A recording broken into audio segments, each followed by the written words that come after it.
President Sara Duterte Impeachment Trial Special Coverage. Magandang hapon, ito ang UNTV News and Rescue Special Coverage sa impeachment trial ni Vice President Sara Duterte. At halos isang oras na lamang ang ating iniintay bago ang pagsisimula sa unang araw ng paglilitis kay Vice President Sara Duterte. Simulan natin ang programa sa pamamagitan ng mga report mula sa ating mga kasamang UNTV News and Rescue correspondent. Alamin natin ang sitwasyon sa labas ng Senado ilang oras bago ang pagsisimula ng impeachment trial ni VP Sara. Makakasama natin si Benedict Samson live. Live report. Benedict, kumusta ang seguridad dyan sa labas at sino-sino na yung mga grupong kasali sa rally? Magandang hapon sa Jan Rose. Sa ngayon ay unti-unti na nga nagpo-formation itong mga tauhan ng Philippine National Police na nakabantay dito sa may Jokno Boulevard. Sa ngayon, Rose, meron tayong namamataan dito ngayon na grupo na mga taga-suporta ni Vice President Sara Duterte. At dito nga yan sa may along Jokno Boulevard. At sa ngayon, wala pa naman dito yung grupo naman na mga pro-administration. At dito sa may gate ng Senado, mahigpit na inspeksyon yung isinasagawa ng PNP sa mga sasakyan na papasok sa Senado. At kailangan din na may maipakitang QR code yung mga pasahero para sila ay papasukin. At dahil konti pa lang din naman yung mga rallyista ay naka-standby pa lang sa ngayon itong ang mga tauhan ng PNP. May mga nakalatag din na razor wires dito nga sa may Jokno Boulevard. At sa ngayon ay ilalatag lang ito, Rose, kung sakaling naging marami na itong mga ralista. Meron din inaasahan pa mamaya mga 2 p.m. magkakaroon ng movement yung isang grupo ng ralista na ngayon ay nagpo-formation doon sa may film center. At inaasahan na mga 2 p.m. ay dito na yan sa may papasok na yan, papunta dito sa Jokno Boulevard. At sabi nga kanina ni NCRPO Chief Police Major General Anthony Abirin ay dapat pairalin ng mga tauhan ng PNP dito yung maximum tolerance. At sa ngayon, ito muna yung ating update dito sa labas ng Senado. Balik sa inyo dyan, Rose. Sa labas ng Senado, balik sa inyo dyan, Rose. Benedict, magmula sa kaninang umaga, base sa obserbasyon mo, anong oras nag-umpisang magsimulang magtipon-tipon yung mga rallyista? So Rose, mga around 11:30, may mga mangilan-ngilan na dumating na mga taga-suporta ni VP Sara dito sa may mga 100 meters ito, Rose, mula 50 to 100 meters, yan, mula dito sa may gate ng Senado. At yung mga taga-suporta ni mga pro-admin ay wala pa tayong namamataan naman sa ngayon dito, Rose. Kumusta naman ang lagay ng daloy ng trapiko dyan sa iyong area? Rose, dahil sarado nga itong Jokno Boulevard mula doon sa may Seaside Boulevard hanggang dito sa may Atang de la Rama Street, ay walang makadaan na mga sasakyan dito. Tanging mga sasakyan lang ng PNP, na mga ambulansya at mga motorcycle taxi at maging itong mga, minsan may mga dumadating din na mga tauhan o empleyado ng Senado. Dito nga, pinapayagan naman silang dumaan basta't mayroon lang maipakitang QR code doon sa may harang na inilagay nila sa may Seaside at dito rin sa may Atang de la Rama Street, Road. Gaano naman karami yung puwersa ng mga tauhan ng pulisya na nakadeploy para dito sa mga isasagawang rally kaugnay ng impeachment trial kay Vice President Duterte, Benedict? Rose, ayon kay NCRPO Chief Abirin ay sinabi niya na more or less 6,000 itong ang mga tauhan ng PNP na nandito ngayon sa loob at labas, maging sa loob ng Senado. May mga nakabantay din na PNP at mas bubuhos daw yung kanilang mga tauhan dito nga sa lugar kung saan may magsasagawa ng rally. Alright, maraming salamat. Benedict Samson, nagulat ng live mula sa Pasay City. Samantala, 4 na articles of impeachment ang kinahaharap ng pangalawa sa pinakamataas na opisyal ng Pilipinas na si Vice President Sara Duterte. Alamin natin kung ano-ano ang mga article of impeachment na ito. Naharap si Vice President Sara Duterte sa ilang articles of impeachment na isinumite ng Kamara sa Senado. Una, inaakusahan ng Vice Presidente ng maanumalyang paggamit ng confidential funds na nagkakahalaga ng 500 million pesos para sa Office of the Vice President mula 2022 hanggang 2023 at 112.5 million pesos naman para sa Department of Education noong 2023. Binigyang diin sa dokumento ang mabilis na paggasto sa mga pondong ito gaya ng 125 million pesos na naubos umano sa loob lamang ng 11 araw nang walang sapat na dokumentasyon at para sa mga layuning hindi otorisado ng batas. Nakapaloob sa article na ito ang mga umano'y bogus recipients ng confidential funds gaya ni Mary Grace Piatos. Well, mahalaga po yung Mary Grace Piatos kasi nasa sentro siya nung pong kontrobersiya, nung pong paggamit ng confidential funds. No? Yung existence or non-existence po ni Mary Grace Piatos, yung pong smoking gun, kung talaga nga bang tama o mali. Yung pong paggamit ng confidential funds. Nakatuon naman sa umano'y unexplained wealth at hindi tapat na deklarasyon sa kanyang Statement of Assets, Liabilities and Net Worth o SALN ang Article 2. Ayon sa pagsusuri, mayroong 50 million pesos na disparity o pagkakaiba sa pagitan ng kanyang net worth at idineklarang lehitimong kita mula 2007 hanggang 2024. Lumabas din sa ulat ng Anti-Money Laundering Council o AMLAC na may bilyong-bilyong pisong dumaan sa mga bank account na iniuugnay sa kanya at sa kanyang asawang si Attorney Manasseh Carpio. So, importante para ma-explain naman or mabigyan ng linaw nung anong mga transactions that were involved. So that's one of the siguro key issues dun sa yung second article. Sa Article 3, naharap si VP Duterte sa kasong bribery at corruption. Batay sa mga testimonya ng mga opisyal ng DepEd, mayroon umanong pamimigay ng mga sobre na may lamang pera mula 12,000 pesos hanggang 50,000 pesos upang maimpluwensyahan umano ang mga desisyon sa procurement at iba pang transaksyon sa kagawaran. At ang huli ay ang Article 4 na tungkol sa mga banta sa buhay ng matataas na opisyal at acts of destabilization. Kabilang dito ang naging pahayag ng Vice Presidente na nag-arkila umano siya ng assassin upang patayin ng Pangulo, ang unang ginang at ang Speaker ng Kamara kung siya ay mapapatay. Itinuturing din itong inciting to sedition dahil sa pagtatangkang pahinain ng tiwala ng publiko sa gobyerno. For the grave threats, that's the least contentious article, at least with respect to the facts. No? So, inaasahan namin mas mabilis ang pagpresenta ng ebidensya dyan. For the other articles, we will also be presenting hostile witnesses.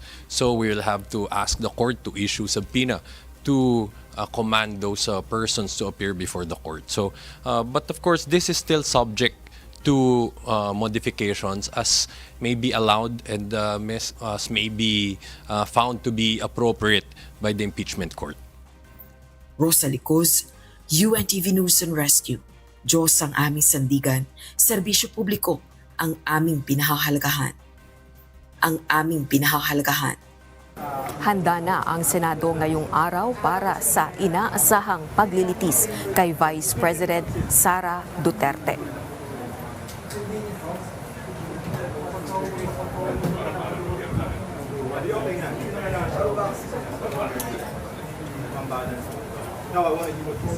Dahil dito, alamin natin kung ano ang magiging pagkakasunod-sunod ng presentasyon ng Articles of Impeachment. Narito ang detalye sa ulat ni Jed Neresina.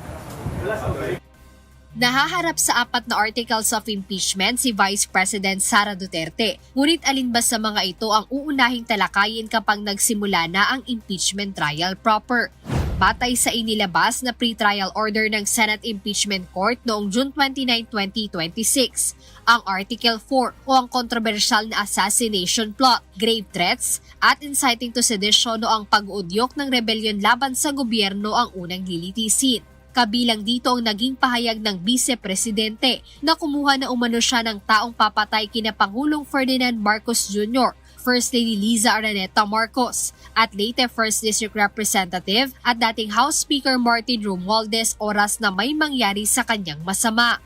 Well, I think this is how the House Prosecution Panel decided the sequence kasi it would be also part of the strategy para ano yung unang-una apart from the submission ng mga evidence which is more easier for the public to understand.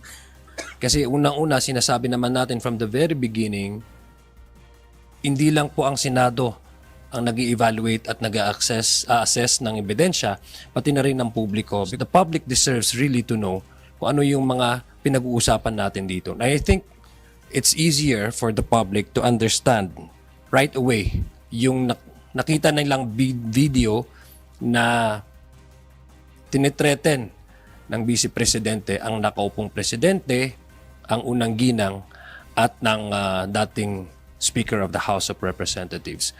Base sa pre-trial order, 11 trial dates ang ilalaan para rito. Kasunod dito ang Article 1 na naglalaman ng mga akusasyon hinggil sa umano'y anomalya sa paggamit ng confidential funds ng Vice Presidente.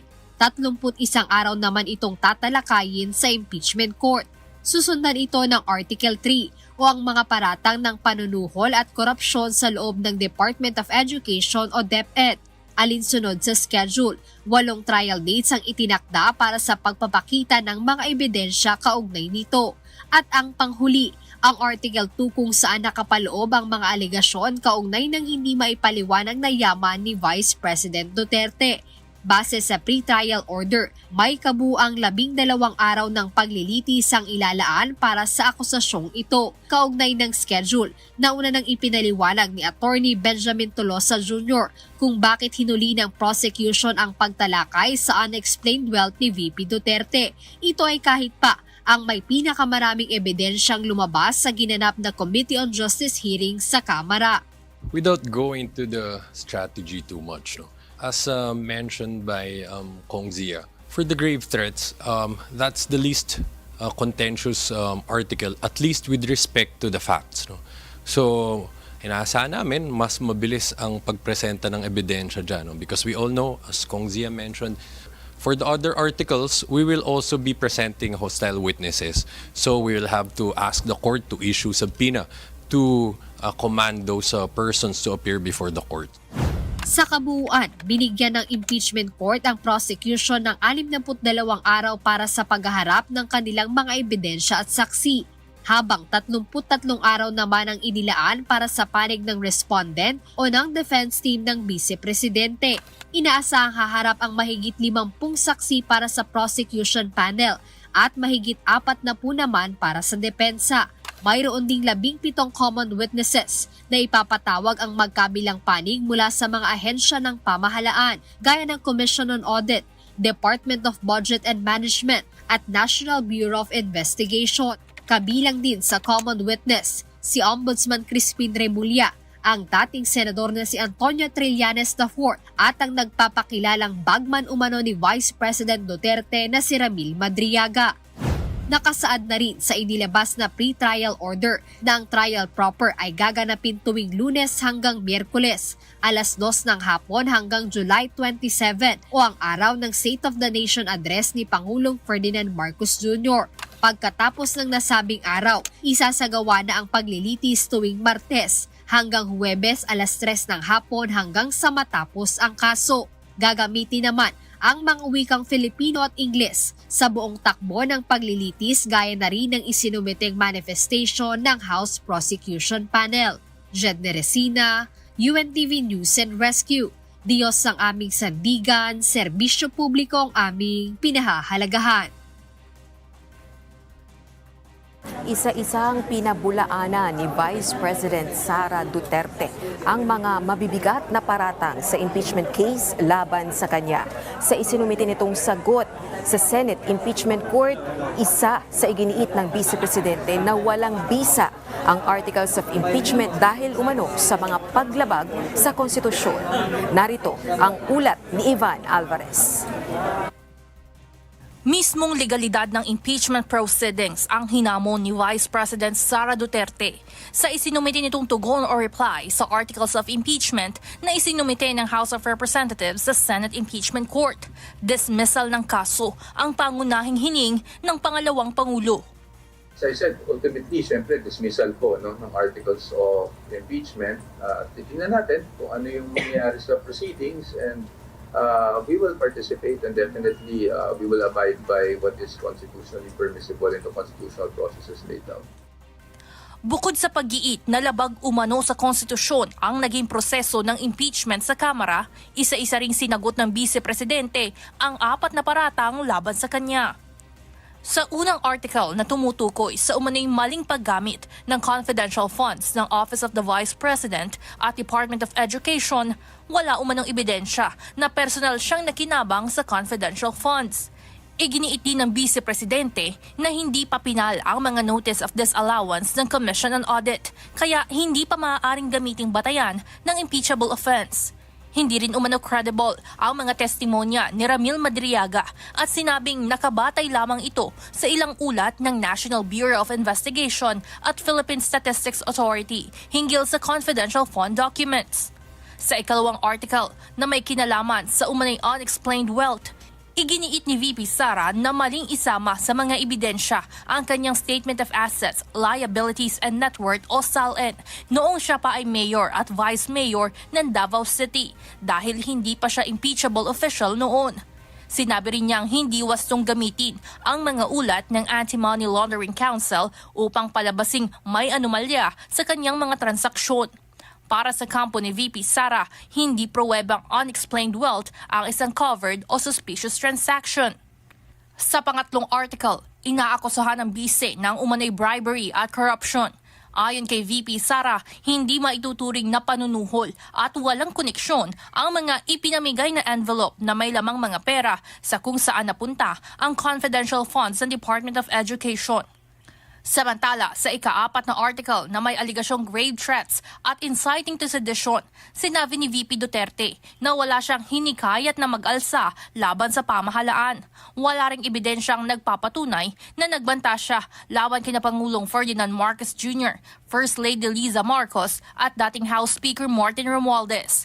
Lalong-lalo na wala rin umanong kontrata o kasunduan o anumang kasulatan na magpapakita na mayroon siyang kinuhang assassin o papatay sa mga ito. Yung defenses ng Vice President, yung nakita nating mga infirmities kahit dun sa naganap na Committee on Justice Proceedings, no? Isa na dyan, siyempre, yung sinasabi natin na wala namang ebidensyang naka-attach sa mga impeachment complaints at yung mga ebidensya umano na inilabas ay inilabas lamang o nakalap lamang doon sa committee proceedings after we have already filed our answer before the Committee on Justice. Sa kabuuan, iginit ni Vice President Sara Duterte na hindi lamang umano depektibo ang naging proseso ng impeachment sa Kamara, kundi walang mga sapat na batayan ang bawat aligasyon. Evan Alvarez, UNTV News and Rescue. Diyos ang aming sandigan, serbisyo publiko ang aming pinahahalagahan. Naniniwala si Davao City Representative Paulo Pulong Duterte na handa ang kanyang kapatid na si Vice President Sara Duterte na humarap sa impeachment trial. Umaasa rin ito na mas mananaig ang katotohanan kaysa mga akusasyon, espekulasyon, political narratives at mga ingay na bumabalot sa issue sa mga nakalipas na buwan. May karapatan anya ang mga Pilipino na malaman ang katotohanan at hindi ang mga kuro-kuro at propaganda lamang. Samantala, mga batikan at kilalang litigators ang kabilang sa 16 na miyembro ng defense team ni Vice President Sara Duterte. Kilalanin ang mga abogadong magtatanggol sa Vice Presidente sa kanyang impeachment trial. Mula sa Fortuna, Narvasa and Salazar Law Firm ang karamihan sa mga abogadong mangunguna sa defense team ni Vice President Sara Duterte sa kanyang impeachment trial. Magsisilbing lead defense counsel si Attorney Sheila Sison. Kilala siya bilang isa sa mga pangunahing litigators ng kanilang law firm at may malawak na karanasan sa paghawak ng criminal litigation. Kabilang na ang mga kasong dinidinig sa Sandigan Bayan. Kabilang din sa mga mangunguna sa depensa si Attorney Philip Siegfried Fortun, founding partner ng firm.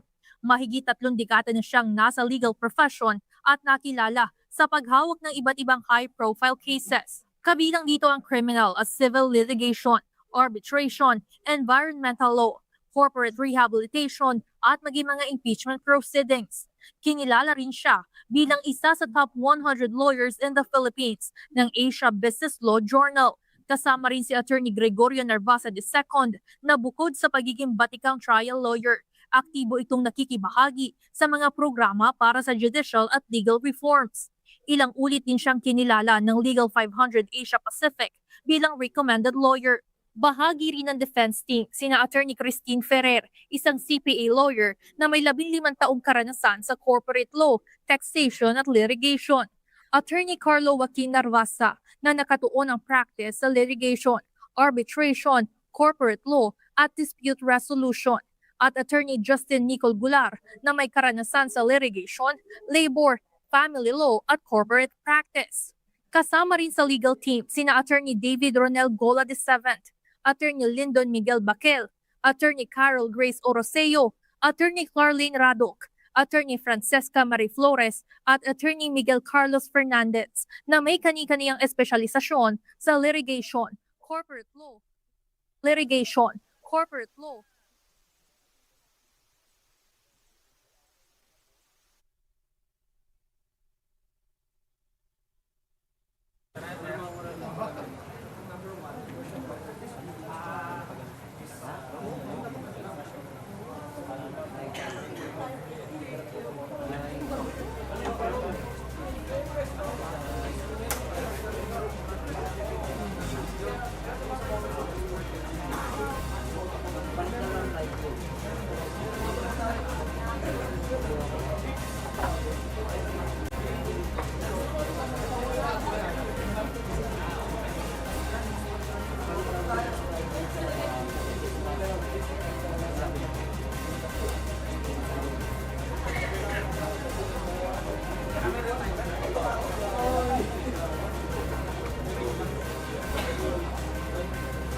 Press conference,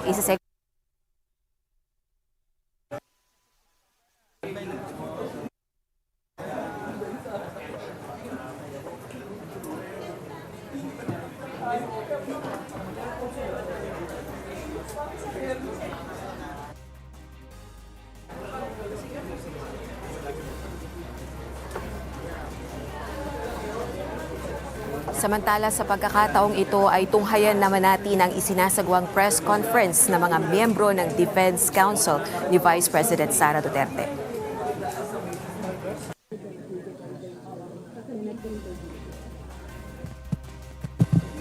Okay.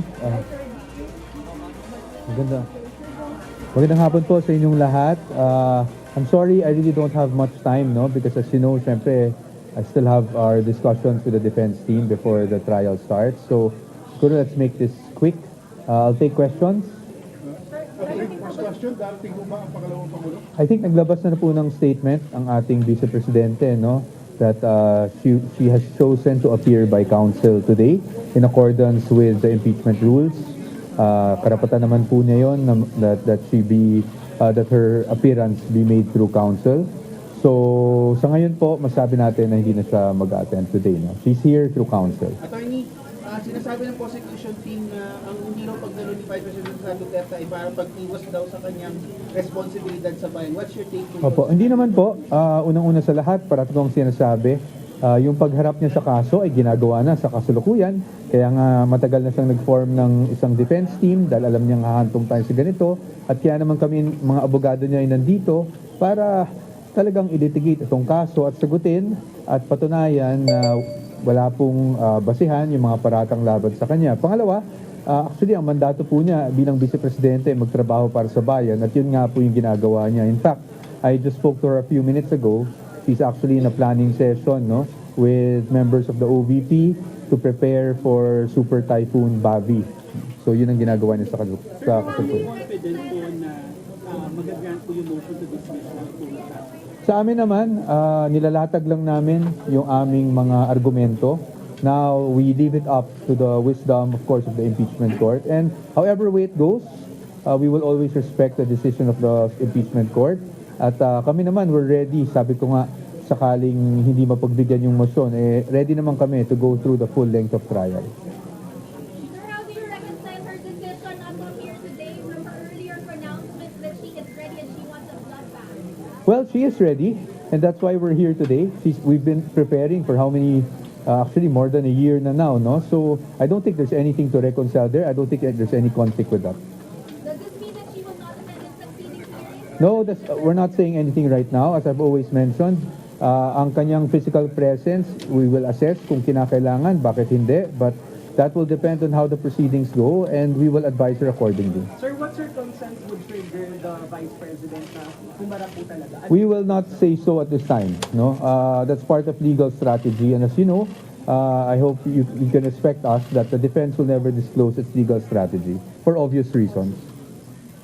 You earlier said that a two-thirds threshold po dapat napag-usapan before po yung pagtakal ng mga ebidensya or ng articles of impeachment. Will you bring up dito ba ito? No, actually, just to clarify that, I never said that it had to be tackled. What I said was that is a matter na wala pa namang categorical pronouncement ang ating Senate sitting as an impeachment court. So I never saw the need to comment on that because wala pa di ba? In fact, narinig pa lang natin yan sa media, sa mga pahayag ng iba't ibang experts or lawyers. So sa ngayon, it's a non-issue for us. Wala pa namang ganung sinasabi ang impeachment court. We will have to, have to argue our position on the matter once there's a categorical position. Pero since wala pa, then it remains na 16 votes, hindi ba? Sir, when you insist on prohibiting private prosecutors from examining witnesses, I want to put that in context. Actually, the manifestation which we consider as a motion from the prosecution was to have two counsels examine each witness, meaning one public, one private. So sa atin, ang naging basehan natin why we oppose that is we wanted an orderly conduct of proceedings. Unang-una sa lahat, ayon sa Senate Rules on Impeachment, isang counsel lang bawat panig ang pwedeng mag-examine. Kasi medyo magulo nga naman kung dalawa ang mag-examine sa isang witness, no? But we also put there nga na since our position is only one counsel should be examining each witness, then perhaps it should be the public prosecutor. But again, that is up for decision sa impeachment court, no? And we will respect whatever the impeachment court decides on that. Attorney, will the defense oppose po if ever magkaroon ng changes sa presiding officer during the trial? Yung presiding officer kasi sa amin, that's internal to the Senate. Ang parating nga naming position dyan is whoever the presiding officer is, gagalangin natin and we will go through with the trial regardless, no? Because sa akin, of course, without taking anything away from senators who are lawyers, kasi syempre, at least mas maintindihan yung technical aspects, no? But even senators who aren't lawyers, most of them are well experienced, a number have been through impeachment trials as well. So I'm sure hindi naman tayo magkakaroon ng issue kung hindi man lawyer yung magiging presiding officer. So in brief, we have no problems. Sir, earlier the prosecution said they will oppose any attempts of delay sa trial po mamaya. Is this the commitment you share as well na hindi po kayo magkakas ng delay? Well, we've never caused delay. So I don't see how that should change now. No?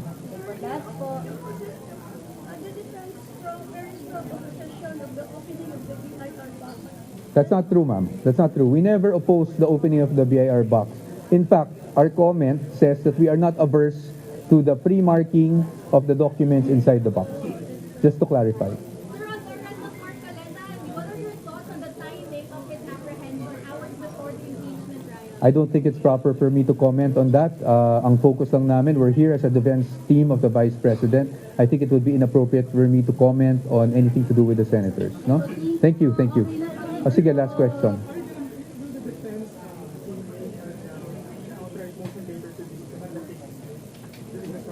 No, wala naman kaming ganyang plano, but as I said, we do not disclose our strategy. Let's see first how it goes. Ang in-expect naman natin later is there will be opening statements, di ba? From both sides. And then we'll take our cue from what the impeachment court wants to do after. If they want to discuss preliminaries or maybe discuss the rules and the procedures that will be followed, we'll just take our cue. I think it's too early to say what motion we will be filing in open or at least voicing out in open court. I think we'll have to play it by ear and see how the proceedings go later. Yung decision of here, was it a personal decision of the Vice President or was it an advice from the Council? I cannot answer that because one, I don't know if it's a personal decision. Second, if it were advice from counsel, then we cannot disclose because as you all know, attorney-client privilege stands. No? Thank you. Thank you very much. Thank you.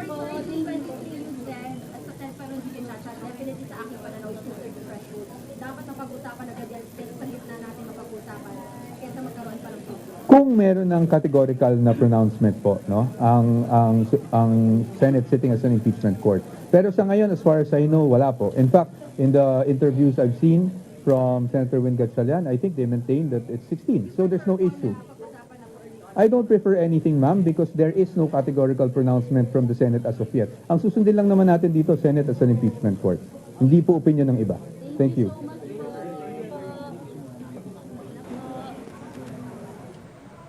Kulang kalahating oras na lang ay magsisimula na ang impeachment trial kay Vice President Sara Duterte. Alamin natin ang kasalukuyang sitwasyon ngayon sa Senado at isa-isa na rin nagdadatingan ang mga miyembro ng magkabilang kampo. Makibalita tayo kay Jed Neresina, live mula sa Senado. Live report! Live report! Jed, ano-ano ang mga aabangan mamaya sa impeachment trial kay VP Duterte?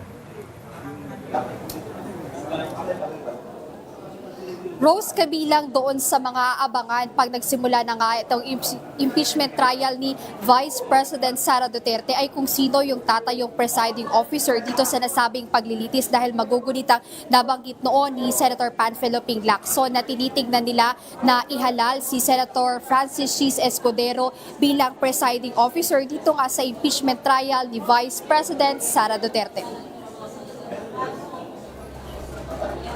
Paliwanag noon ni Senator Panfilo Lacson na malaki ang maitutulong ng karanasan ng kapwa niya senador na si Senator Francis Chiz Escudero bilang isang abogado na may sapat ding kaalaman pagdating sa mga proseso ng impeachment. Sa kabila nito hanggang sa mga oras na ito ay wala pang impormasyon mula sa Senate Impeachment Court kung napagdesisyonan na nila o napagbotohan na nila ito. Gayunpaman nabanggit kanina nila Senate Majority Leader Juan Miguel Mig-Zubiri at Senator Raffy Tulfo bago magsimula ang All Senators Caucus ay kasama ito sa possible nilang matalakay sa meeting. Sa mga oras na ito, ang alam pa lang namin na Senator-Judge na nandito sa Senado ay sina Senate President Sherwin Gatchalian, Senate President Pro Tempore Vicente Tito Soto III at si Senate Majority Leader Juan Miguel Mig-Zubiri. Nandito na rin at nakita na rin kanina namin dito sa Senado si Senate Deputy Majority Leader Joseph Victor J.V. Ejercito, Senator Panfilo Lacson, Senator Lito Lapid, Senator Risa Ontiveros, Senator Francis Kiko Panglinan, Senator Bam Aquino, at ang magkapatid na si Senator Erwin at Senator Raffy Tulfo. Dumating na rin kaninang tanghali si Senate Minority Leader Alan Peter Cayetano at nakita na rin namin sa Facebook Live kanina ni Senator Alan na kasama niya si Senator Robin Hood Padilla. Ngayon, inaabangan pa ang ibang Senator-Judge na dumating dito bago magsimula ang trial proper mamayang 2:00 ng hapon. Samantala, nauna nang ibinahagi ni Senate President Gatchalian na ngayong unang araw ng impeachment trial ni Vice President Duterte, asahan muna ang opening statements mula sa Korte, House Prosecution Panel maging sa defense team ng pangalawang Pangulo. Aniya, bibigyan nila ito ng mahabang oras kabilang na ang ilang preliminary at administrative matters na kailangan nilang maayos bago magsimula ang mismong paglilitis sa pangalawang Pangulo.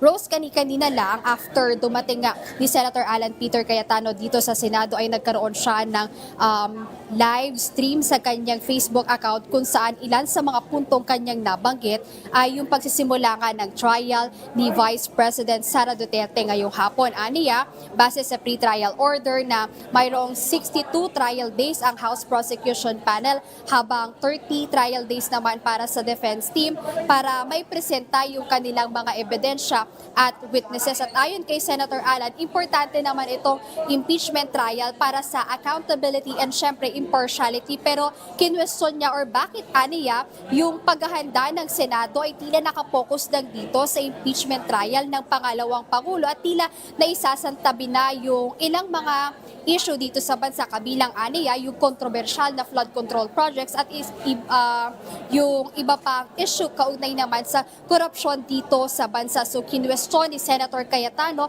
bakit until now yung Senate is tila busy doon sa preparation or nakafocus lang dito sa impeachment laban kay Vice President Duterte at tila wala pang inilalabas na schedule para naman doon sa another hearing ng Blue Ribbon Committee pagdating doon sa investigation ng Senado doon sa flood control project scandal at bukod doon sa issue nga na tila nasasantabi yung ilang mga issue ng bansa, nabanggit niya rin na hindi niya inaalis yung posibilidad na kapag nagsimula na itong impeachment trial ay magkaroon ng mga argument kaugnay naman doon sa threshold when it comes to voting to conviction dahil aniya tila iniisa-isa na silang mga senador dahil kung maaalala natin or magugunita na si Senator Jinggoy Estrada ay under preventive suspension tapos kaninang umaga si Senator Rodante Marcoleta ay sumuko o naaresto na dahil dito sa kanyang kasong plunder na final last week ng Office of the Ombudsman dito sa Sandigan Bayan. Kaya nasabi ni Senator Alan na nababawasan na yung bilang ng minority senators na posibleng ang gawing argumento pagdating naman doon sa pagbuo ng threshold o doon sa pagbuo ng boto pagdating doon sa conviction dito sa nasabing trial. So ilan lang yan sa mga abangan natin dito sa Senado. Ilang minuto na lang din ay magsisimula na itong trial proper ni Vice President Sara Duterte. Balik sa iyo, Rose. Oo, Jed, ilan ba ang bilang ng senador na dapat present para makapag-convene ang impeachment trial court ngayong hapon?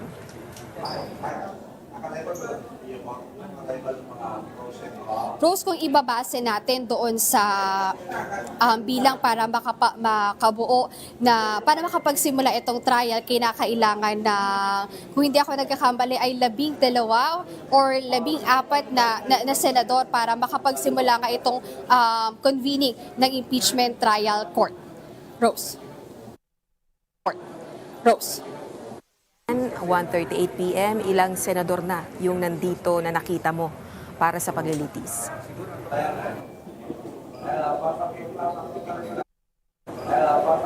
Rose, caucus, merong 10 senador na present dito sa nasabing caucus. So 10 na senador yung umattend dito sa meeting kanina. And after kaninang tanghali, nakita rin natin si Senator Alan Peter Cayetano, si Senator Robin Hood Padilla. So in total, meron ng, sa nakita natin, meron ng 12 senator judges na present dito sa Senado. At inaantabayanan pa natin kung may iba pang minority senators or majority senators na darating ilang minuto nga bago magsimula itong trial proper. Rose. Oo. Jed, meron ka bang ulat na may mga ibang miyembro ng minority ng Senado na hindi dadalo dito sa pag-convene muli ng Senate Impeachment Court? Rose, sa katunayan, wala tayong impormasyon kung yung ibang minority senators ay hindi dadalo dito sa impeachment trial ni Vice President Sara Duterte. Ngunit nauna nang ipinahayag ni Senate President Sherwin Gatchalian na inaasahan niya na sana yung kanyang mga kasamahan na senador ay all present dito sa nasabing impeachment bilang isa nga ito sa pinakamahalagang tungkulin na kailangang gampanan nilang mga senador. So umaasa siya at hinihikayat niya kabilang na yung mga minority senators na daluhan nga o maging present dito sa impeachment. At kung maaalala natin, 23 senators yung nakapanumpa bilang senator judges. Tanging si Senator Ronald Bato de la Rosa lang yung hindi nakapanumpa bilang senator judge. So, ina-expect nga natin na most of them ay present talaga dito sa nasabing paglilitis. Rose.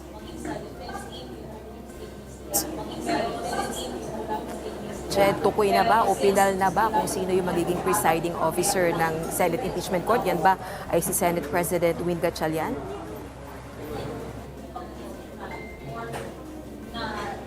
Rose, sa huling panayam kanina after flag raising ceremony kay Senator Sherwin Gatchalian nang matanong siya kung sino yung magpe-preside dito sa impeachment trial. Ang sabi niya, bilang siya yung Senate President at base rin sa rules ng Senado, ang magiging presiding officer nga sa nasabing paglilitis ay yung Senate President. So hanggang kanina, ang statement mula kay Senate President Gatchalian ay siya yung magpe-preside dito sa paglilitis. Pero kung maaalala natin, nung nagkaroon ng change of leadership, naging pahayag ni Senator Panfilo P. Lacson na napag-uusapan na nila na maghalal sila ng ibang presiding officer, which is ang tinitignan nga nila is si Senator Francis Chiz Escudero bilang advantage din nila yung pagiging abogado nito ni Senator Escudero na siyang makakatulong din dito sa paglilitis sa pangalawang Pangulo. Rose.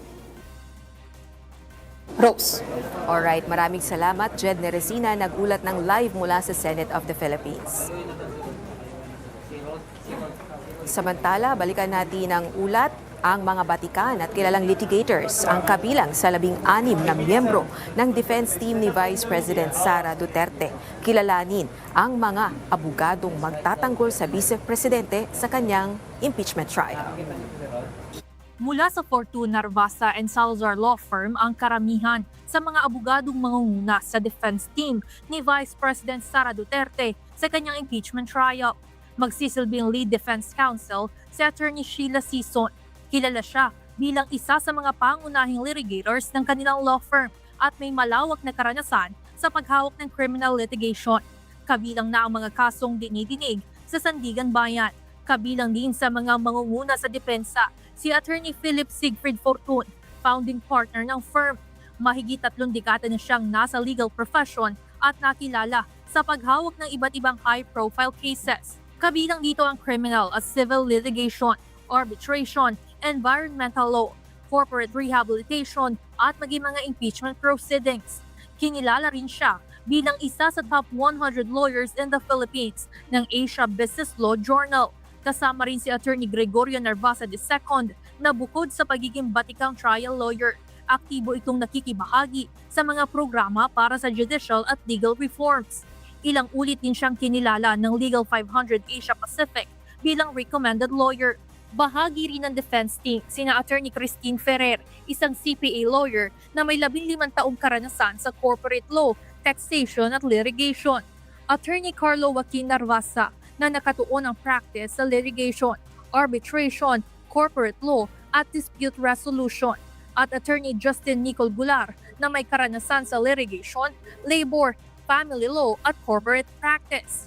Kasama rin sa legal team sina Attorney David Ronel Gola VII, Attorney Lyndon Miguel Baquel, Attorney Carol Grace Oroseo, Attorney Clarlene Radok, Attorney Francesca Marie Flores at Attorney Miguel Carlos Fernandez na may kani-kaniyang espesyalisasyon sa litigation, corporate law, labor law, taxation, arbitration, immigration at family law. Hindi lamang mula sa Fortun, Narvasa and Salazar Law ang bumubuo sa defense panel. Miyembro rin ng defense team at tumatayong spokesperson si Attorney Michael Wesley Powa. May espesyalisasyon si Powa sa criminal, civil at commercial litigation, taxation at special projects. Nagtapos siya ng Juris Doctor sa University of the Philippines. Top 9 sa kanyang batch noong 2018 at nagsilbi ring Undersecretary, Chief of Staff at tagapagsalita ng Department of Education mula 2022 hanggang 2024. Kabilang din sa legal team ni VP Sara sina Attorney Mark Binduan na naging miyembro ng Philippine Bar noong 2014 at ang mga abogado mula sa Bodota and Batong Bakal Law Offices na sina Attorney Ralph Borja Bodota, isang CPA lawyer na may karanasan sa litigation, taxation, corporate at commercial law, at Attorney Roberto Narvasa Batumbakal na nakatuon sa litigation at naging bahagi ng mga kasong nagresulta sa mga landmark decision ng Korte Suprema noong 2025. Mahalagang papel ang gagampanan ng 16-member defense team ni VP Sara para bumuo ng legal strategies upang ipagtanggol ang pangalawang Pangulo sa impeachment trial. Dala ng grupo ang magkakaibang karanasan sa litigation, constitutional law, corporate law, taxation at iba pang larangan ng batas para sa paggulong ng paglilitis sa Senate Impeachment Court. Evan Alvarez, UNTV News and Rescue. Diyos ang aming sandigan, serbisyo publiko ang aming pinahahalagahan.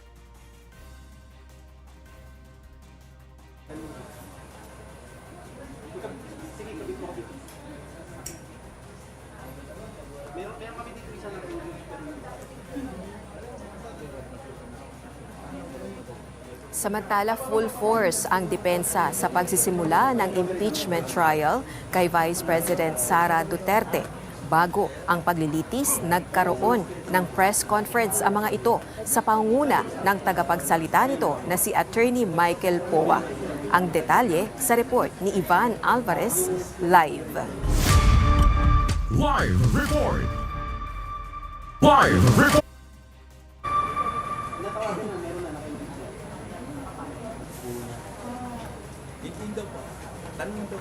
Ivan, may kumpirmasyon ba ang pagdalo ni VP Sara dyan sa impeachment trial? Rose, ayon sa tagapagsalita ng defense team, hindi personal na dadalo si VP Sara dito sa unang araw ng kanyang impeachment trial at mas pipiliin ito na irepresenta siya ng kanyang grupo ng legal counsel. Ayon sa kampo ng pangalawang Pangulo, ang di personal na pagpunta ni VP Sara ay hindi pag-iwas sa pananagutan dahil kasalukuyan na rin naman daw nilang hinaharap ang kaso. Pasado alas 12:30 ng hapon, mahigit 2 oras bago ang trial proper, unti-unti nang nagdadatingan ang mga abogado na magtatanggol kay Vice President Sara Duterte sa kanyang impeachment trial. Dala ng mga ito ang mali-maliit ang mga dokumento na gagamitin sa unang araw ng paglilitis mamayang alas 2 ng hapon. Buo rin ang kanilang defense team upang sagutin at magpatunay na wala umanong batayan ang mga paratang laban sa Vice Presidente. Dagdag pa ng kampo ni Duterte, mas nakatutok ngayon ang pangalawang Pangulo sa pagganap sa kanyang mandato kabilang ang paghahanda sa banta ng paparating na super typhoon sa bansa. Kaugnay ng inihain nilang motion to dismiss, sinabi ng depensa na inilalahad lamang nila ang kanilang mga argumento at anuman ang maging pasya ng impeachment court ay kanilang igagalang. Sa susunod na mga pagdinig, hindi pa rin tiyak kung personal na dadalo ang pangalawang Pangulo at ayon kay Attorney Poa, ang pisikal na pagharap niya o ang pagharap ni VP Sara ay magdedepende sa takbo ng mga paglilitis. Naglabas na po ng statement ang ating Vice Presidente, no, that she has chosen to appear by counsel today in accordance with the impeachment rules. Karapatan naman po niya yon that her appearance be made through counsel. So sa ngayon po, masabi natin na hindi na siya mag-attend today. No? She's here through counsel.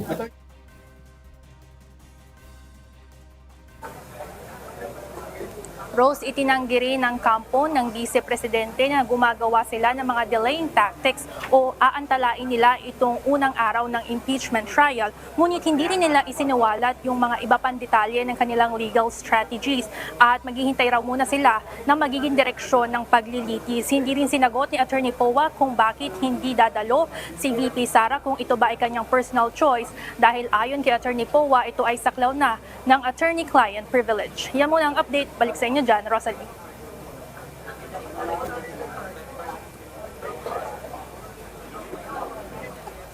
Ivan, meron bang nabanggit na dahilan kung bakit hindi dadalo sa unang araw ng paglilitis si Vice President Sara Duterte? Nasaan na yung isa?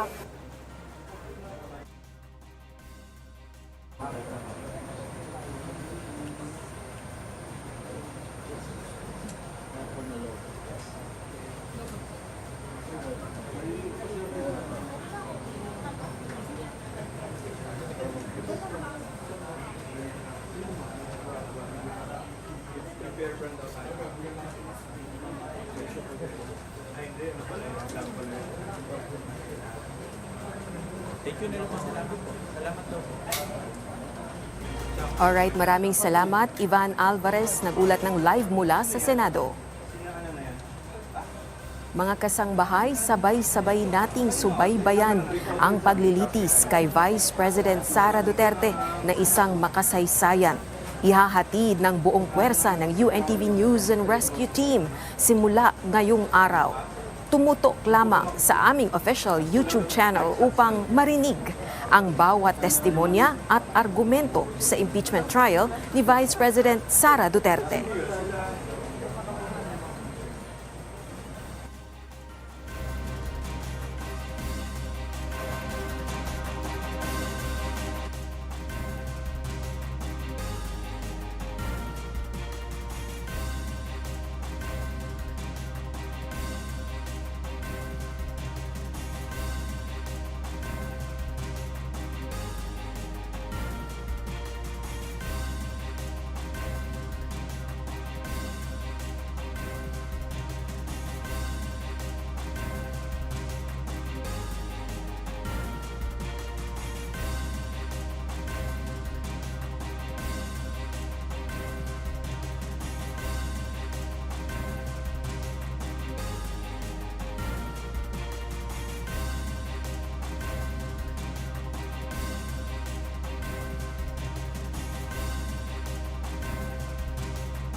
tiwala ay hindi dapat gamitin para sa sarili kung hindi para lang sa bayan.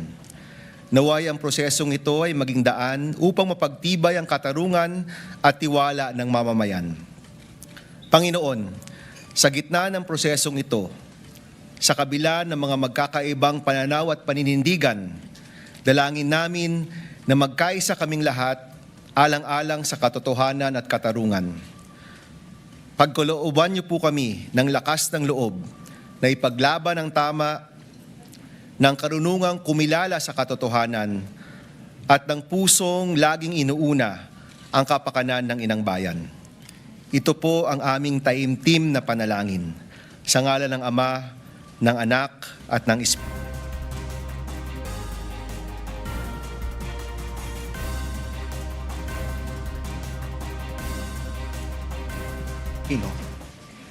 Senator-Judge Cayetano Alan, Senator-Judge Cayetano Pia, Senator-Judge De La Rosa, Senator-Judge Ejercito, Senator-Judge Escudero, Senator-Judge Estrada, Senator-Judge Go, Senator-Judge Ontiveros, Senator-Judge Lacson, Senator-Judge Lapid, Senator-Judge Legarda, Senator-Judge Marcoleta, Senator-Judge Marcos, Senator-Judge Padilla, Senator-Judge Pangilinan, Senator-Judge Soto III, Senator-Judge Tulfo Erwin, Senator-Judge Tulfo Rafi, Senator-Judge Villanueva, Senator-Judge Villar Camille, Senator-Judge Villar Mark, Senator-Judge Zubiri, the Senate President. With 21 senators present, the chair declares the presence of a quorum. The court was convened on May 18, 2026. For the record, since then, the court has issued summons and conducted pre-trial proceedings which are all made part of the records of this case. Resolution number 39, or the Rules of Procedure of Impeachment Trials, as amended, shall continue to apply. Your Honors, we are now ready to hear the statement of the Senate President.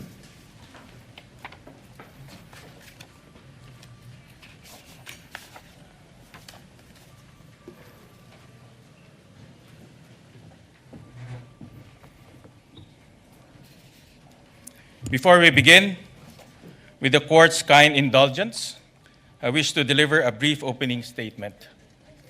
Ladies and gentlemen, distinguished senator judges, sa araw na ito, binubuksan natin ang pagdinig sa kasong impeachment laban sa pangalawang Pangulo ng Republika ng Pilipinas, ang kagalang-galang na Sara Duterte, alinsunod sa ating saligang batas. Sa pagtupad natin sa tungkuling ito, malinaw ang panata na ating sinumpaan to do impartial justice according to the Constitution and the laws of the Philippines. Ibig sabihin nito, ang bawat pasya natin ay dapat nakabatay lamang sa saligang batas, sa ating mga batas, sa mga alintuntunin ng hukumang ito, at sa mga ebidensyang ihaharap na walang kinikilingan at walang pinapanigan.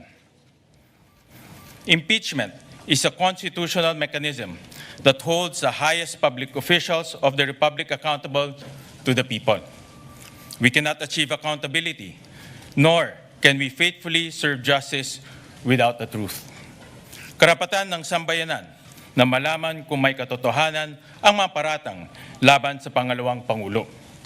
Tungkulin nating timbangin ang mga ebidensyang ihaharap at tiyakin ang ating magiging pasya ay nakabatay lamang sa batas at sa mga katotohanang mapatutunayan sa paglilitis.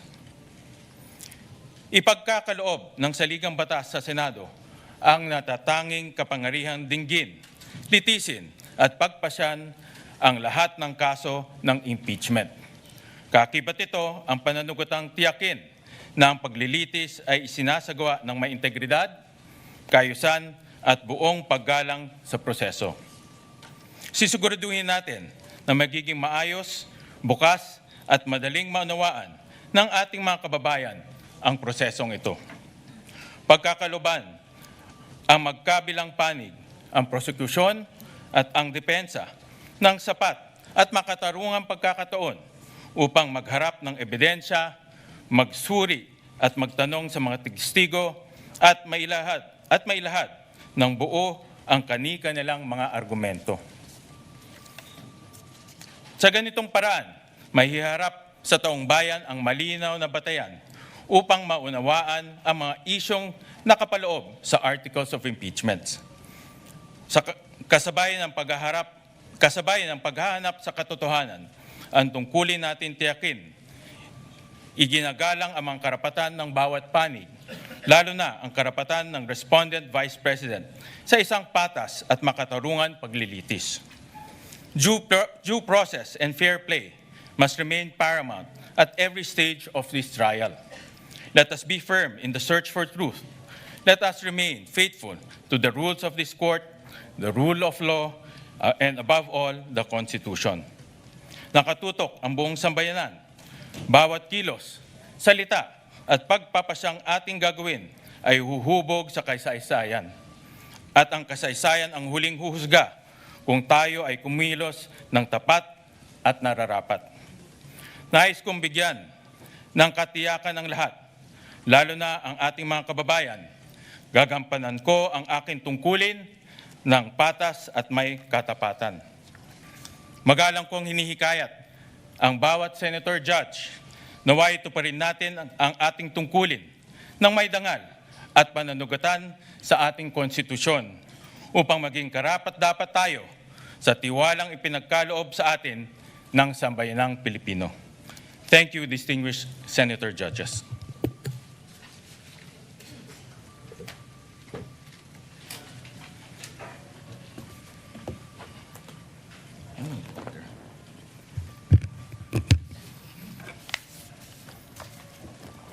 Pursuant to Rule 2, Paragraph 2 of the Rules of Procedure on Impeachment Trials, as amended, we now proceed to the election of the Presiding Officer of the Impeachment Court. Senator-Judge Panfilo Lacson is recognized for the election. Point of order, Mr. Presiding Officer. Yes, we recognize the gentleman from Taguig. Thank you, Mr. President. Mr. President, Mr. Senate President and Presiding Officer, as the preamble of the Constitution said, imploring the aid of the Almighty God. And as you said yourself, that every stage of this impeachment, we have to make sure na patas, we have to make sure na may due process, we have to make sure that it is fair. It is very clear in the Constitution of the Philippines that the presiding officer is the Senate President. Section 3, Paragraph 6 of Article 11 of the 1987 Constitution, the Senate shall have the sole power to try and decide all cases of impeachment. When sitting for that purpose, the senator shall be on oath or affirmation. When the President of the Philippines is on trial, the Chief Justice of the Supreme Court shall preside, but shall not vote. No person shall be convicted without the concurrence of 2/3 of all the members of the Senate. I will go to that other 2/3 inquiry later on because this is another threshold issue, Mr. President. But to further the point of order with the indulgence of Senator Lacson so that we can discuss this intelligently. On the final question of whether impeachment, on the issue of who shall preside, under the Constitution, it may seem that it does not say who should preside. But if you look at the records of the Constitutional Commission, number 40, 26 July 1986, the framers deliberately chose the phrase, sorry, Mr. President.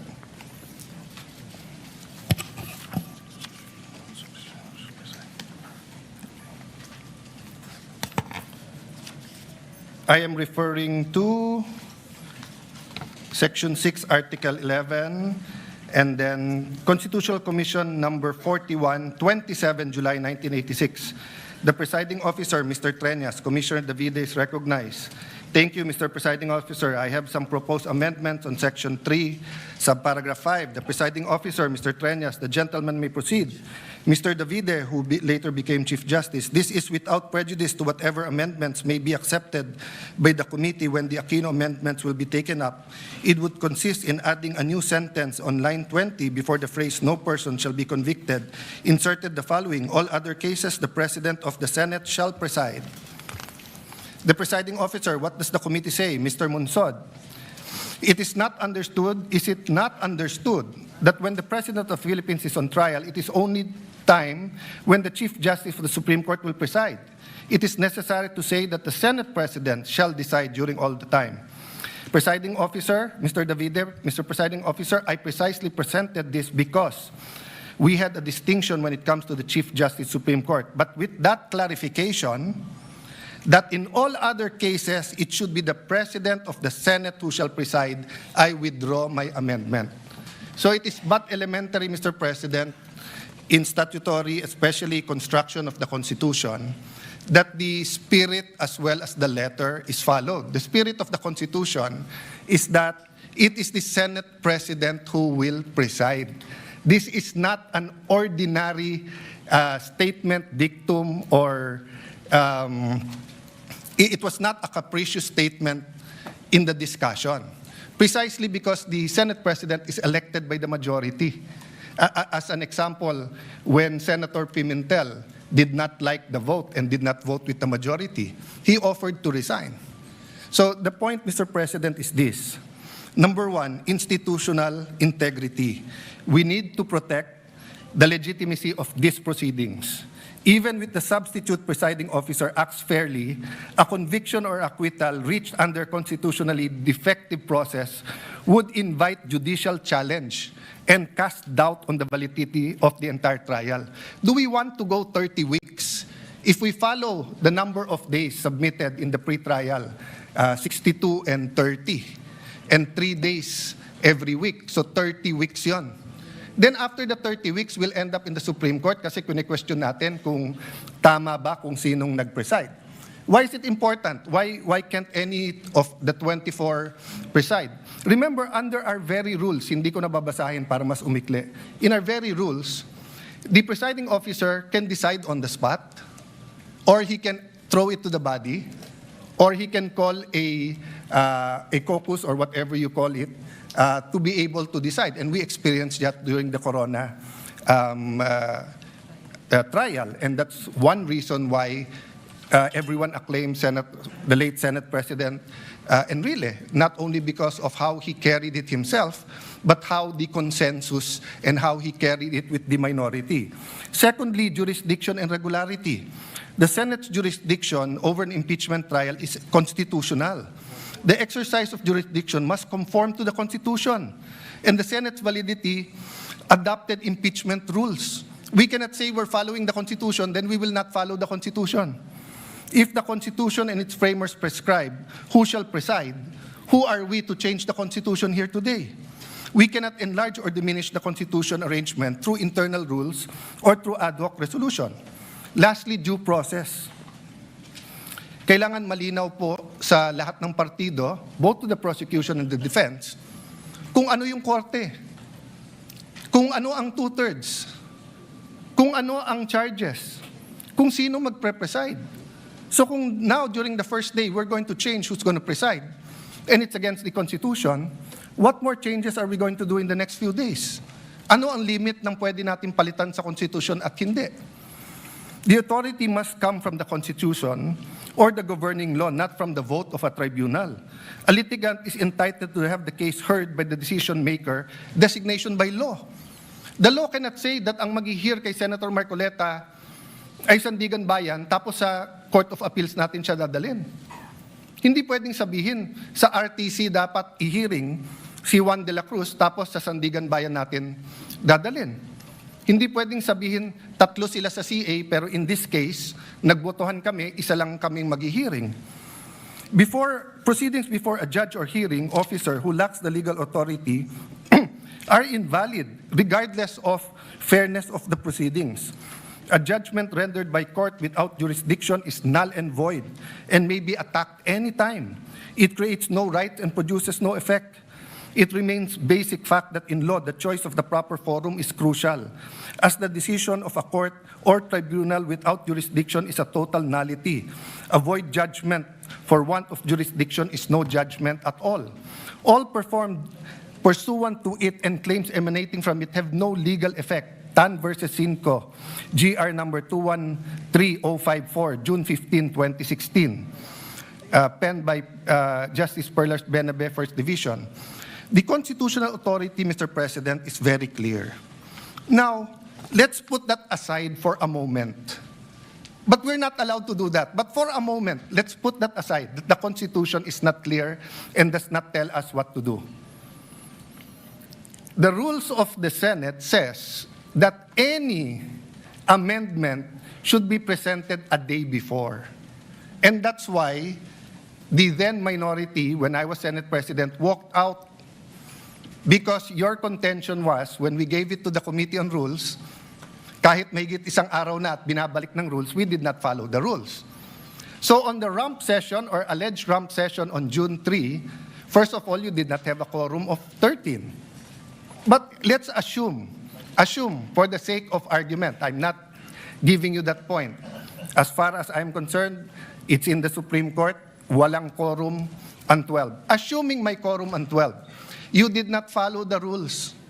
There was not a one-day notice for the rules. And then if you look at the records, this impeachment court adopted the rules on May 18. So that means that it is this impeachment court that now has to adopt any amendment to the rules. We did not debate that amendment to the rule. We cannot now just change the rules. We're here for the opening statements. We're here for the trial. Are we here to change the rules? We're changing the rules here today, Mr. President. So, Mr. President, later on I'll ask permission to talk about yung two-thirds, because both the issue of the presiding officer and the issue of what constitutes two-thirds of all members is a threshold issue. Para maintindihan lang po ng lahat, lalo po sa mga kababayan natin na nanonood, Merriam-Webster, simple definition, a threshold issue is a preliminary question, minimum requirement, or foundation condition that must be met or resolved before proceeding to the substantive merits of a case, project, or process. In this initial criteria, if this initial criteria is not satisfied, further action is typically dismissed or halted. I want to avoid that this impeachment trial will be declared null and void. I want to avoid walkouts. I want to avoid any delays, Mr. President. The Senate President is more than capable. He said he is willing. He said he is ready. He has been in many situations in his life that people say you cannot do it, but he is done well. He has studied. So what's the issue? Why do we have to vote for a presiding officer, Mr. President? Why can't we follow the Constitution? So the point of order, Mr. President, is that amending the rules, implementing a null and void rule, and violating the Constitution will endanger this whole hearing, Mr. President. So please rule on the point of order, and I hope that the Senate President, who is more than able, will preside. Thank you to the gentleman from Taguig. Before I express my views on the matter, let me just put into the record the facts on when we amended Rule 2 of the Rules of Procedure on the impeachment trials. On June 3, 2026, Senator Juan Miguel Zubiri proposed Senate Resolution number 430, and that was adopted during that time. 26. And then, on the same day, the same resolution was adopted, and renumbered to Resolution Number 40. It was published on June 9, 2026 in the Philippine Daily Inquirer as well as Malaya. During that time, in June 3, when we amended the rules, everyone had the opportunity to express their views regarding the proposed resolution. And since no one objected, we adopted Resolution Number 430 and renumbered it to Resolution Number 40. That is anchored on our Constitution, Article 6, Section 3, Paragraph 8 of the Constitution, that the Congress shall promulgate its rules on impeachment to effectively carry out the purpose of this section. So my view to the good gentleman, let me just finish, sir. My view is this resolution has been duly approved, and everyone was given an opportunity to discuss that, to object. However, it was no one objected to that resolution, and it was duly approved by the body. So any discussion regarding this resolution should be discussed in plenary when the Senate convenes as a legislative body. In the past precedents, during the ERAP impeachment, November 15, 2020, the body as well approved the rules of impeachment in plenary. During the Corona impeachment, March 23, 2011, once again, Resolution number 39 was adopted in plenary. So any issues pertaining to this resolution should be discussed in plenary when the Senate convenes as a legislative body. So that is the position of the chair and the view of the chair on this matter. Sir President, first, may I dispute that you used the word fact. It is not a fact that the rules were changed because it is being disputed that first, there was no quorum at that day. Second, if we are going to amend the rules of impeachment for the impeachment trial in plenary under the rules of the Senate, Section 136, second paragraph says, the rules may be amended by means of a motion that should be presented at least one day before its consideration. It was not presented on June 2. So we did not follow our rules. So a rule that was passed that did not follow our rules, or amendment that was passed that did not follow our rules, is void. You cannot get anything out of it. It is a nullity. So if today we pass a change in our rules and we do not follow our own rules in changing that rules, we cannot follow that rules. Secondly, Mr. President, the Impeachment Court already adopted our rules. Iba po ang plenary, tama po kayo doon, I agree with you there. Iba po yung Impeachment Court. So is the Impeachment Court now hostage or subject to whatever changes the legislative body does and we will not adopt? Then why did we adopt the rules when we took our oath? We adopted it because the Impeachment Court is not powerless to talk about our rules. But finally, Mr. President, wag na natin tignan yung mga amendments. It's against the Constitution. So can the Impeachment Court disobey the Constitution? If the Constitution says the presiding officer should be the Senate President, can we now say na no, pagbotohan natin kung sino? Because if we say that we can, what next? Will we add to the articles of impeachment? Will we lower the bar of the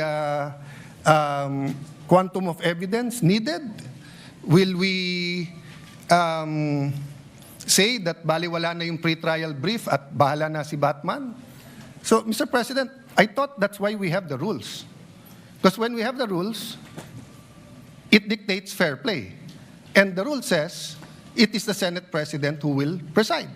So if now we're not going to follow the rules, anong pinag-uusapan natin patas? Anong pinag-uusapan natin due process? Anong pinag-uusapan natin na fairness? It is who we chose as Senate President is a political.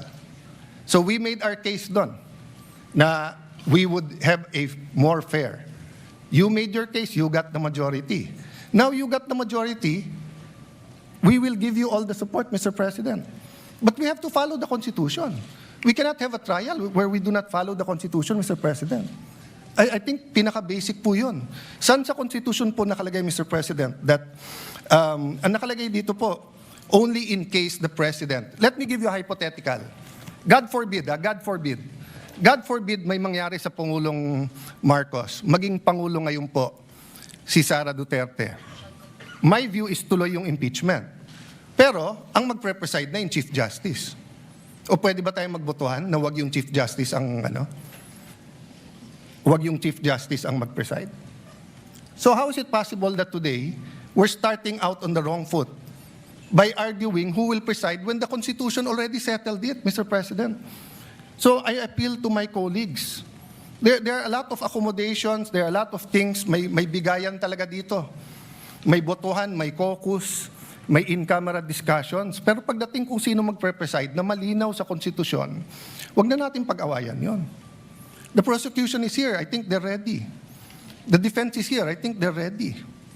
Let's give the Filipino people, a fair trial. Hindi po fair kung pipiliin natin kung sino kahit sinong magaling, kahit ako piliin nyo. Hindi ko po tatanggapin yon kasi mali po yon. Hindi po yun ang nakalagay sa Constitution natin.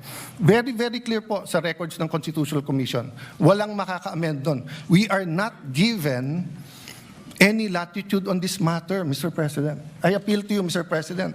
This is your Senate presidency. Thank you. Thank you for that, those views to the good gentleman from Taguig.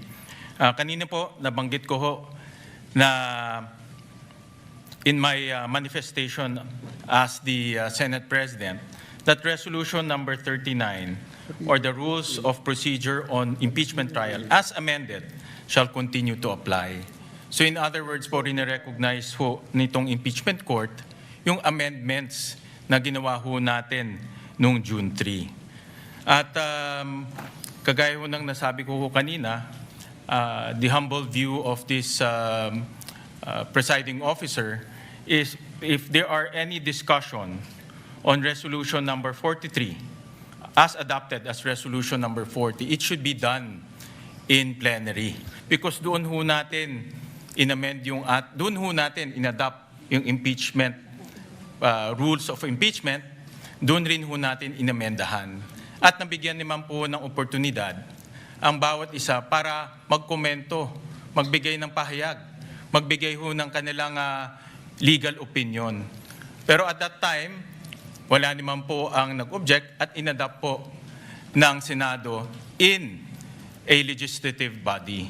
So the position of the chair, if there are any comments, any legal opinions, any issues, it should be done through the legislative body of the Senate. Mr. President, there is no conflict, Mr. President. With your permission, Mr. President. There's no conflict. If you want to discuss it, in 3 weeks may session na tayo. So all we have to do today is follow the Constitution. You preside. Then pagdating ng plenary, then we can debate whether we are allowed to amend the Constitution or not. Because, Mr. President, that's why I premise this not as a parliamentary inquiry or as a point of information or whatever we may call it. That's why it's a point of order. A higher point of order than the point of order in the rules is a point of order in the Constitution. The Constitution says it is the Senate President who will preside. So are we saying now, Mr. President, that the rules can amend the Constitution? Is that the ruling of the chair? Before I make my final ruling on this matter, may I recognize the gentleman from Pampanga, Senator Kiko Pangilinan. Thank you, Senate President. Mr. President, with all due respect, the Constitution does not provide that the Senate President must preside in cases of impeachment trial. What the Constitution provides is that when the President is undergoing impeachment, going through the trial, is being tried, the Chief Justice must preside. nowhere in the Constitution, in the provisions on public accountability and impeachment, does it say that the Senate President must preside when the Vice President is under trial or any other impeachable officer. And precisely because of this, and precisely because the Constitution likewise allows Congress, not the Impeachment Court, Congress, to promulgate its own rules, which is what the Senate did in June 3.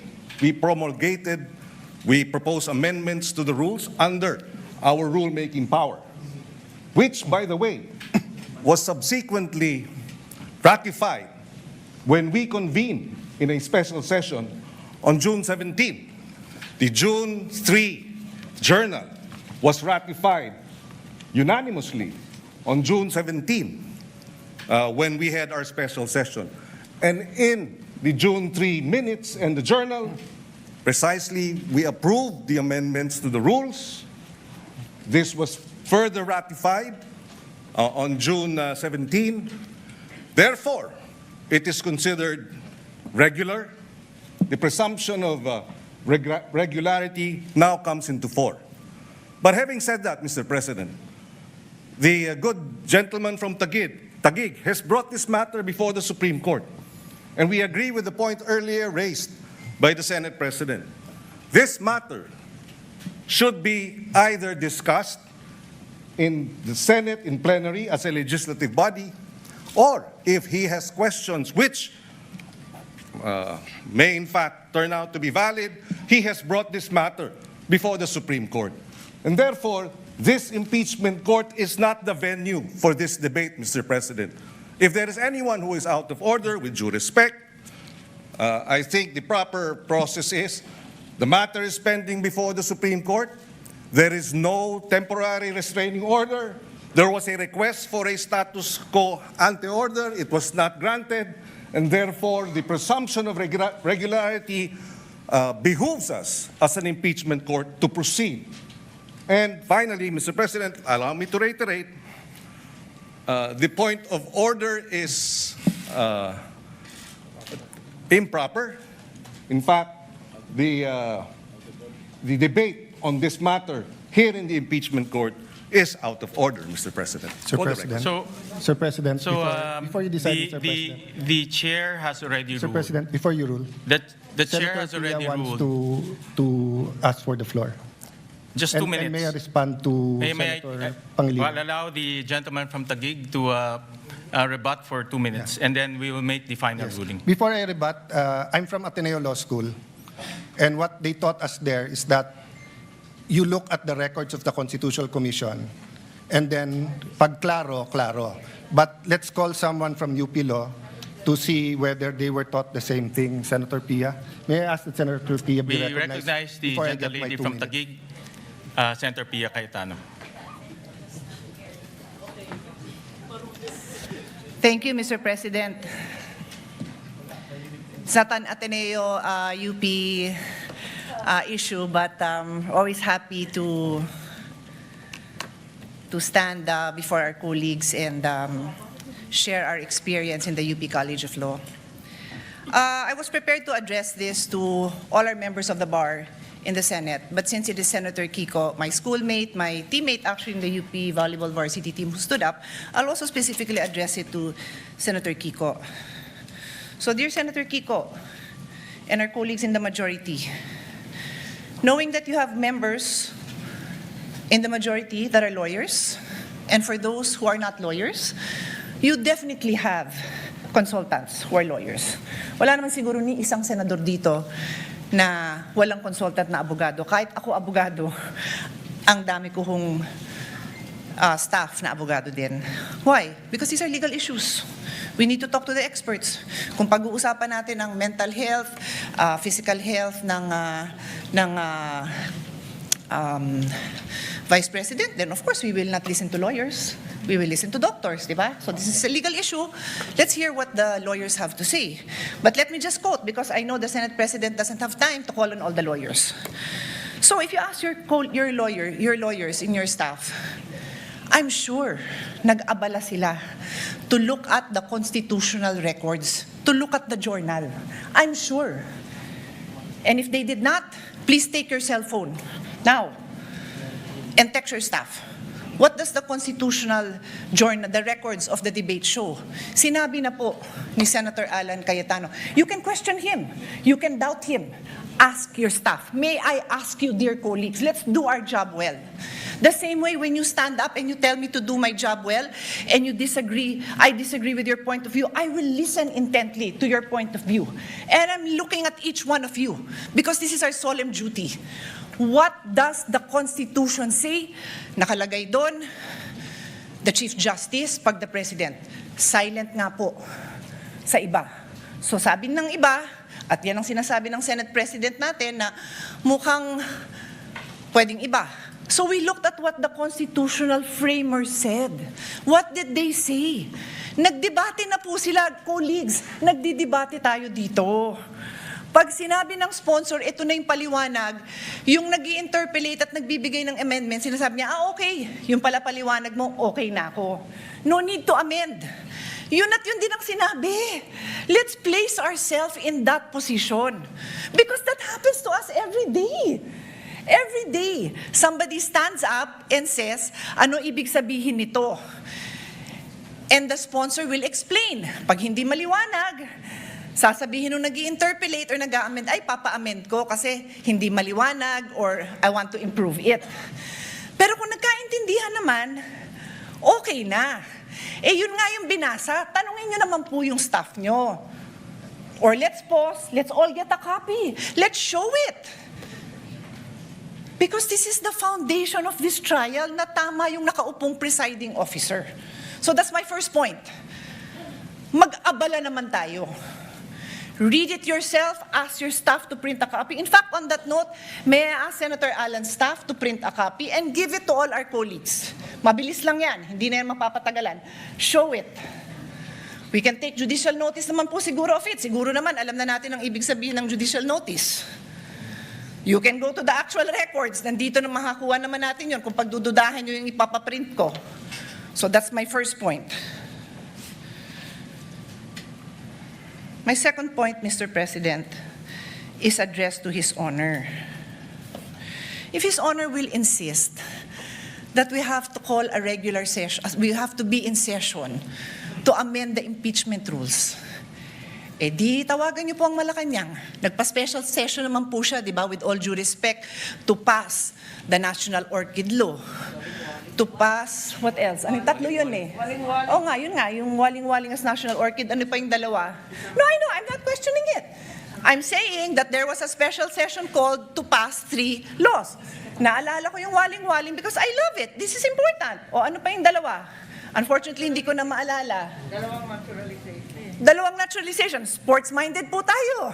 Love po natin yun. Nagkaroon ba ng laban between now and July para mag-special session tayo para doon? Hindi ko alam. But in any case, ito importante to, di ba?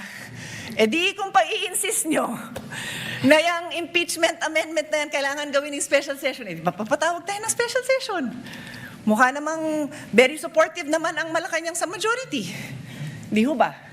Pero I take the position that we are in impeachment court. We are already in impeachment court. Therefore, the amendments must happen here. Medyo common sense din naman po yan. I rest my case. Yun lang po. But as soon as the copies come, I will give it to you. Colleagues, look at it. Huwag tayong majority-minority botohan. Ayusin natin yung pagboboto natin dahil pinapanood tayo, pinapaniwalaan tayo, umaasa sa atin ang taong bayan. Maraming salamat po. Once again, it is, again, before the chair rules, let me acknowledge a former Senate President, Senator Tito Soto. Thank you, Mr. President. Tama-tama yung sinabi ng distinguished lady from Taguig. Tanungin daw yung mga legal staff. Binigay nga sa akin ng legal staff ko, eksakto ganito eh. Article 11, Section 6, page 154. Constitution is silent regarding presiding officer of Senate impeachment. However, the Constitution expressly provides that the Chief Justice will preside if President is on trial. O ngayon, yung mga graduate ng Ateneo, tsaka ng mga UP, ito ngayon yung legal maxim. expressio unius et exclusio alterius. In other words, the express mention of one thing is the exclusion of another. Palagay ko, naintindihan nyo lahat ganyan. Itong akin, sa publiko yung sa akin. Ang sinasabi ng publiko ngayon, nanonood sa atin, dapat you should not resort in too much technicalities kasi ang public interest ang iniisip nila rito. They want to expedite the proceedings.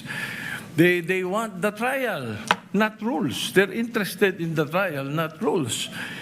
In the interest of justice, sabi nga nila, sometimes rules are not sacrosanct.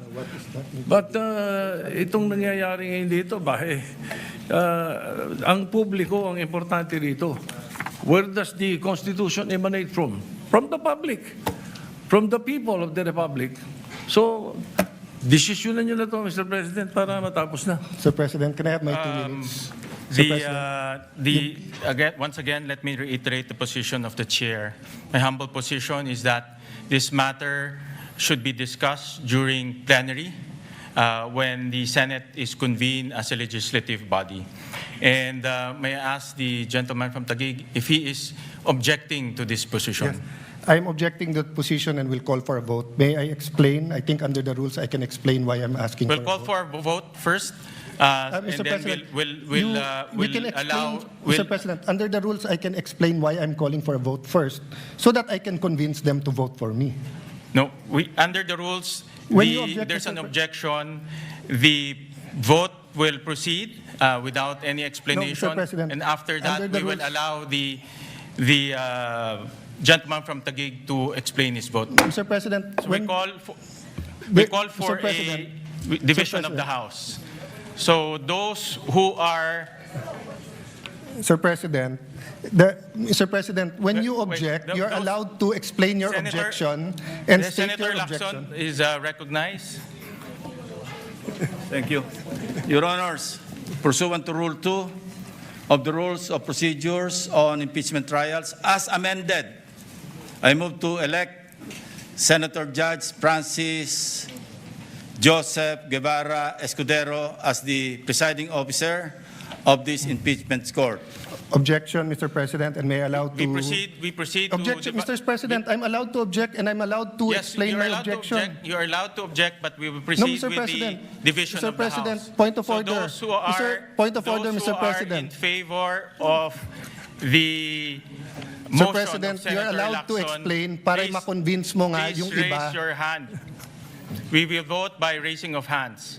So, those who are in favor of the motion of Senator Lacson electing Senator Chiz Escudero as the presiding officer, please raise your hand.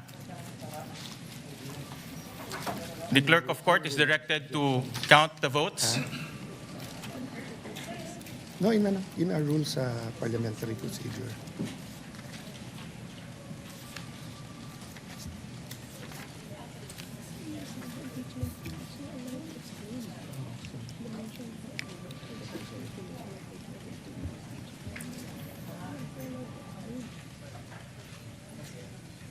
How many? How many? Explain my vote, Mr. President. Hold on. Allow the chair to make a ruling. Those who are against to the motion of Senator Lacson electing Senator Chiz Escudero as the presiding officer, please raise your hand.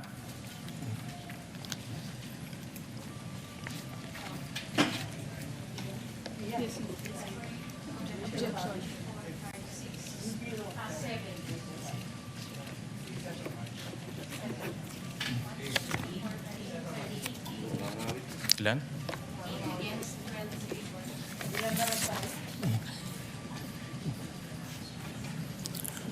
The official count is 12 in favor, 8 against.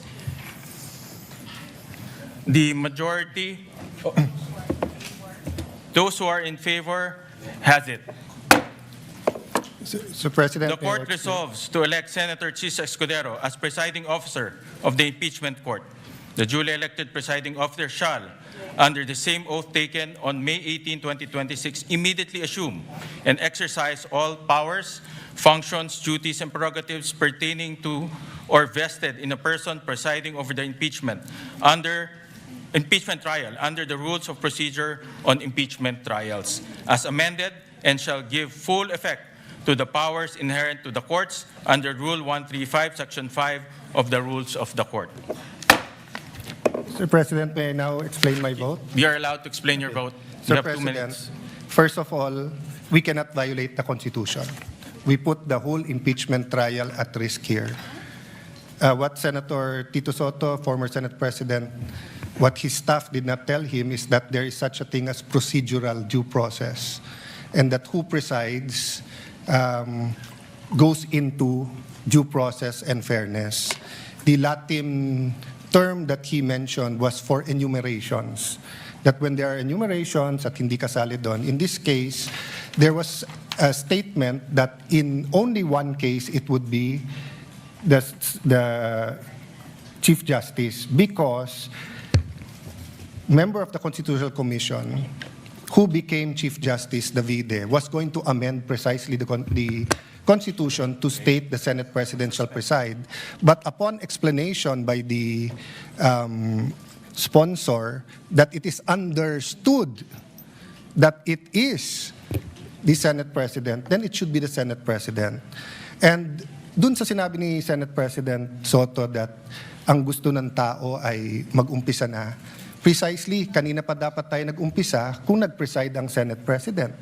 Secondly, this is when you have threshold issues that go into due process fairness.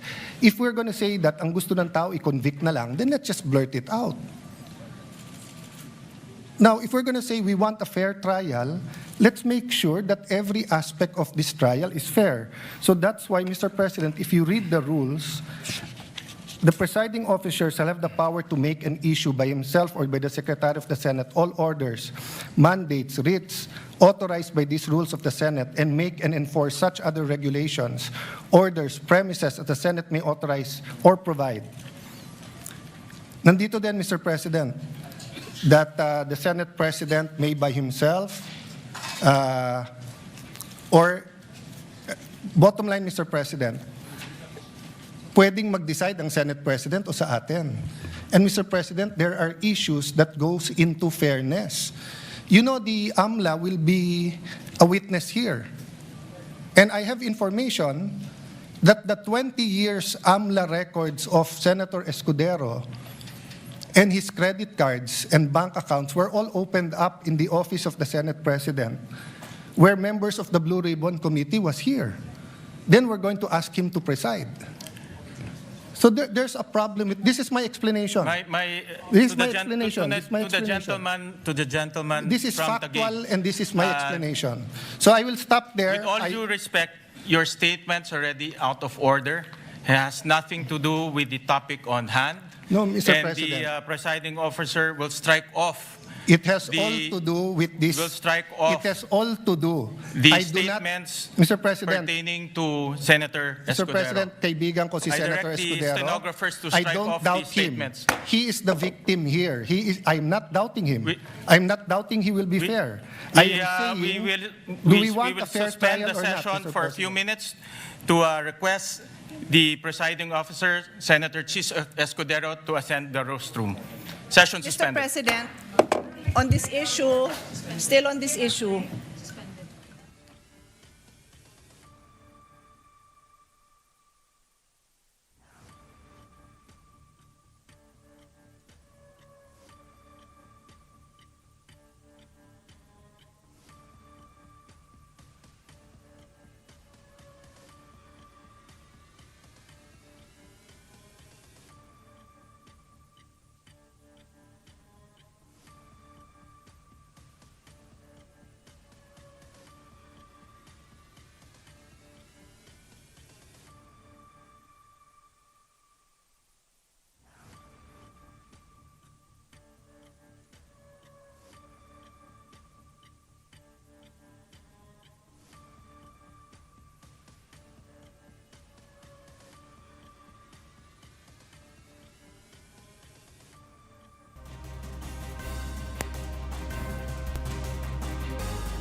Ay, na lang yan.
Trial is resumed.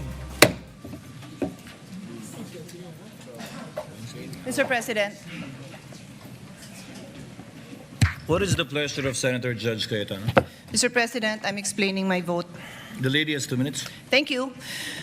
Dear colleagues, my explanation includes a reminder to all of you na kung di nyo kasundo si Alan, malamang kasundo nyo ako. So, if sarado ang pag-iisip nyo na si Alan nagpaliwanag, ako naman ang magpapaliwanag. Pagbigyan nyo naman ako. But what I'm saying is not new from what Senator Alan Cayetano expressed. And I have here copies of the constitutional verbatim debate on this provision. And as Senator Alan read, sinabi ni Mr. Monsod, is it not understood that when the President of the Philippines is on trial, it is the only time when the Chief Justice of the Supreme Court will preside? Is it necessary to say that the Senate President will preside during all other times? Ulitin ko yung tanong, kasi yun ang tanong natin today. Is it necessary to say in the Constitution that the Senate President will preside during all other times? Ang sagot ni Mr. Davide, Mr. Presiding Officer, I precisely presented that because we have a distinction when it comes to the Chief Justice of the Supreme Court. But with that clarification, that in all other cases, it would be the President of the Senate who will preside, I withdraw the amendment. Kaya clear sa Constitution that in all other cases, the President of the Senate will decide. Wala, hindi ho applicable dito yung excluso unios. Hindi ko na-memorize yan kasi I graduated in 1991. And we took that up in 1987. But the phrase is, pag hindi kasama, excluded. Hindi po applicable yon. With all due respect to our former Senate President, it is the intention of the framers that matter. I will ask the page to help me distribute this among our colleagues.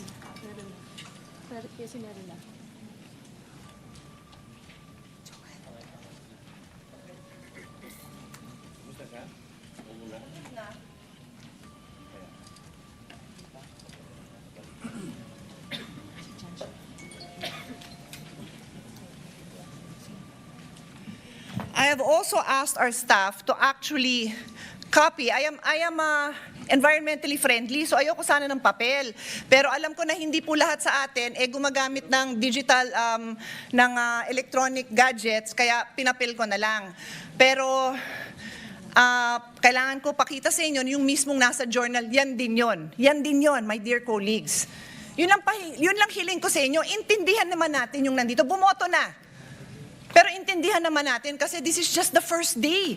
We cannot disregard the Constitution. And I continue, Mr. President.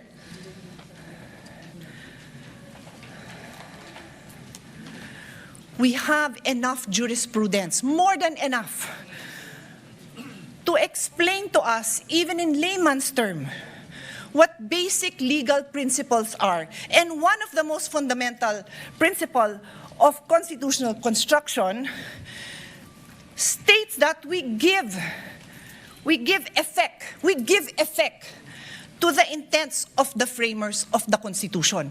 With this vote, did we give effect to the intentions of the framers of the Constitution? Sinabi nga Senate President ang magpe-preside.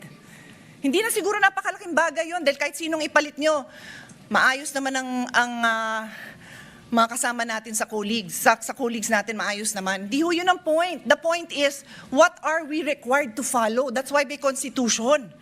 And I will now state, for the record, a few cases that point out that this is what we are supposed to do. Give effect to the Constitution. Lambino versus Commission on Election in GR number 174153, the Supreme Court looked explicitly to the Constitutional Commission deliberation to determine the nature of people's initiative.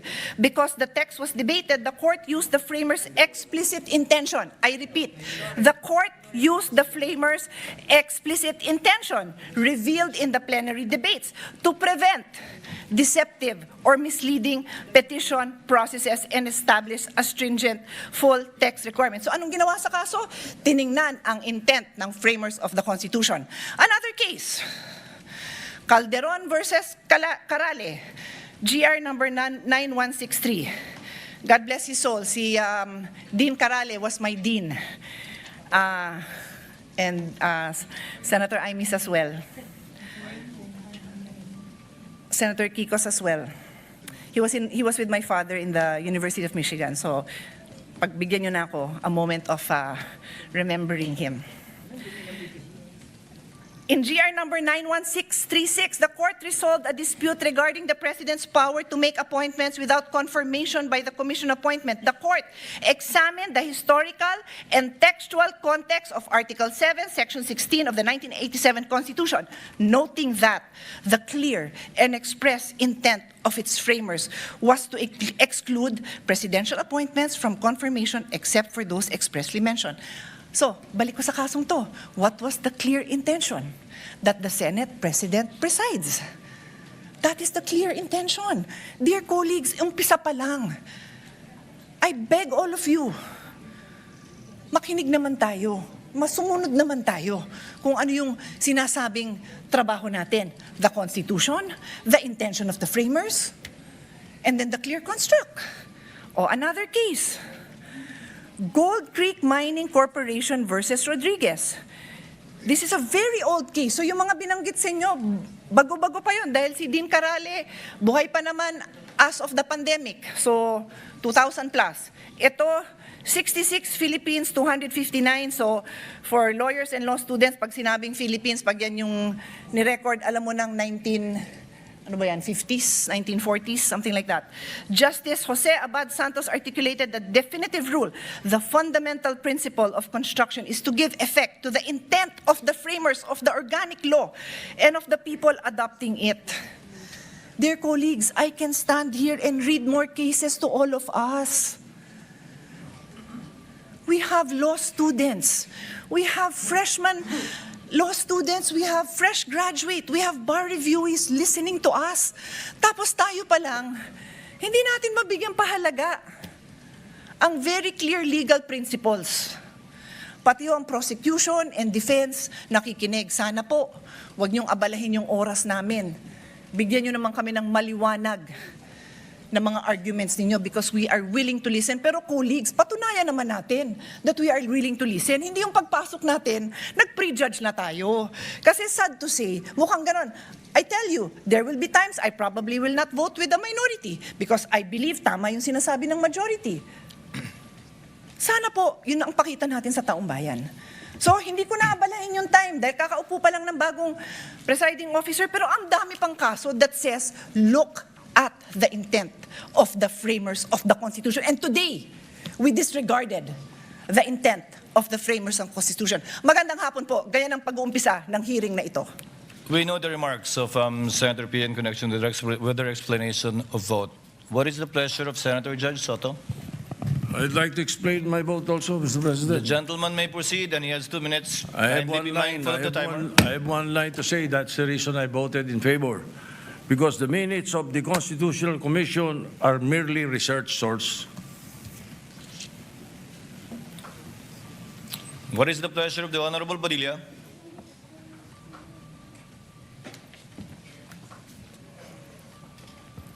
Ginoong Will the gentleman explain his vote? Opo. The gentleman may proceed. You have 2 minutes, sir. Maraming salamat po, Ginoong punong tagapamahala. Mga mahal kong kasama, sa loob po ng 4 na taon na ako po ay ibinoto ng ating mga kababayan at nagsilbing senador, ako po ay naging tagapangulo ng komite ng Constitutional Amendments. At tuwing meron pong pagdinig, ang lagi po naming pinapatawag ay yung mga sumulat ng konstitusyon. Bilang sila po ang nakakaalam kung ano ang puso, ang diwa ng konstitusyon. Malinaw po na kung meron tayong pakikinggan, yung creator. Hindi po ba?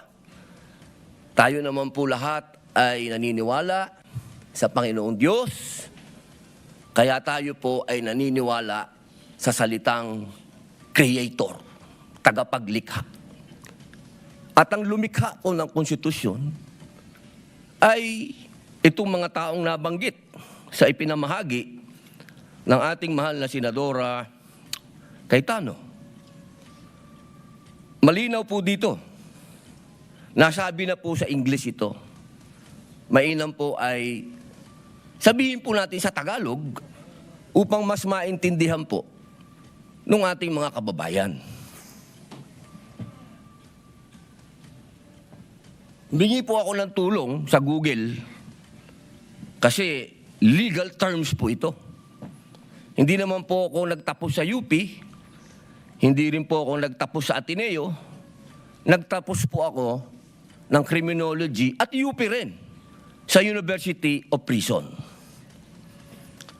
Ang sabi po dito, sa Tagalog po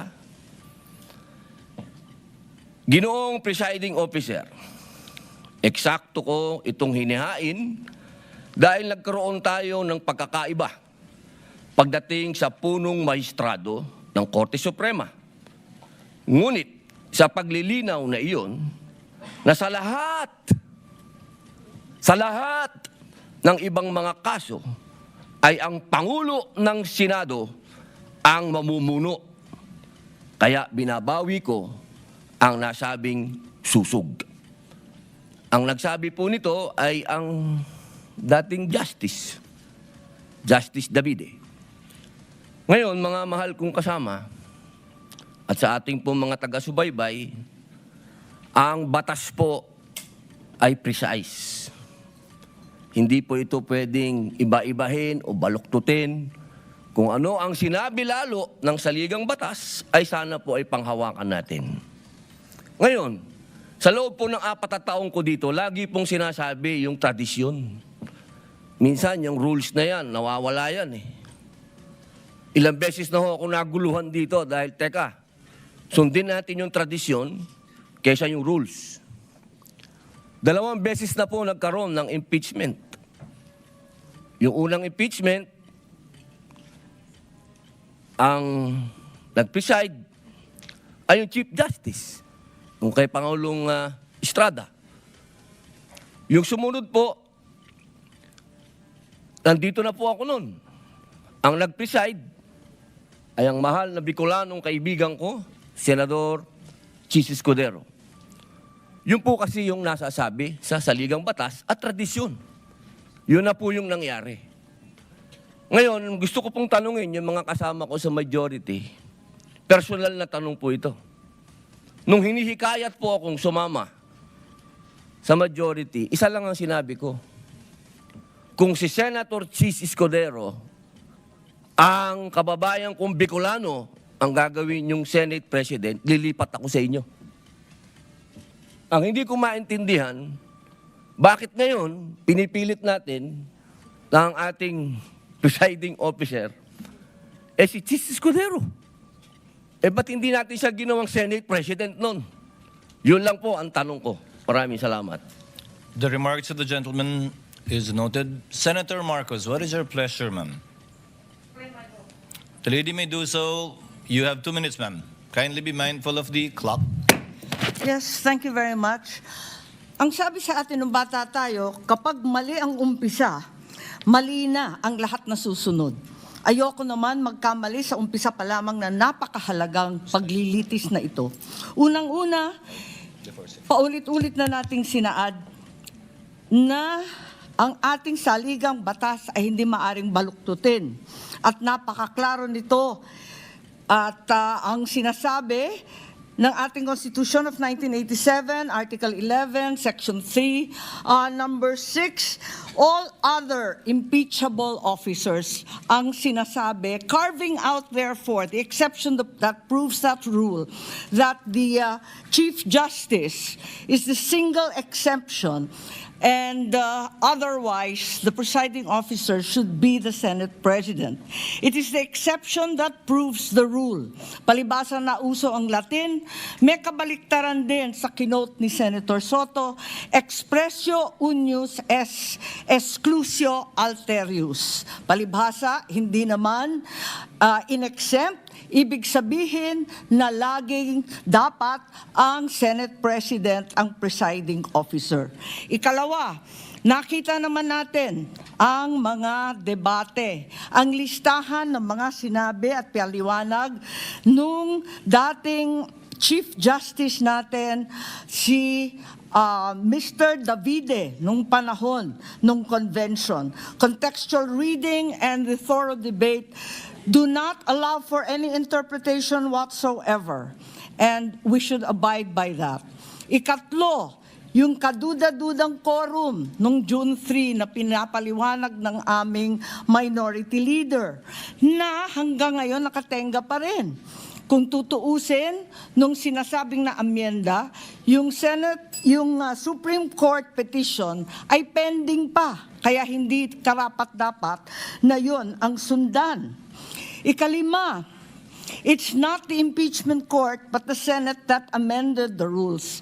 Kaya para sa akin, napakaraming dahilan. Huwag sana nating sayangin itong napakahalagang responsibilidad natin at huwag mag-umpisa sa mali itong paglilitis. Maraming salamat. Thank you, Senator Marcos. Duly noted and entered into the records. The pleasure of Senator Legarda. Senator-Judge Legarda, rather.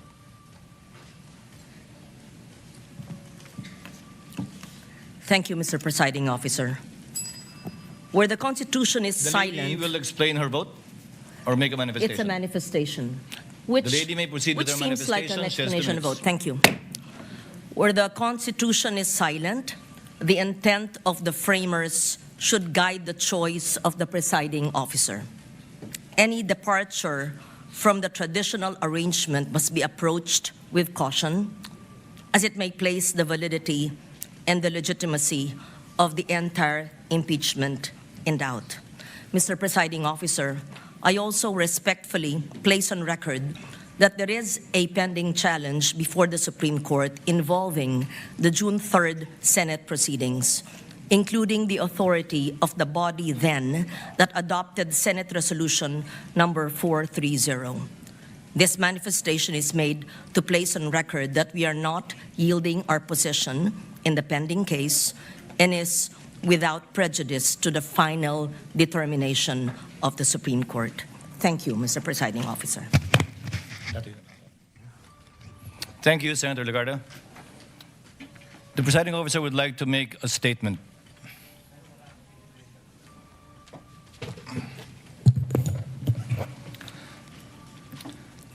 sa mga ginagalangan kong kapwa Senator Judge, sa ating mga minamahal na kababayan, sa mga partido sa kaso na nakabinbin ngayon sa Senado, isa pong maganda at pinagpalang hapon sa ating lahat. Sa araw na ito, muling gagampanan ng Senado ang isa sa mga pinakasagradong tungkuling iniatas ng saligang batas. Ang pag-upo natin bilang isang impeachment court para litisin at husgahan ang pangalawang Pangulo. Kinikilala ng ating saligang batas na may mga opisyal na may hawak ng kapangyarihan at pananagutan na napakabigat.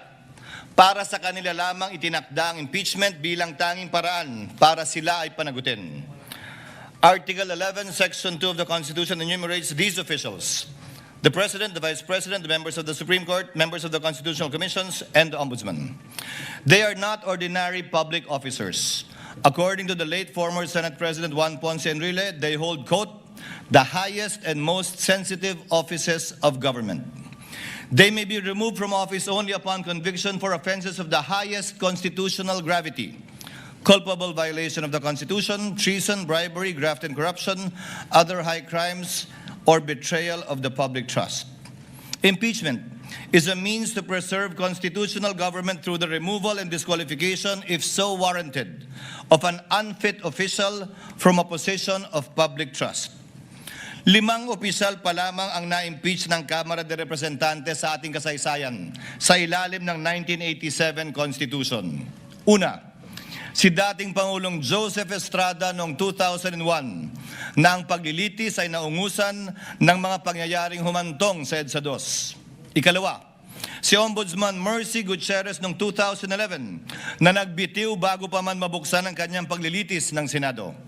Ikatlo, si Chief Justice Renato Corona noong 2011 din na nilitis na patunayang nagkasala at inalis sa tungkulin ng Impeachment Court bilang punong mahistrado.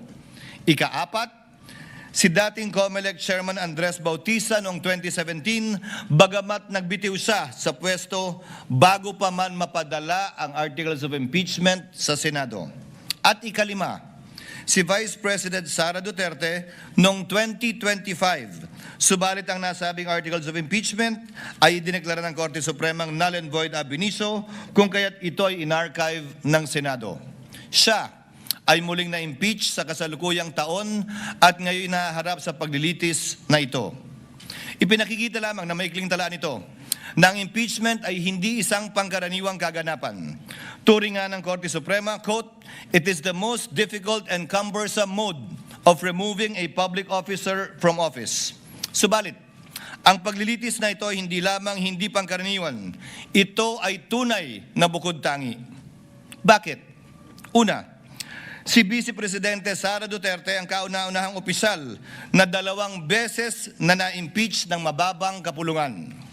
Pangalawa, siya ang kauna-unahang Vice Presidente na haharap sa paglilitis ng isang impeachment court at pangalawang opisyal lamang na halal ng sambayanan na sasailalim sa prosesong ito.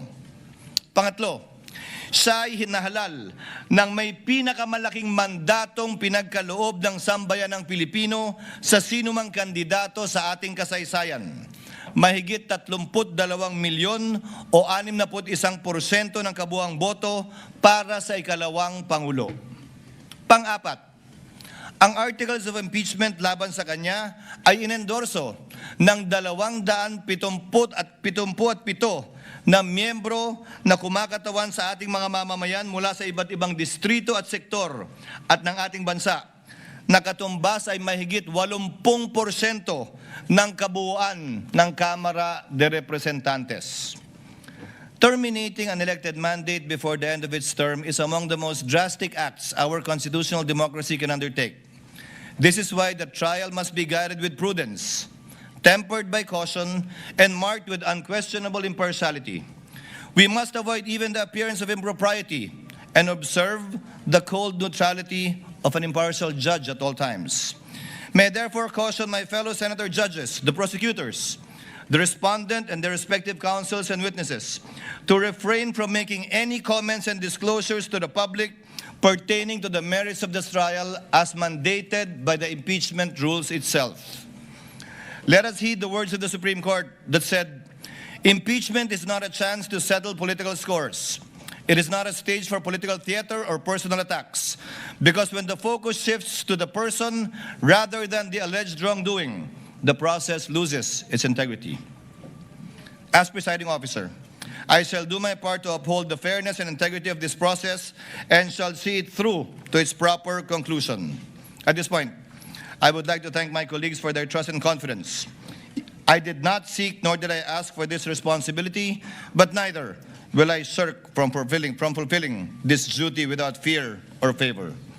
This now brings me to the threshold questions that will guide the conduct of this trial and the rulings of the chair. First, what is the number of votes needed to convict the respondent?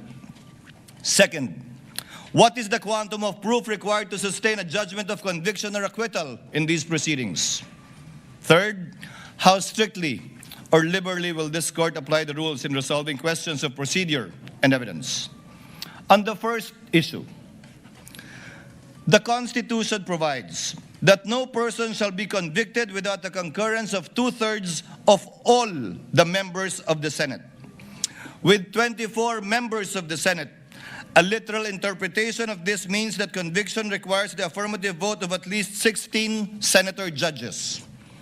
This literal interpretation finds direct support in the 2000 case of Bayan versus Zamora, which concerned the Senate's compliance with the 2/3 vote required to concur in a treaty. Despite having only 23 incumbent senators at that time, then Senator Gloria Macapagal Arroyo was elected as vice president. Therefore, there were only 23 senators. The court held the charter provides that the Senate shall be composed of 24 senators. Without a tinge of doubt, 2/3 of the figure, or not less than 16 members, is an unquestionable compliance with the requisite number of votes mentioned in Section 21 of Article 7. It behooves, therefore, all of us to observe the same fidelity with the Constitution in this trial, which affects not only the mere ratification of a treaty, but more so affects the substantial rights of the respondent, as well as the sovereign will of the people as expressed in the overwhelming mandate given to her. This is the prevailing law today. Whether we agree with it or not, we must abide by it. However, those who disagree are not without recourse, because this is without prejudice to the right of any party who holds a different view to seek judicial relief.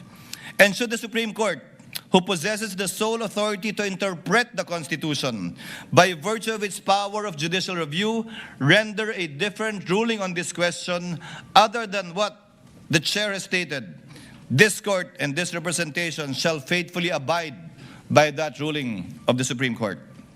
On the question of quantum of proof, given that impeachment is a sui generis constitutional proceedings, the standards of proof that govern administrative, civil, and criminal proceedings do not apply. However, this does not mean that senator-judges shall rely solely on their conscience in deciding this case. No less than the Supreme Court also said that, quote, decisions regarding whether to acquit or convict must be based upon clear charges supported by sufficiently clear and convincing evidence. Furthermore, let me be clear that the burden of proof in these proceedings rests upon the prosecution. It does not and will not shift.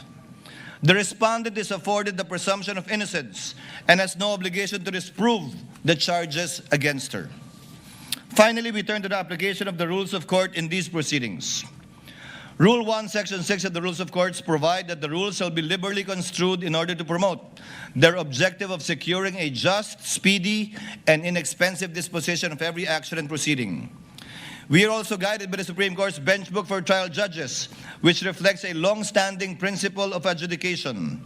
In case of honest doubt about the admissibility of evidence, it is a better policy to rule in favor of admission and let the senator-judges decide whether to give it little or no weight when deciding upon the case in the final outcome.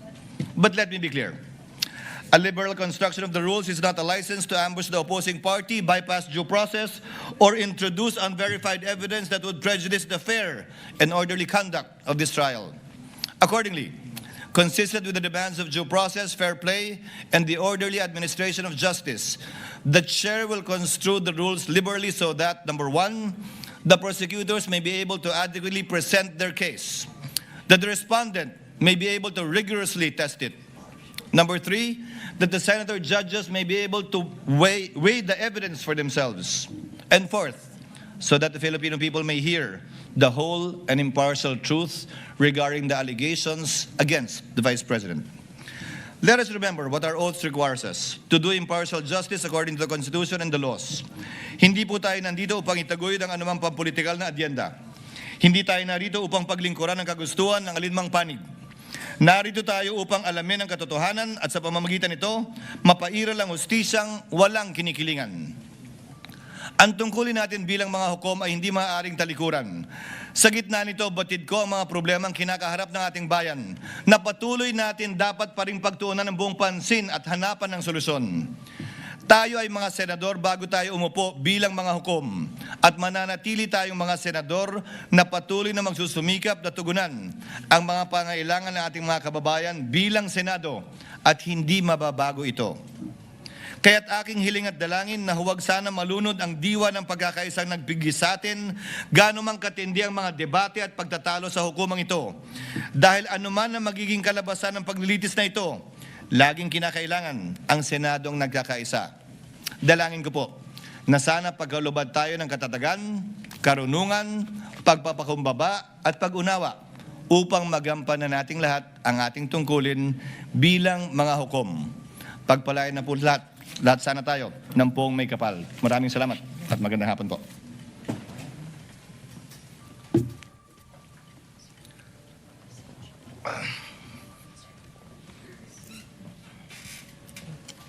Sir Presiding Officer. Before we continue, Chair would like to make of record that Senator Joel Villanueva will insert his explanation of vote into the records. If there are no objections, Chair dispenses with the reading of the minutes of the Journal of the May 18 Proceedings, 2026, and consider the same as approved. On the motion? There being no objection, Journal is hereby approved. Senator Cayetano? Mr. President, let me thank you and just make the manifestation that this representation believes that it is a threshold issue, the number of senators to convict, and 2/3, the logical, fair, that would give justice to the Constitution 16. So I thank you for that statement. And as you mentioned, it is a statement of the court, not only of the presiding justice, because napaka-importante na sa umpisa pa lang, alam na ng prosecution at alam na ng depensa kung ilan.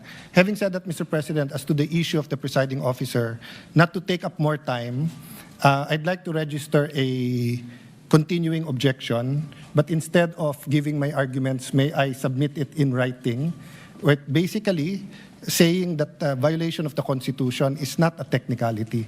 But if our dear colleagues will allow, we will just submit it in writing, Mr. President. The Whoever wants to continuing join me. objection of the gentleman is noted, and he may so submit his extended written explanation in writing for the record. Senator Cayetano? Thank you, Mr. President. Just a few administrative matters with your indulgence, dear colleagues. The lady may proceed. Thank you. I read that we have rules for our resource panel and also our prosecution and defense that no drinks and food allowed.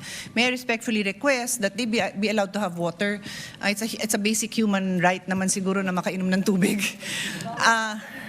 I read something. I'm just saying, I saw it in the rules. So I'm making clear because knowing them, they will follow our rules. And I think it's not right to not allow drinks. And then there may be some who are pre-diabetic or diabetic and need to eat something. So if they have to have crackers or whatever it is that they need to have, I think we should allow them to do that, Mr. President. Sama-sama ko na yung rules ko, ha. And then they should also be allowed to have a bathroom break. I don't want them to also, may ibang klaseng sakit naman yung hindi nakakapunta sa banyo, so may automatically be allowed. I think they're responsible enough to, they're a whole team. There's like a dozen of them here. And then finally, sitting is the new smoking. May we also allow them without them having to ask for permission to stand up, stand in the back, and to stretch their legs, because it is not healthy to be sitting down for 2, 3, 4 hours, and I think our hearings will go on for a long time. So that's my humble submission for the health and wellness of our prosecution and defense panel. Thank you, Mr. President. Noted, and we will discuss the matter with the parties. Senator Pangilinan. Yes, Mr. President, if I may be likewise allowed to submit a written explanation of my vote, particularly on the matter of referring to the Constitutional Commission when the debates of the Constitutional Commission, Mr. President, where I believe there is a contrary opinion, which the Supreme Court, in fact, ruled in previous rulings, the Chavez case, Mr. President, for the records. Noted, the gentleman may do so. If there are no other matters, we now proceed to trial. The clerk of court will please call the case before this impeachment court. Case number 004-2026 in the matter of impeachment trial of Vice President Sara Zimmerman Duterte. Appearances for the prosecution.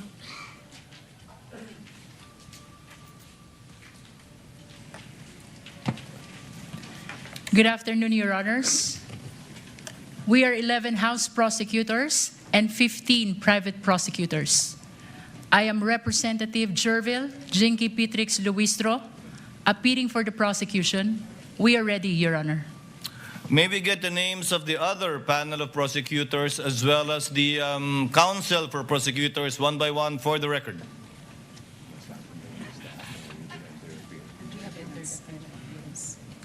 Good afternoon, if Your Honors, please. We have already submitted the names of the public and private prosecutors who have formally entered their appearance. Ako po si Representative Jose Manuel I. Diokno, magalang pong humaharap sa Senate Impeachment Court. Ready po. Noted. Good afternoon, Your Honors. I am Representative Laila De Lima from the Mamamayang Liberal or ML party list, respectfully appearing as public prosecutor. We're ready.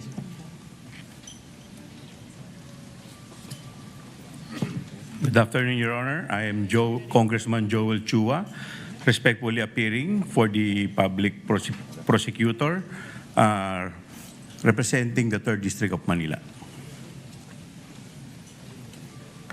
Good afternoon, Your Honors. I am Arlene Kakabagaw from the Nagat Islands, representing the public prosecutor, Your Honor. Good afternoon, Your Honors. I am Representative Lawrence Rivera Defensor from the 3rd District of Iloilo, respectfully appearing as public prosecutor. Good afternoon, Your Honors. Representative Jonathan Keith Flores of the 2nd District of Bukidnon as public prosecutor, Your Honor. Good afternoon, Your Honors. Representative Isabel Maria Jorge Zamora from the Lone District of San Juan City as public prosecutor. Good afternoon, Representative Terry Don of Bicol Saro Party List. We are ready, Your Honor. Maraming salamat po. Good afternoon, Your Honors. Representative Ramon Rodrigo L. Gutierrez of One Ready Party List, respectfully entering appearance for the public prosecution. Good afternoon, Your Honors. Representative Lordan Swan of the 1st District of Cagayan de Oro City, respectfully appearing for the prosecution. For the record and for the information of our prosecutors, the term used in our rules for the public prosecutors, as you so mentioned, should be panel of prosecutors of the House of Representatives, and insofar as I've been hearing the term private prosecutors, the private lawyers will be referred to as counsel for the prosecutors. You may proceed. Good afternoon, Your Honors. I'm Attorney Lorna.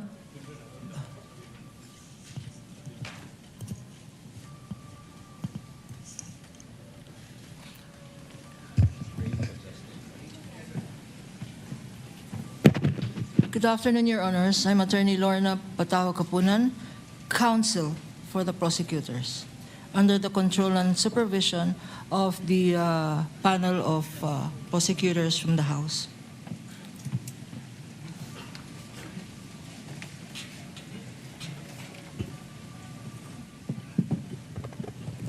Magandang hapon.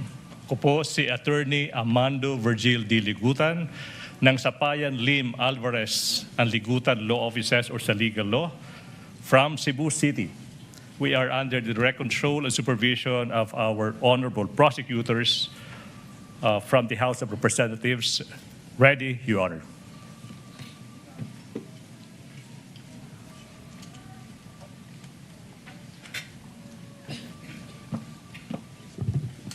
Good afternoon, Your Honors. I am May Sancho Divina Gracia of the Co and Divina Gracia Law Offices, and I am respectfully entering my appearance as counsel for the prosecutors.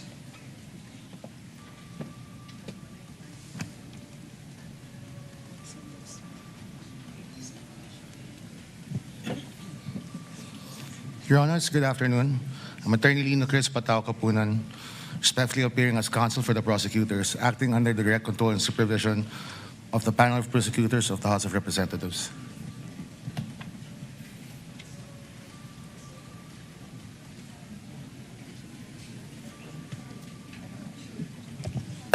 Good afternoon, Your Honors. Attorney Sonia Castillo, private prosecutor, under direct control and supervision of the public prosecutors. We are ready, Your Honor.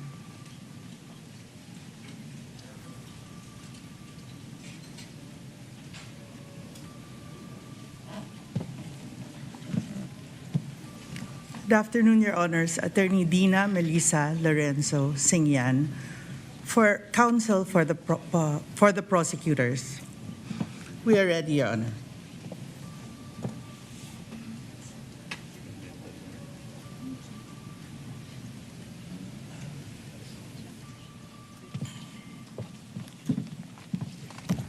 Good afternoon, Your Honors. I'm Attorney Marford T. Fua, appearing as counsel for the panel of prosecutors. Good afternoon. We are ready, Your Honor.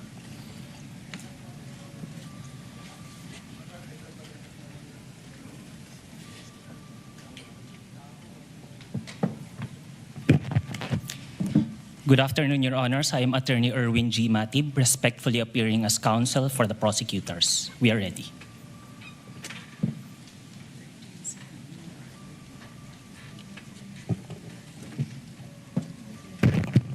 Good afternoon, Your Honors. I'm Attorney Justine Lamarca, respectfully entering my appearance as counsel for the prosecutors. We are ready, Your Honor.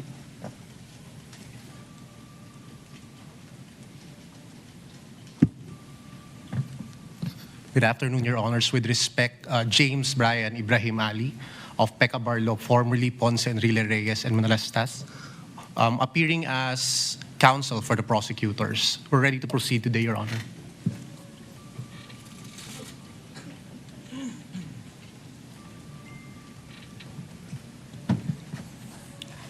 Good afternoon, Your Honors. I'm Attorney Reynaldo Robles of the law firm of Chan Robles and Associates, appearing as counsel for the prosecutors under the control and supervision of the public prosecutors. Ready, Your Honor.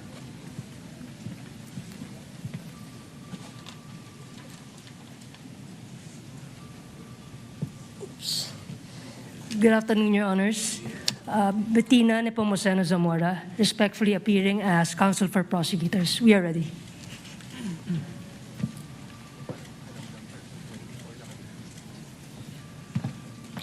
May it please the Court, Attorney Theodore Te, appearing as counsel and under the control and supervision of the House panel of prosecutors.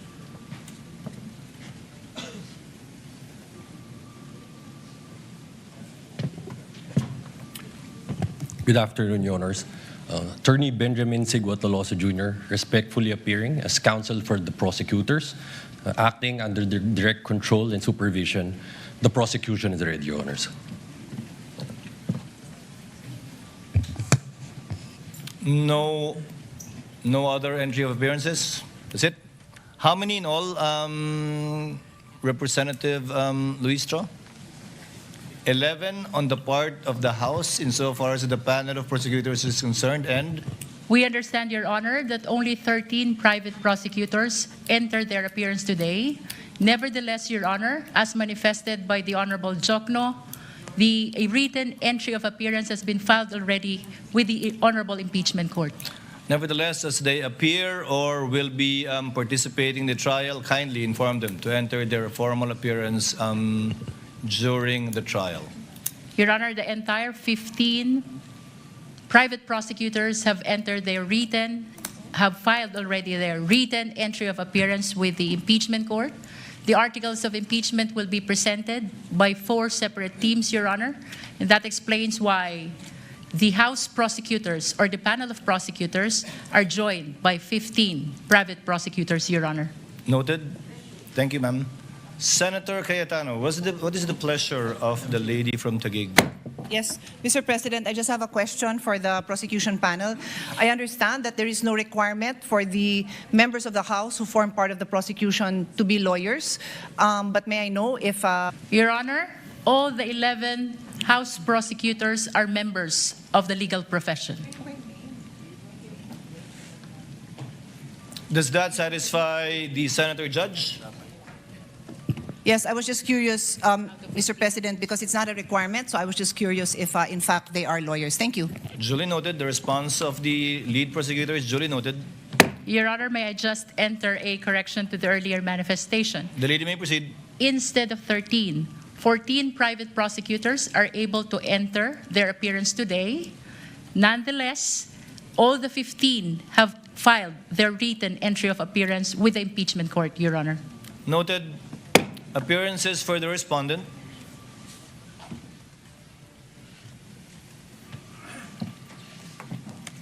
Good afternoon, Your Honors. I am Sheila Sison, respectfully appearing for Vice President Sara Duterte. With the permission of the court, my co-counsel will enter their respective appearances. You may proceed. Gregorio Y. Narvasa II.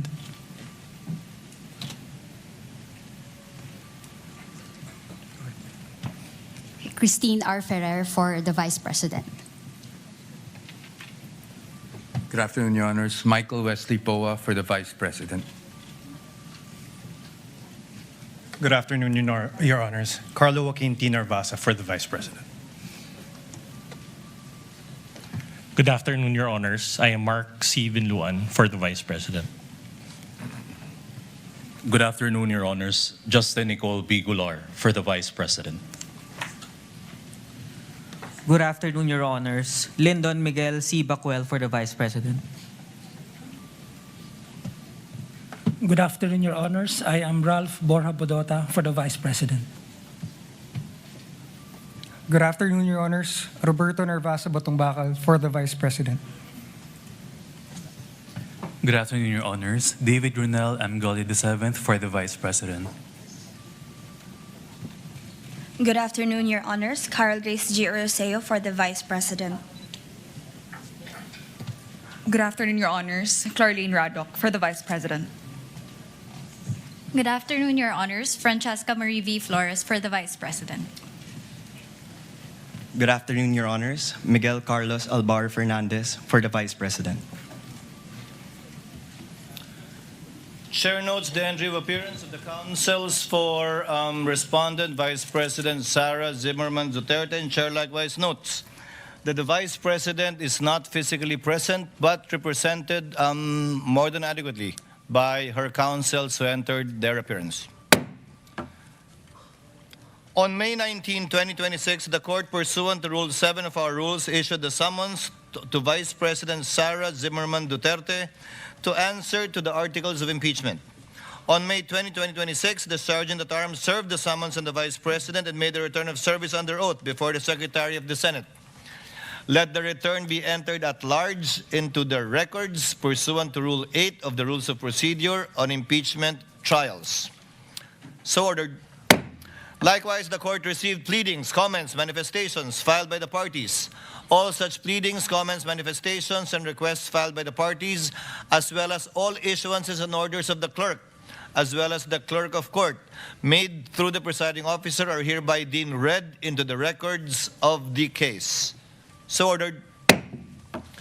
At this juncture, the chair would like to direct the parties to prepare for their opening statements. We will start with the prosecution. May I know from the prosecution who will deliver the opening statement, and from the respondent who will deliver the opening statement? Under our rules, only one lawyer shall deliver the opening statement for either side. I presume Representative Luistro, you will deliver for the prosecution and for on the part of the respondent? I will deliver the opening statement for the defense, Your Honor. Representative Luistro from the panel of prosecutors of the House of Representatives is now recognized to deliver her opening statement for the prosecution. You may proceed, ma'am, and you have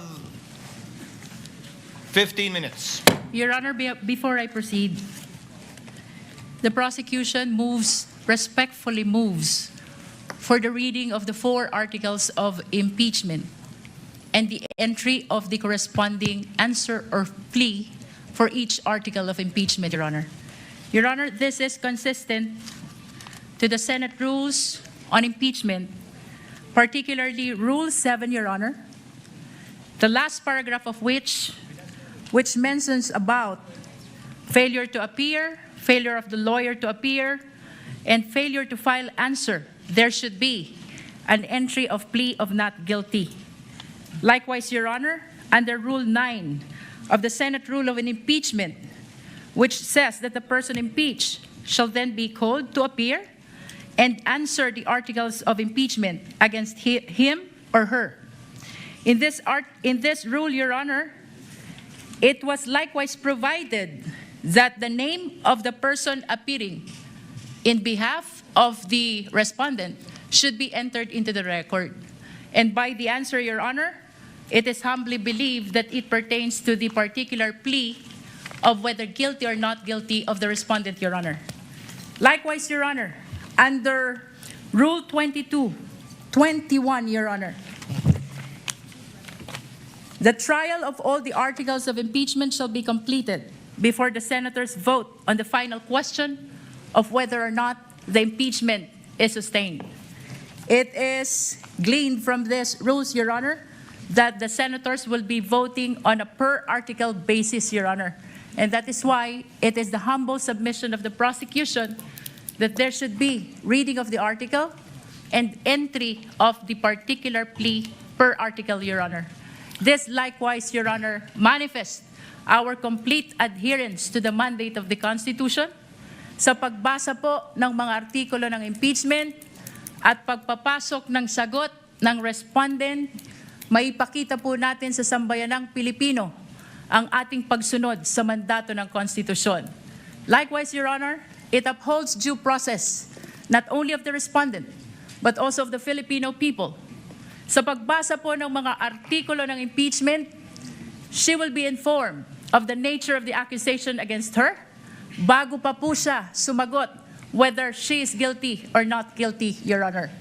Likewise, Your Honor, ang 4 na artikulo po ng impeachment ay nakabase sa iba't ibang alegasyon ng facts at iba't ibang nature of accusation or cause of action, Your Honor. And with that, Your Honor, it is perceived that there is a possibility that the plea of the respondent to each and every article will be different from one another, Your Honor. And lastly, Your Honor, this is consistent with the Senate rules on impeachment because the Senator-Judges, the Honorable Senator-Judges, Your Honor, will be voting on a per-article basis at the conclusion of the trial of this impeachment case, Your Honor. The Chair will respond. Unless the counsel for respondent would like to say something about the motion of the distinguished lead prosecutor. Yes, Your Honor, may I comment? The lady may proceed. Before the presiding officer can rule on the motion or request of the lead prosecutor. But before I give my comment, may I just clarify if the lead prosecutor is now making a motion to arraign the respondent accused. Your Honor, whether this is arraignment or otherwise, the motion of the prosecution is very much consistent with the Senate rules on impeachment. I think the question, Your Honor, is very simple. As I have It's mentioned, Your answerable by Honor, yes or no, Your Honor. Rule Is the 7, lead prosecutor, Rule 9, is the lead prosecutor Let this not be a debate between the requesting counsels. for the respondent accused to Counsel be for arraigned, Your Honor? respondent, kindly make your comments and avoid asking questions from the counsel for the prosecutor. We will recognize the counsel for respondent for her comments on the motion and the manifestations made by the lead prosecutor for the House. You may proceed, ma'am. Thank you, Your Honor. I believe I have a standing question to the lead prosecutor, and I would like to ask her for the legal basis for requiring the respondent to be arraigned today. Because, Your Honor, I note that in her request earlier and manifestations given for the respondent to be arraigned today, she cited Rule 7, Rule 9, and Rule 21. However, in Rule 7, it very clearly states that if the person impeached after service shall fail to appear either in person or by counsel on the day so fixed, or appearing shall fail to file his answer to such articles of impeachment, the trial shall proceed nevertheless as upon a plea of not guilty. Well, this rule is clear.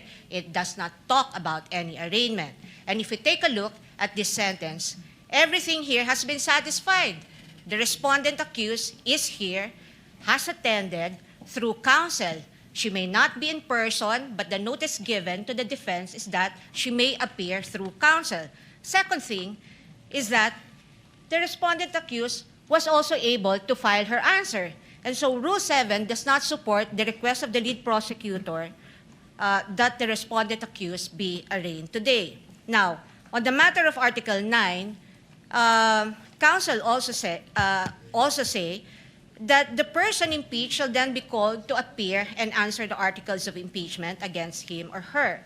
And if he or she appears, or any person for him or her, the appearance shall be recorded, stating particularly if by himself or by agent or counsel, naming the person appearing in the capacity in which or he appears. If he or she does not appear, either personally or by agent or counsel, the same shall be recorded. And for all intents and purposes, respondent is present today through counsel. There is also nothing in Rule 9 that requires the reading of a 23-page articles of impeachment, which will be a waste of judicial time.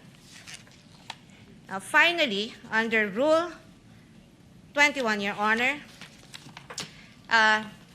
may I just correct the manifestation earlier by counsel, because it would seem to me, unless a reading of the transcript would say that I'm mistaken, but I seem to have heard the lead prosecutor claim that the voting on the articles of impeachment will be per article. Well, that's true, but the first sentence of Rule 21 says, the trial of all the articles of impeachment shall first be completed before the senators vote on the final question on whether or not the impeachment is sustained. Now, honestly, I do not see how Rule 21 is related to the motion now being requested or propounded by the lead prosecutor. And at any rate, Your Honor, given that the respondent is represented by her counsel today, and this is consistent, her appearance is consistent with the notice given and in accordance with the rules on rules of procedure of this court, then we can enter her plea on her behalf. The arguments of the parties are duly noted. Chair will now make its ruling. The articles of impeachment were deemed read and spread into the records when it was referred by the Senate to the Committee on Justice for the proper issuance of summons. And a plea of not guilty will only be entered in accordance with our rules in behalf of the Vice President if she does not file an answer. But in this case, she has filed an answer and in fact has appeared through counsel. Insofar as the reading of the articles of impeachment is concerned, it will be done at the final resolution of this case when it is put to a vote by the senator-judges, where each article of impeachment will be read before a vote shall be taken thereon. For those reasons, the motion is denied, and the lead prosecutor, Representative Luistro, may proceed with her opening statement. Kindly be mindful of the clock, and before recognizing you, ma'am, may I remind the counsels for the parties to kindly address the chair with respect to anything and everything they want or wish to say before the court, and not to address each other. The lady may proceed. Representative Luistro, you are recognized, and you have 15 minutes for your opening remarks. We thank the court, Your Honor.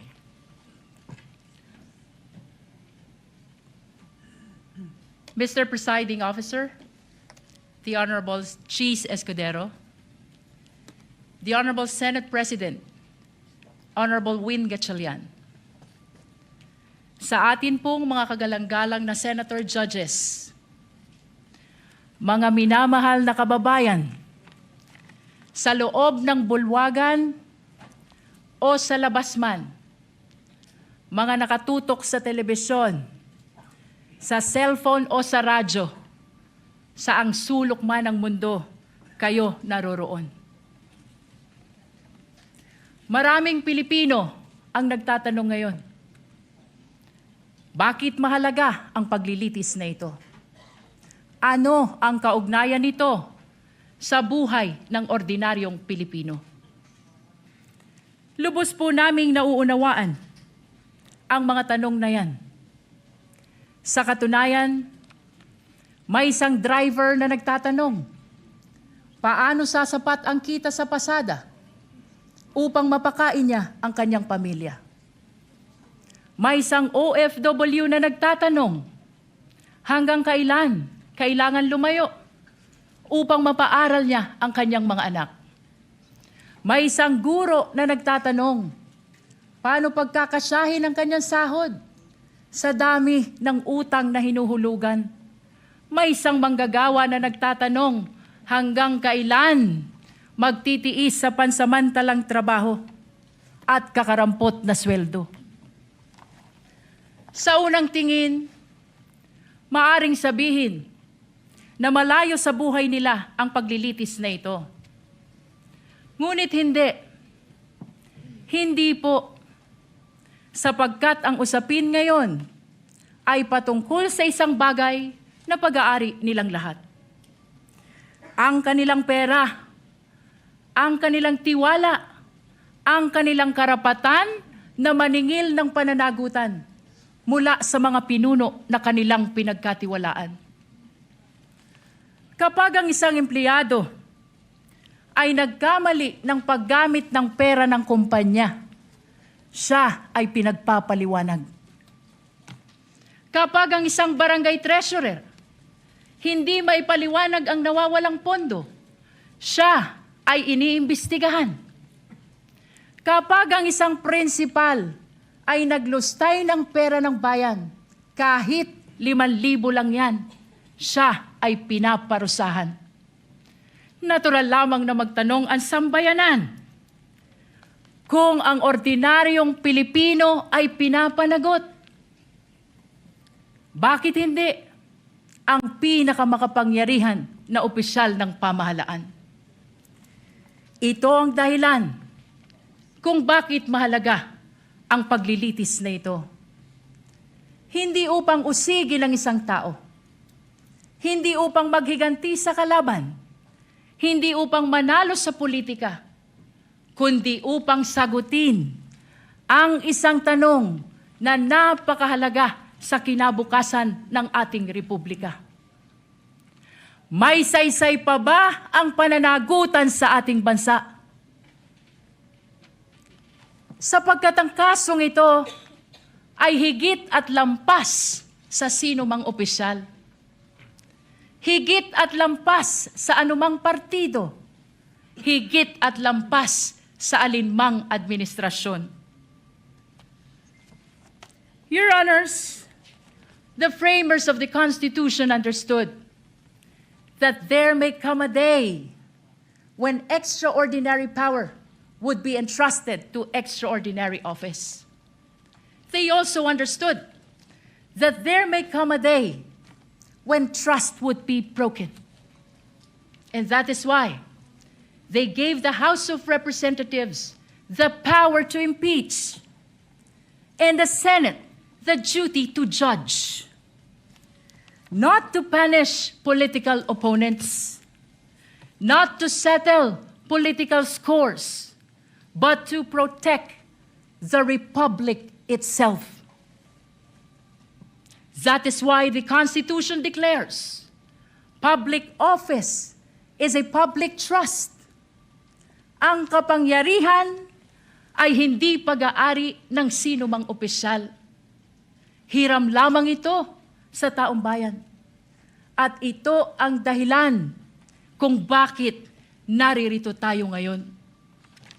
Your Honors, the prosecution will present exactly what the Constitution requires. Evidence. Hindi chismis. Hindi haka-haka. Hindi propaganda at lalong hindi SOCMED narrative.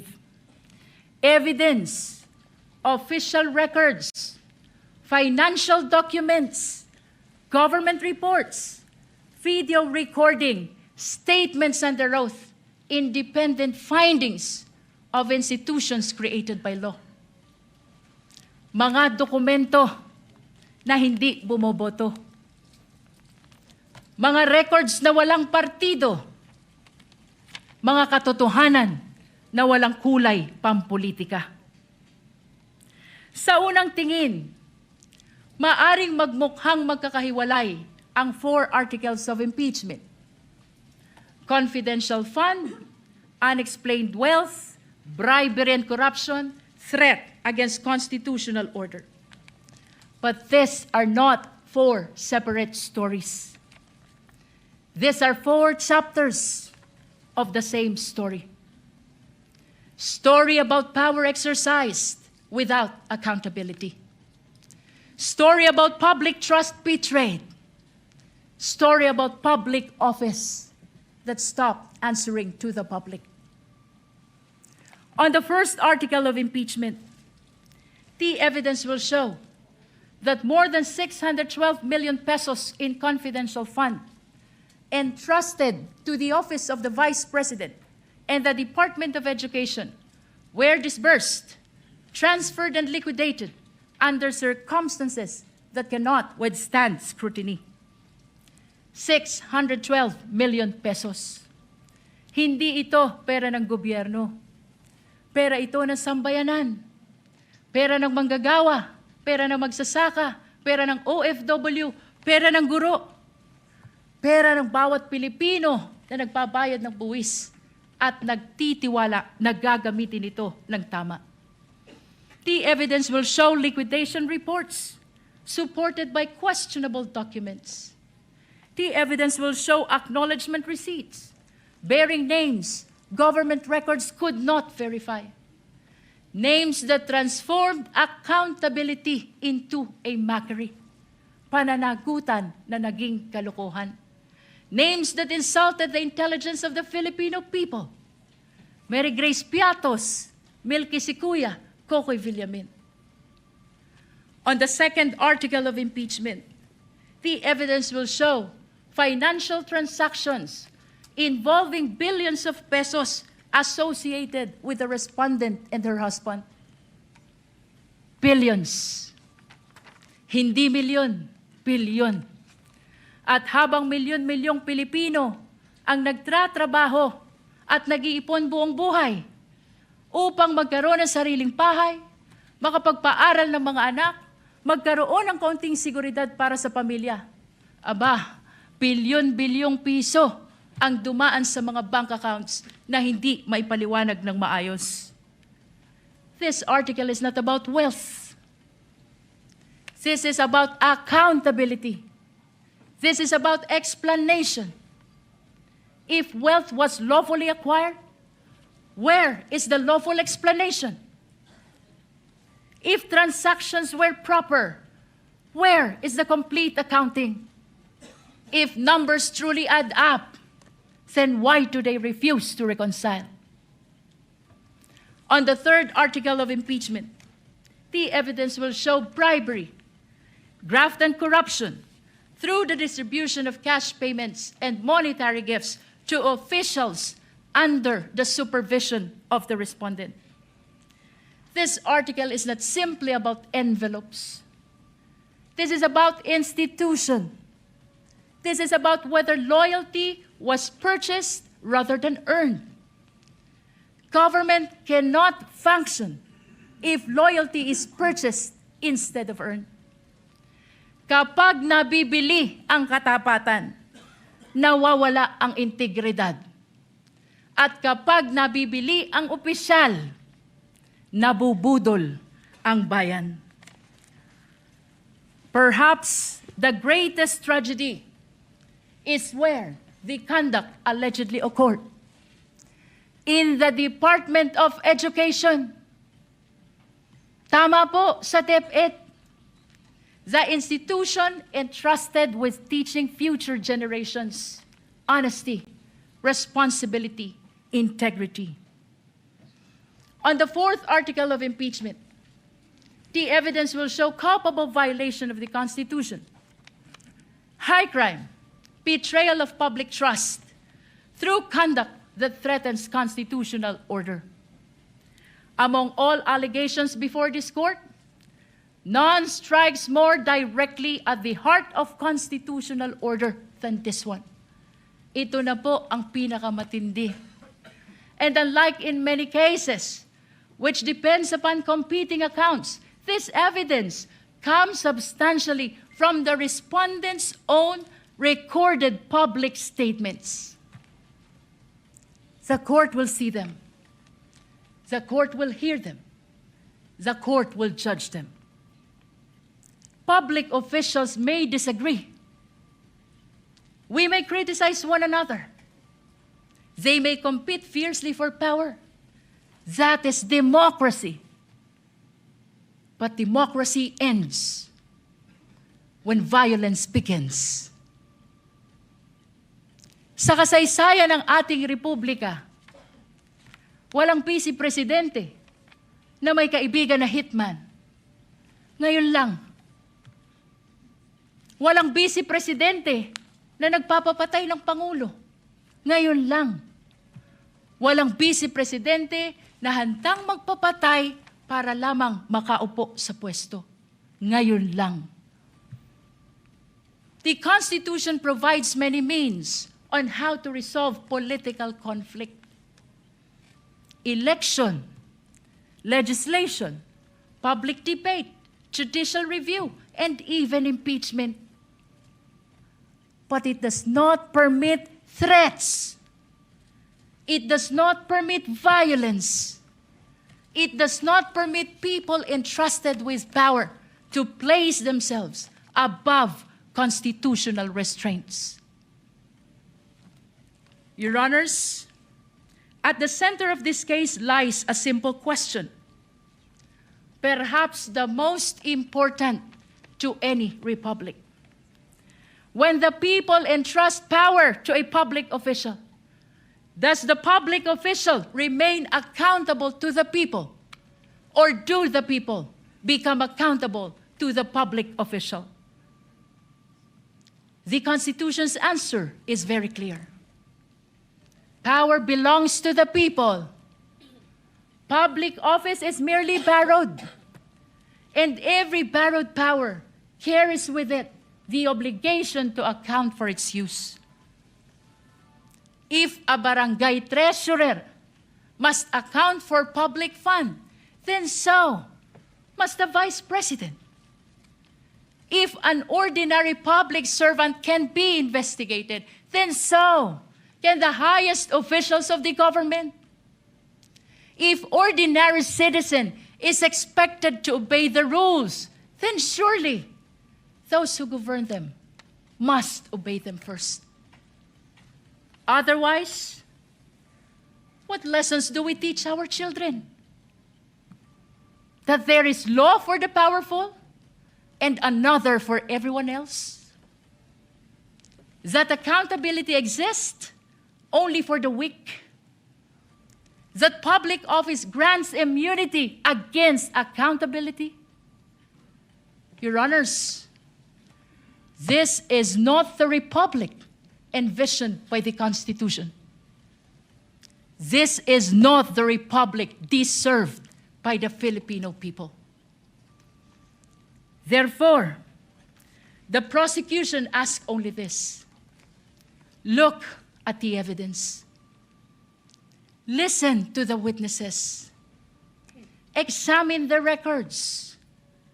Follow the evidence wherever it leads. Judge this case not by politics, not by popularity, not by fear, not by loyalty. Judge this case by the Constitution. Judge this case by the evidence.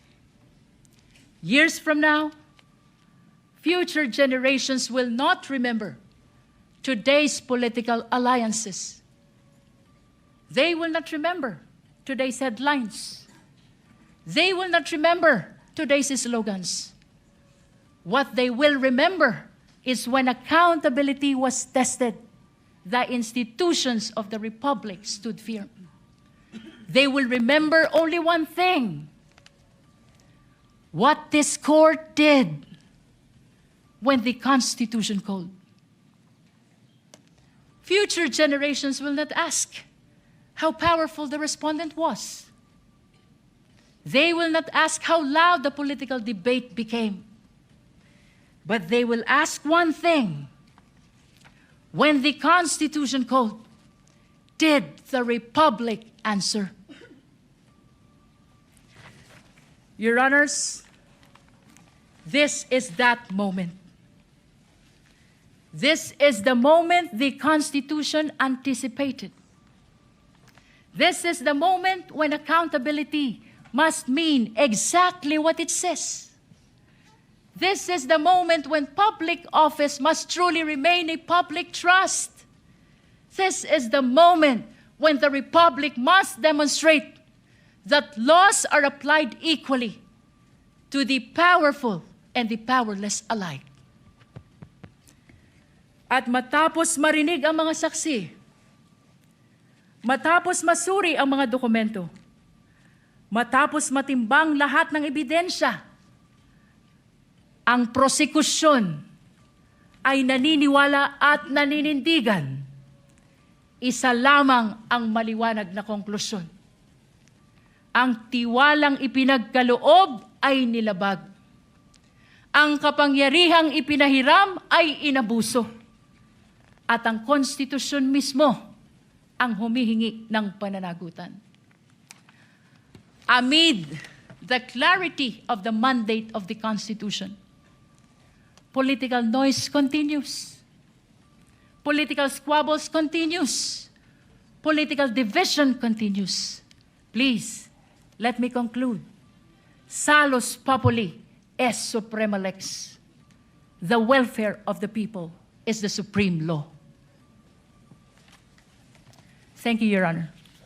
The opening remarks of the prosecution through the lead counsel is duly noted. Opening remarks for the respondent. Counsel for respondent has 15 minutes, and we will give you the same latitude we gave counsel for the prosecution for an additional 3 minutes, should you so need it. You may proceed, ma'am. Thank you, Your Honor. Your Honors, fellow Filipinos, good afternoon. As we begin today the impeachment trial of the Vice President, and in the days ahead, this court will undertake its constitutional task of receiving and weighing the parties' evidence, and ultimately to decide whether these pieces of evidence justify either a judgment of conviction or acquittal, guided only by its members' conscience and their solemn oath to do impartial justice. The present undertaking of this court, therefore, not only carries the weight of the Constitution, but also the imprint of our nation's history, because the Filipino people have shown that they never forget. We, as a nation, never forget. But why is the act of remembering important?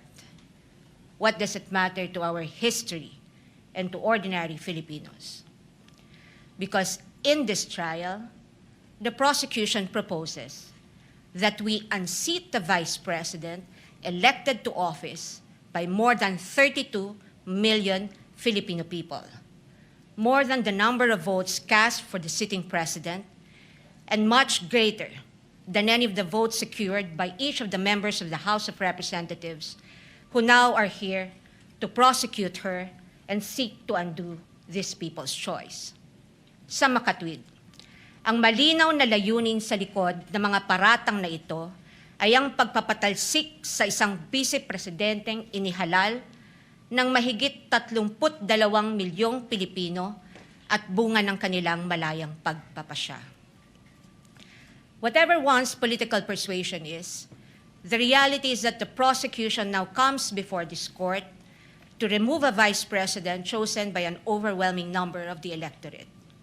You all have heard the prosecution say repeatedly that this is because they seek accountability, that the people have a right to hold their leaders accountable. This is not a matter of debate. Indeed, the people have a right to demand accountability from their leaders. What we have yet to hear from the prosecution, however, is this. When the Constitution declared under Section 1, Article 11, that public office is a public trust and that public officers and employees must at all times be accountable to the people, serve them with utmost responsibility, integrity, loyalty, and efficiency, act with patriotism and justice, and lead modest lives, the Constitution does not only speak to the Vice President. It also demands the same standards from the prosecutors. Being public officers themselves, the public prosecutors and the members of the House of Representatives are also held to the same constitutional standard. And so we must remember what history tells us. This is not the first time that members of the House of Representatives have attempted to remove the Vice President, and in a manner not compliant with the Constitution. In a July 25, 2025 decision, the Supreme Court unanimously declared in Duterte versus House of Representatives, GR numbers 278353 and 278359, that the impeachment proceedings in the House of Representatives were tainted with grave abuse of discretion, rendering the articles of impeachment that the House transmitted last year to the Senate as void ab initio. Early this year, the Supreme Court unanimously denied with finality the House of Representatives' motion for reconsideration of that decision, with a reminder that while impeachment is a powerful democratic process to call out corruption and grave abuse, impeachment can be abused, and that impeachment should never be abused to maintain the hegemonic dominance of greed by shaming those who occupy high government positions into preventing them from doing what they were sworn to do. But perhaps the most enduring reminder of the Supreme Court that we must not forget in the entire course of this trial is that, in the words of the court, the rule of law that does justice is our lodestar, and that justice includes accountability. Justice includes fairness. Without fairness, there is abuse. This fairness is what our democracy is all about. It is in light of these reminders that we draw attention to certain fundamental legal principles that we think we must not forget throughout this trial.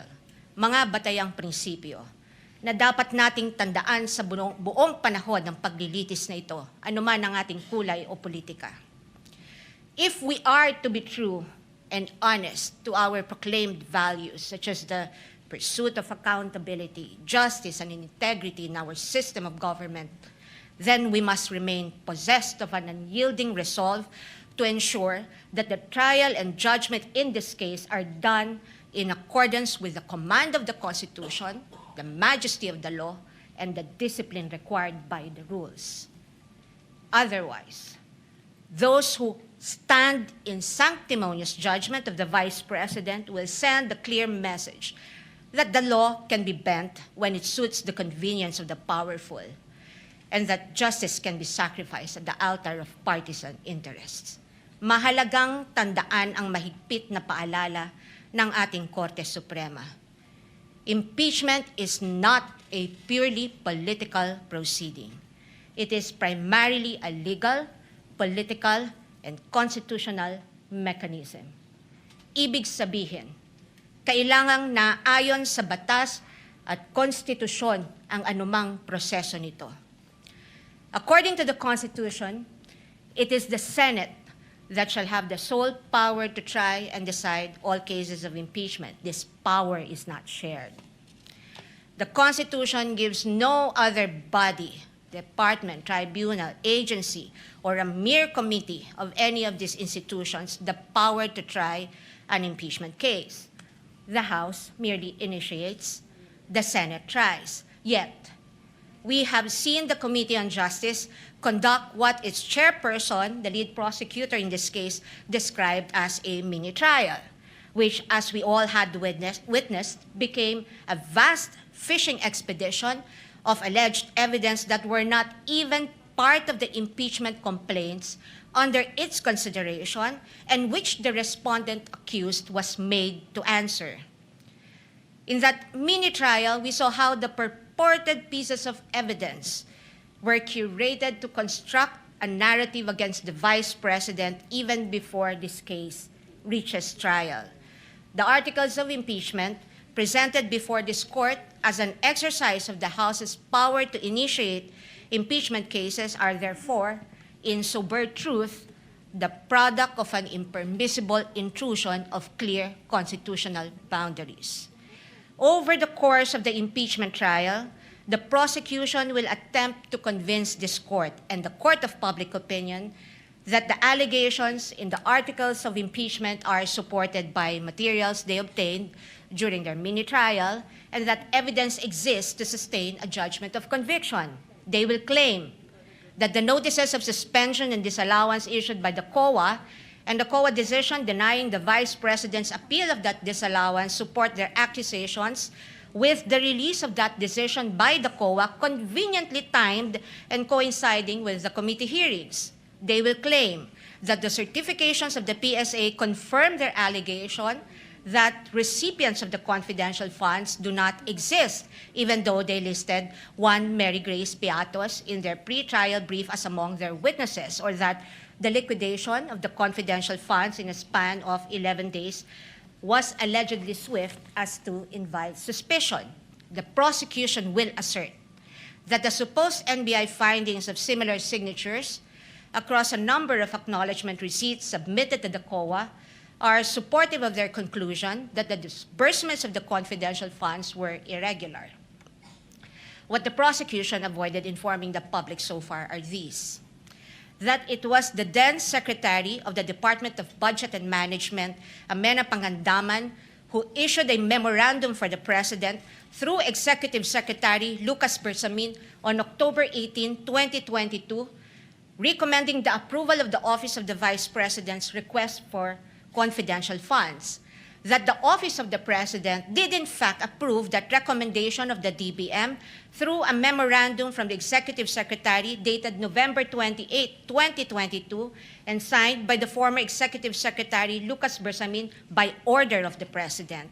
That on December 13, 2022, the DBM issued the Special Allotment Order number SARO-BMB-C-22-001-2004, signed by former Secretary Amena Pangandaman to cover the request of financial assistance, subsidy, and confidential funds of the OVP that, notwithstanding the impending end of the fiscal year, the confidential funds were nonetheless released to the OVP on December 20, 2022 under this documented approval process.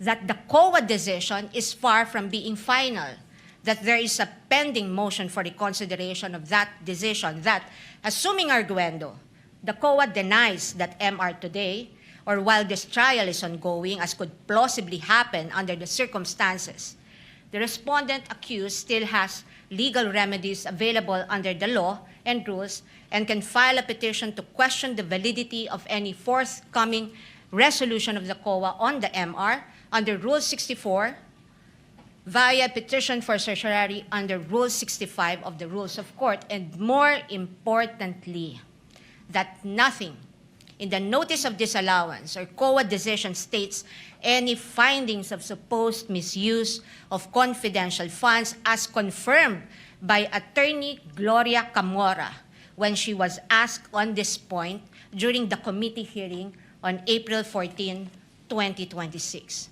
Across all other articles, the prosecution will lay a landscape of what it deems to be their evidence in support of their speculations and conclusions. We are not strangers to all these accusations, precisely because this was not the first time these narratives were foisted into the minds of the general public.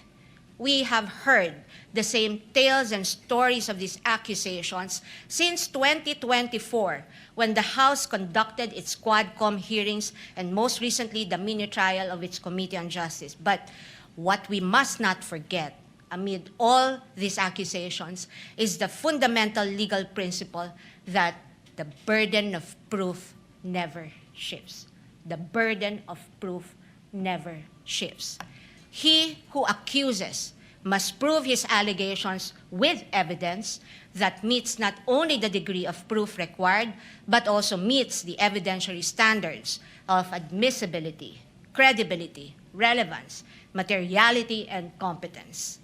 We therefore should not lose sight of the core principle that the burden of proof is on the prosecution, and unless it discharges that burden, the accused need not even offer evidence on her behalf, and she will be entitled to an acquittal.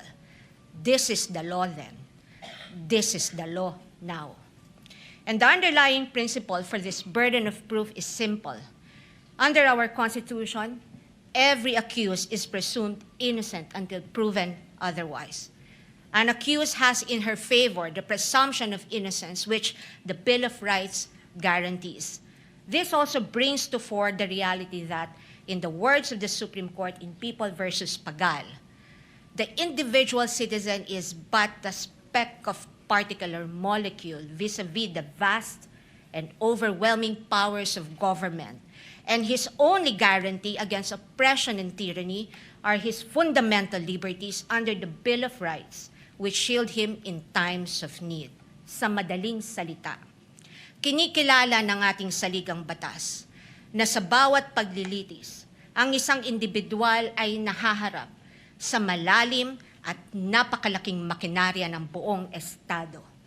At ang tanging sandigan lamang niya laban sa anumang pang-aabuso ng kapangyarihan ay ang kanyang mga batayang karapatan sa ilalim ng ating konstitusyon.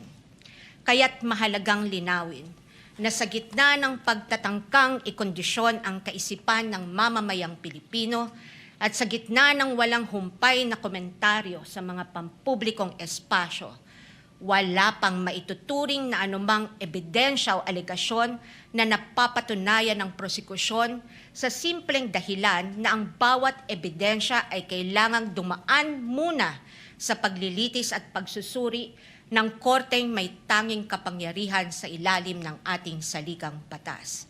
Higit sa lahat, ang anumang paglilitis ay kailangang naayon sa itinatakda ng ating batas at konstitusyon at hindi lamang sa kagustuhan ng iilang may hawak ng kapangyarihan. One might ask, why is it important that we must not forget these basic principles? The ruling of the Supreme Court tells us why. The Bill of Rights applies to the entire impeachment process because inasmuch as our court recognizes that impeachment is a political process, it reminds us that it is not a purely political process but a legal and constitutional mechanism. Thus, if we are to uphold the rule of law, serve justice, and invoke the accountability mechanism, then this court and we as a people must guarantee that all efforts to hold our leaders accountable must be done right. This we must not forget. I thank the court and the public for the privilege of your time. May God bless our country. Opening statement of the counsel for respondent is duly noted and entered into the records. The court will now proceed to dispose of some of the incidents that were brought up during the pre-trial conference, as well as other pending matters and motions. First, on the sequence of the presentation of the articles of impeachment.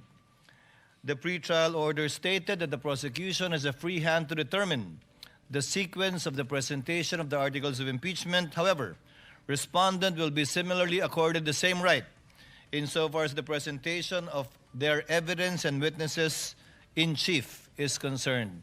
May we now learn from the public, from the panel of prosecutors rather, what will be the sequence of presentation of the articles of impeachment that they intend to pursue.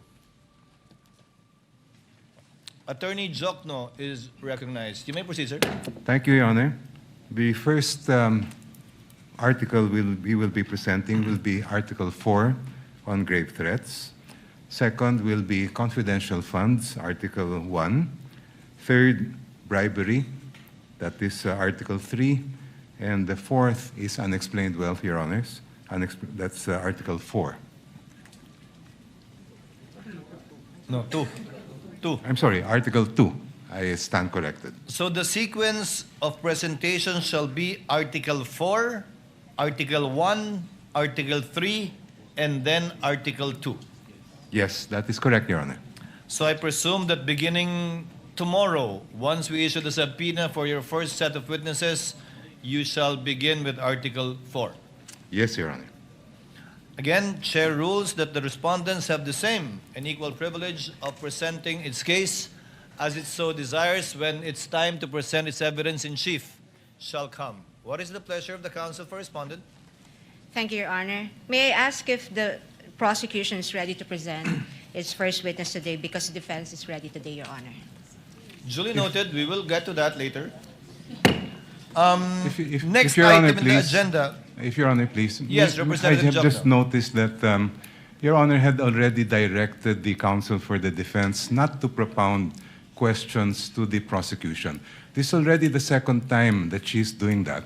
She appears to be assuming or arrogating the powers of the court, because as I understand the rules, it's only the court that can propound questions to the counsels. Your Honor, may I comment? The lady may comment. I Counsel take for respondent may exception to comment. that. Yes, Your Honor. I take exception to that manifestation of the good counsel. In fact, the record would show, and if we can run the transcript back, my question was addressed to the presiding officer, Your Honor. Let us move forward, gentleman and lady. Next item for us to dispense with, the witness disclosure rule. The prosecution proposed a 3-day witness disclosure rule. The respondents proposed a 5-day witness disclosure rule. But I understand the prosecution is amenable to the 5-day witness disclosure rule. Would that be Yes, correct, Your Honor. Representative Jokno? We are amenable to the 5-day disclosure rule. Chair therefore rules that insofar as disclosure to both to either party of a witness to be presented, not mentioned in the pre-trial order and/or briefs of the parties shall be for 5 days. This is subject also to the chair's reminder that at the end of every week, that would be a Wednesday while we are on recess, we will ask the party presenting their case in chief to enumerate the witnesses they intend to present for the following week with the corresponding motion for the request of issuance of subpoena to be submitted the day before or on Tuesday, so that we can act on it before the last day of the week so that the subpoena can be properly issued in due course and in due time. So ordered. On the examination of a witness by more than one counsel as propounded or proposed by the prosecution, the rules of the Senate are clear. Article 15 of the Rules on Impeachment states, witnesses shall be examined by one person on behalf of the party producing them and then cross-examined by one person on the other side. Court therefore rules that as a rule, only one person shall present a witness. However, in the exigency of the delivery and administration of justice, and under certain exceptions, the court may allow more than one counsel to examine and or propound questions to a witness. To cite an example, just for the sake of the record, if, for example, the panel of prosecutor disagrees with how the counsel for prosecutor is handling the case, the panel of prosecutors or one of them can take over, and that is but proper and should be allowed and will therefore be considered as an exemption to that rule. And other similar exigencies will be allowed in order to afford the orderly administration of justice and of these proceedings. So ordered. Insofar as the BIR box is concerned, what is the pleasure of? Insofar as the BIR box is concerned, this box was turned over to the Senate as part of the documents, including the articles of impeachment. However, the court is not yet in custodia lehis of this box, given that there is no lawful order issued by the court for this box to be turned over to the Senate. More so that it is not yet offered in evidence, not even as of yet marked. The chair therefore orders that the BIR box, closed, sealed, and as it is received, be sent back to the BIR, or the Bureau of Internal Revenue, without prejudice to any action that the court may take if a motion will be filed by either party for the issuance of a subpoena, and we shall await action, if any, by the BIR Commissioner should that time come. So ordered. Now, insofar as the subpoena requested by the prosecution for the two NBI agents, may I request the clerk of court to kindly read the motion for the issuance of subpoena ad testificandum.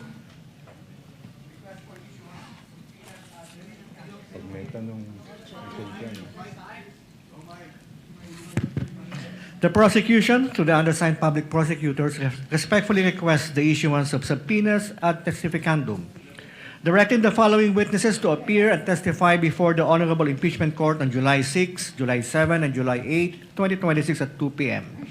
As their testimonies are material, relevant, and necessary to establish the allegations under Article 4 of the Articles of Impeachment, as well as matters necessarily incidental thereto, and for purposes of the identification and authentication of other evidence before the Impeachment Court. Number 1, Attorney Jeremy C. Lotok, Regional Director, National Bureau of Investigation. Number 2, John Mark Kalilong, Senior Agent, National Bureau of Investigation. Respectfully submitted, Quezon City for Pasay City, July 1, 2026.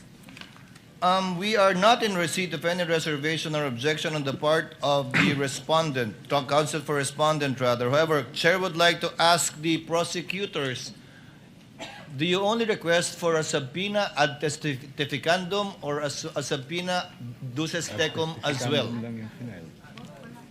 If I understand the record, Your Honor, please to say subpoena both for ad testificandum and duces tecum. The motion filed Your by the Honor. prosecutors is only for Your Honor. I stand corrected, if Your Honor, please. It's just Counsel for ad correspondent? testificandum.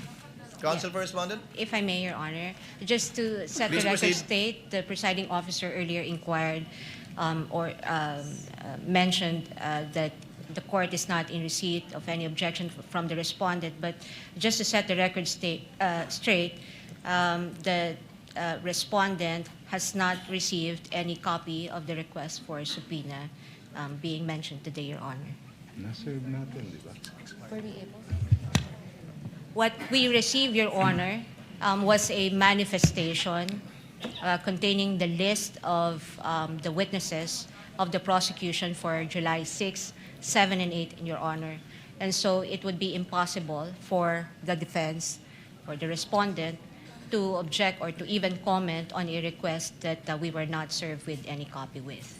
The two witnesses against whom a subpoena has been requested by the prosecution were mentioned in the pre-trial brief of the prosecution and was not commented on by the respondents in their pre-trial brief. But if you do have any objections now, the court would be more than glad, or reservations, the court would be more than glad to hear it before ruling on the motion for the issuance of a subpoena That's on these fine. two NBI agents. At this point, Your Honor, that's fine. We'll just place on record our objections as the testimonial evidence is presented.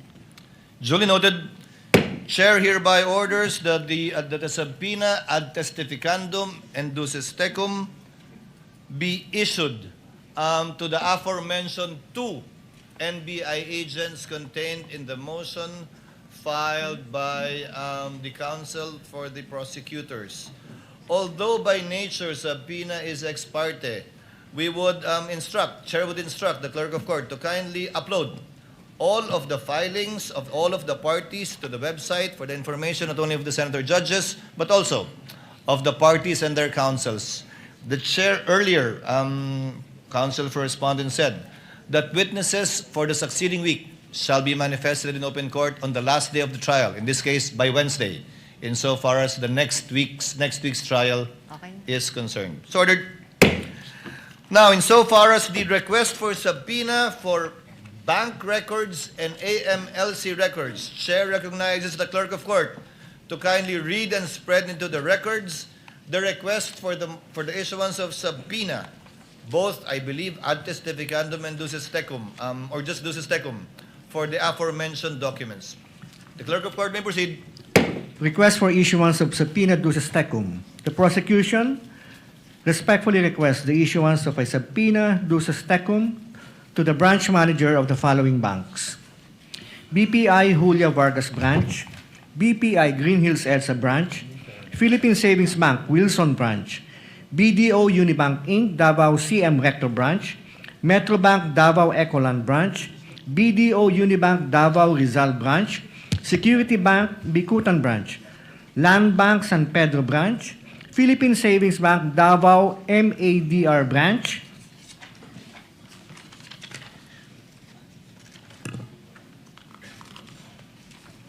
requiring him or her or his or her authorized representative to submit to the clerk of the impeachment court on or before 24 June 2026 at 9 a.m. the certified true copies of all records, documents, books, papers, electronic data, communications, and information in the possession, custody, or control of the bank relating to any account, deposit, investment, trust, loan, safety deposit, or other financial transactions maintained, opened, closed, controlled, beneficially owned, or jointly held by Sara Z. Duterte and or Manasseh R. Carpio, whether individually, jointly with each other, jointly with any other person, or through any authorized representative, nominee, attorney-in-fact, or signatory for the period January 1, 2007 to December 31, 2025, including but not limited to: number 1, records identifying account numbers, account types, know your customer documents such as but not limited to customer information forms and signature cards. Number 2, monthly bank statements, average daily balances per calendar year, year-end balances from January 1, 2007 to December 31, 2025. Number 3, all account and transaction records, ledgers, and journals and similar instruments from January 1, 2007 to December 31, 2025. And number 4, all other relevant bank documents.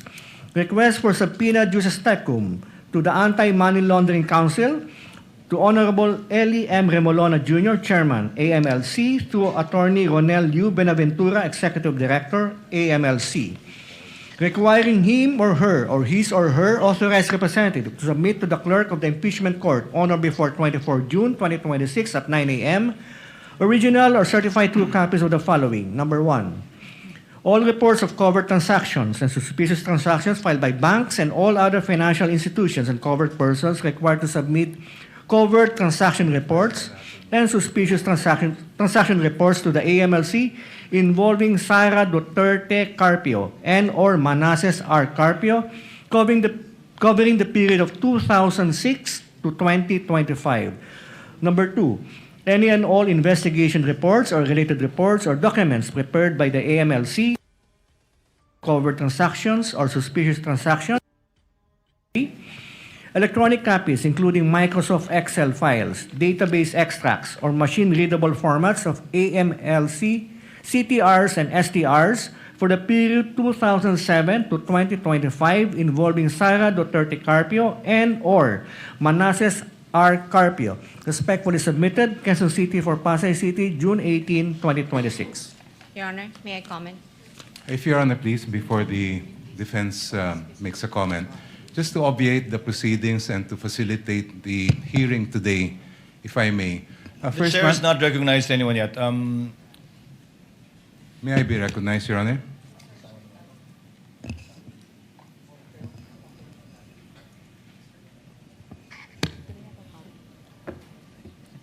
Yes, the counsel for prosecutor. If Your Honor, please. The subpoena request that was just read by the clerk of court pertains to a request that the prosecution filed in early June, where we had requested that the documents specified be brought to the Honorable Court on June 24. Since that date has passed and no subpoena has been issued, we had refiled just this afternoon a subpoena reiterating the same requests, and in the interest of justice and to allow the defense to comment or if they want object to the request that we filed this afternoon. Perhaps if I may suggest, if Your Honor please, that we provide the copy to the defense, give them a period of time to submit their opposition or objection, and as well the same period of time to the prosecution to reply before the Honorable Court rules on this Counsel, request. Is the motion for subpoena duces tecum and/or ad testificandum that you filed today exactly the same as what you filed before? No, Your Honor. It contains the same documents that we had requested earlier, but there were some additional documents that were also mentioned in the request we filed this afternoon. So you asked for additional documents and Yes, Your information? Honor. What does counsel for respondent say?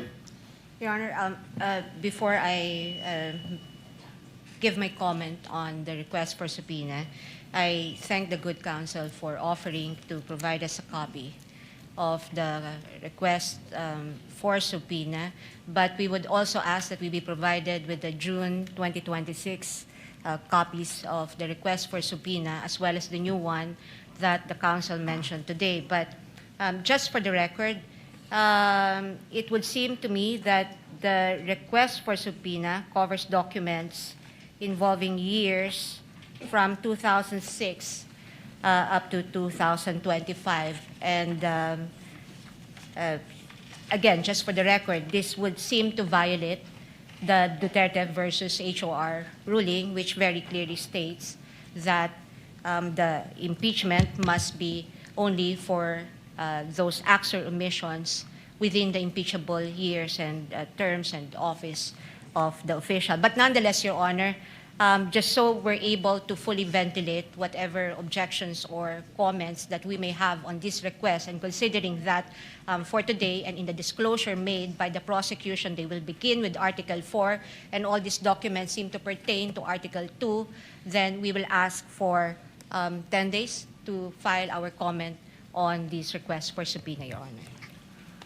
From today, Your Chair Honor. hereby directs that all motions for the issuance of subpoena ad testificandum, subpoena duces tecum filed by either parties be furnished to opposing party and/or counsel before filing it before this court in order to provide full disclosure and fairness.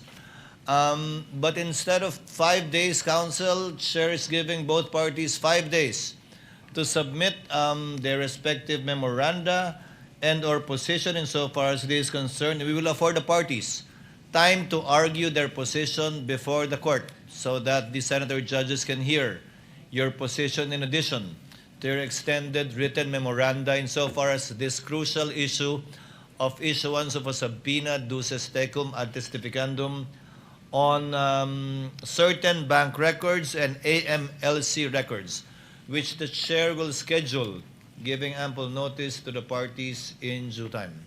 Is that okay with both sides? Just for clarity, Yeah. Your Honor. Yes, counsel for respondent. May I ask that the period, if the period for the parties to submit or the respondent to submit its comment, her comment on the request for subpoena would be 5 days from today, Your Honor?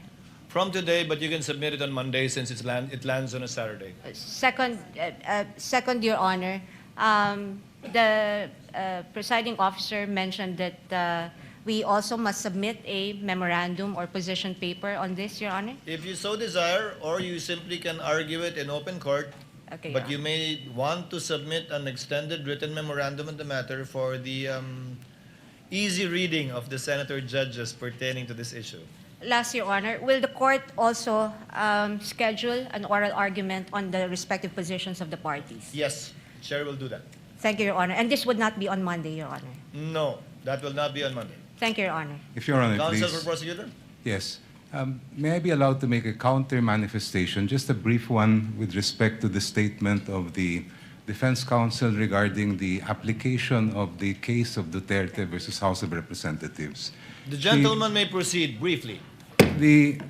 Your Honor, the decision and the resolution of the Supreme Court in that case did not say that any preterm evidence is inadmissible. There is no statement like that at all in the entire decision and the resolution.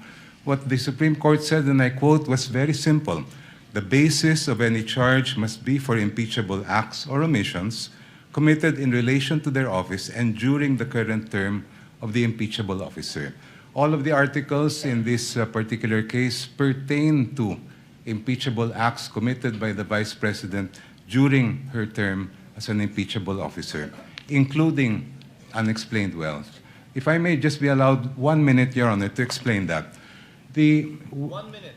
Unexplained wealth, Your Honor, that is amassed prior to the term of a Vice President is relevant and material to her being an impeachable officer, because wealth of the magnitude of millions or billions ay meron pa rin pong pakinabang po yan ang Vice President kahit hanggang ngayon. It's very clear that when a local government official, for example, who later becomes a national official, amasses hundreds of millions, if not billions of pesos, then that benefit continues today. Second, if Your Honor, please, integrity, hindi po pwedeng biyakin po yan na kesa dati ay hindi po ganon at ngayon may integridad. It's very clear that integrity is a continuing requirement of fitness for office. Thank you, Your Honor. Duly noted and entered into the records. May I respond? Just very briefly, Your Honor. Counsel I won't take Correspondent. much time of the impeachment court. As a rejoinder to the statements and manifestation of Representative Jogna, briefly. Thank you, Your Madam, Honor. You may proceed. I think the good counsel has already stated precisely the reason for our position.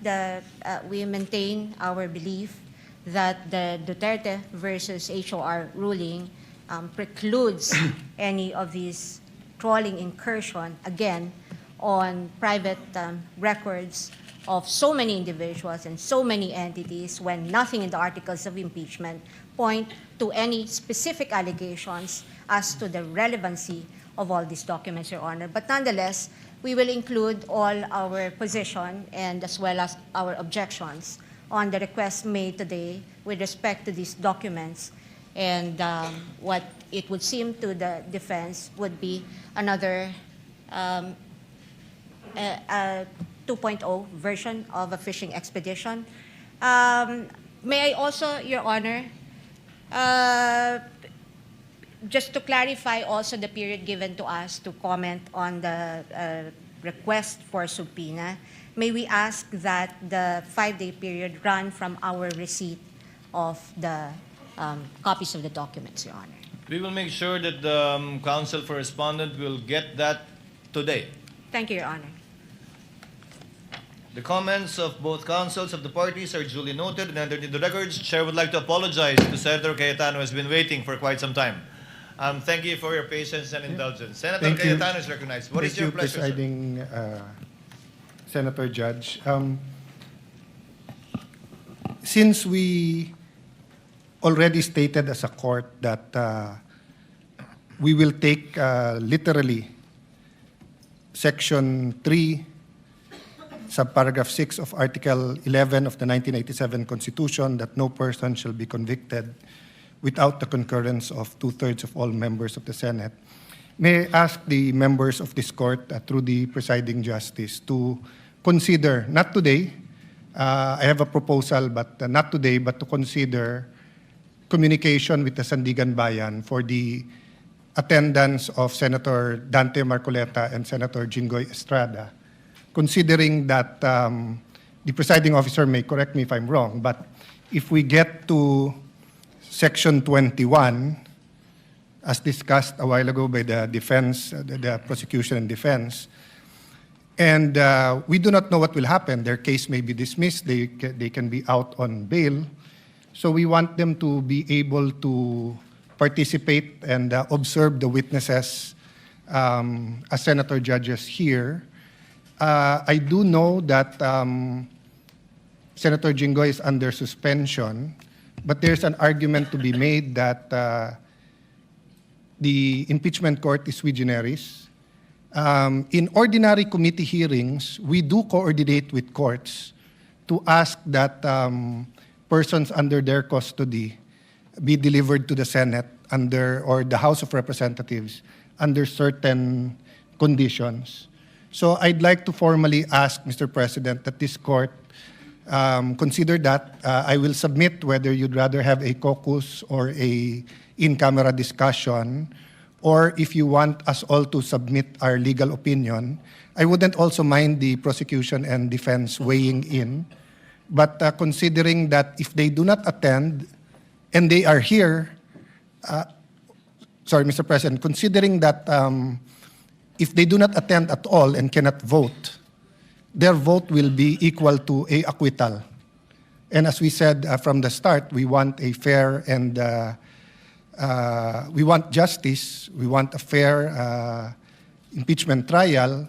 Sinabi ng prosecution na sana tignan yung ebidensya, pakinggan mga witnesses. So kahit gawin to ni Senator Marcoleta at kahit gawin to ni Senator Jinggoy, and of course this is my personal opinion that may politika sa pagpapakulong sa kanila. That's my personal view. Allowing them to attend here might add to the integrity of the proceeding and actually make things easier when the time comes to render a verdict. So may I submit that to the court and to our colleagues for discussion at the proper time, Mr. President. The chair notes the comments and requests of Senator-Judge Cayetano and will consult the senator judges regarding this matter and shall coordinate with his office with respect to his requests pertaining to Senators Jinggoy Estrada and Senator Marcoleta, including whether or not we will enlist the comment on and position of the parties to this case. So ordered. Senator Tulfo? What is the pleasure of Senator Judge Tulfo? Rafi? Mr. Presiding Officer, as far as I'm concerned, I would allow siguro mag-monitor yung mga si Senator Jinggoy, Senator Marcoleta. They will be allowed na kahit man lang yung sa TV monitor. Para sa akin, I do agree with what Senator Alan Peter Cayetano was suggesting. Thank you, Mr. Presiding Officer. The point of Senator Judge Rafi Tulfo is well taken by the chair. Any others? If there are none, Presiding Officer would now like to deal with an administrative matter before we adjourn for this afternoon. On the matter of providing public access to case records, yes, Senator Judge Marcos, what is your pleasure, ma'am? Yes, Presiding Officer, may I request an update? As I recall, during the pretrial conference, there was disagreement on how to go about the markings on the various documents, and among the thousands of pages that we have received in evidence for the trial, it apparently was resolved that the counsels would place their initials on the evidence. Is that correct? Is that still what stands today? And each party would take their respective evidence or files and present the same during the trial to guarantee that the same evidence would be presented. Is that correct? That is correct, with the exception of some, I think, documents that where the original was not presented, which is being corrected, I think, by the parties as we speak. Are we, in fact, in receipt as judges of all these thousands of pages? Dahil ako, simple lang hinahanap ko yung affidavit of investigation, yung dalawang NBI na unang testigo na sana haharap ngayon, nakita ko sa libu-libong pahina na sinubmit, mali-mali ang pagka-annex ng AOI, hindi ko talaga mahanap. Tapos, ang sabi doon, Annex G. Pero nung kinalkal ko yung Annex G, hindi naman affidavit yun, kundi disbursement voucher or something like that. Kaya, hindi ko alam kung nag-provide ba talaga ang clerk ng Senate ng records as marked during pre-trial at kung pinal na talaga ito at pag-aaralan natin. At this point in time, Your Honor, documentary evidence as of yet has not been formally offered and therefore has not been turned over to the court. Neither has it as of yet been identified by a witness to authenticate the same and to be allowed admission into the records of this court. That time will come once the prosecution presents their witness and identifies the piece of evidence. that will be the proper time, perhaps, that the good Senator Judge can ask for a copy because the lady might want to ask questions of the witness should that time come for the witness to testify as to the document marked previously erroneously or rightfully by either party. Yes, precisely. Thank you very much, Presiding Officer. We wish to prepare for the three first witnesses, and we're unable to access any of their affidavits or other documents. Thank you. Duly noted and entered the records. What is the pleasure of Senator-Judge Padilla? Ginoong tagapamahalang hukom, gusto ko lamang pong sundan yung sinabi ni Senator-Judge Alan Peter Cayetano at magpasalamat po kay Senator-Judge Raffy Tulfo. Gusto ko lamang pong linawin na ang hinihingi po namin kung hindi man makapag-participate dahil sinasabi nga po ay ipinagbabawal silang makapag-participate at bumoto si Senator Jinggoy Estrada at Senator-Judge Marcoleta. Ang hinihingi po namin ay makapunta po sila dito bilang observer. Hindi lang po basta monitor. Yun lamang po. Maraming salamat. Noted, at the proper time we shall discuss this matter and settle it as a court or in caucus. There being no other Senator Judge who wishes to make a manifestation, comment, and or motion, Chair would now like to dispose of an administrative matter. Consistent with Article 2, Section 28 of the Constitution on the policy of public disclosure in matters involving public interest and to give life to the directive under the rules to open the impeachment proceedings to the public, the court hereby directs the clerk of court to create the necessary internet web pages to allow the electronic records of impeachment to be made accessible to the public through the Senate website, whereby all pleadings, memoranda, motions filed by the party shall be uploaded, including the journal of the proceedings after it shall have been approved by the Impeachment Court. Yun lang po siguro yung madedelay ng konti dahil kailangan aprubahan muna ng Impeachment Court yung journal bago po namin ma-upload sa website. Yes, what is the pleasure of Senator-Judge Bam Aquino? Yes, Mr. President, on this note, firstly, we'd like to second and congratulate this move of the Impeachment Court to make all of the evidence available to the public. May we know in how many days will the clerk of court make this evidence available to the public, Mr. President? They've started, but they have not completed it yet. As Senator Judge Marcos said, the documents are voluminous. I think it covers until 9Q, if I'm not mistaken, initially, when it was marked. About more than 10,000 documents. Mr. President, of course, in the same way, if this is made available to the public 6 months from now or 1 year from now, that defeats the purpose of having this made public. No, that will not happen. Yes, may we get a commitment from the clerk of court as to the delay by which presented evidence is made public, Mr. President? No.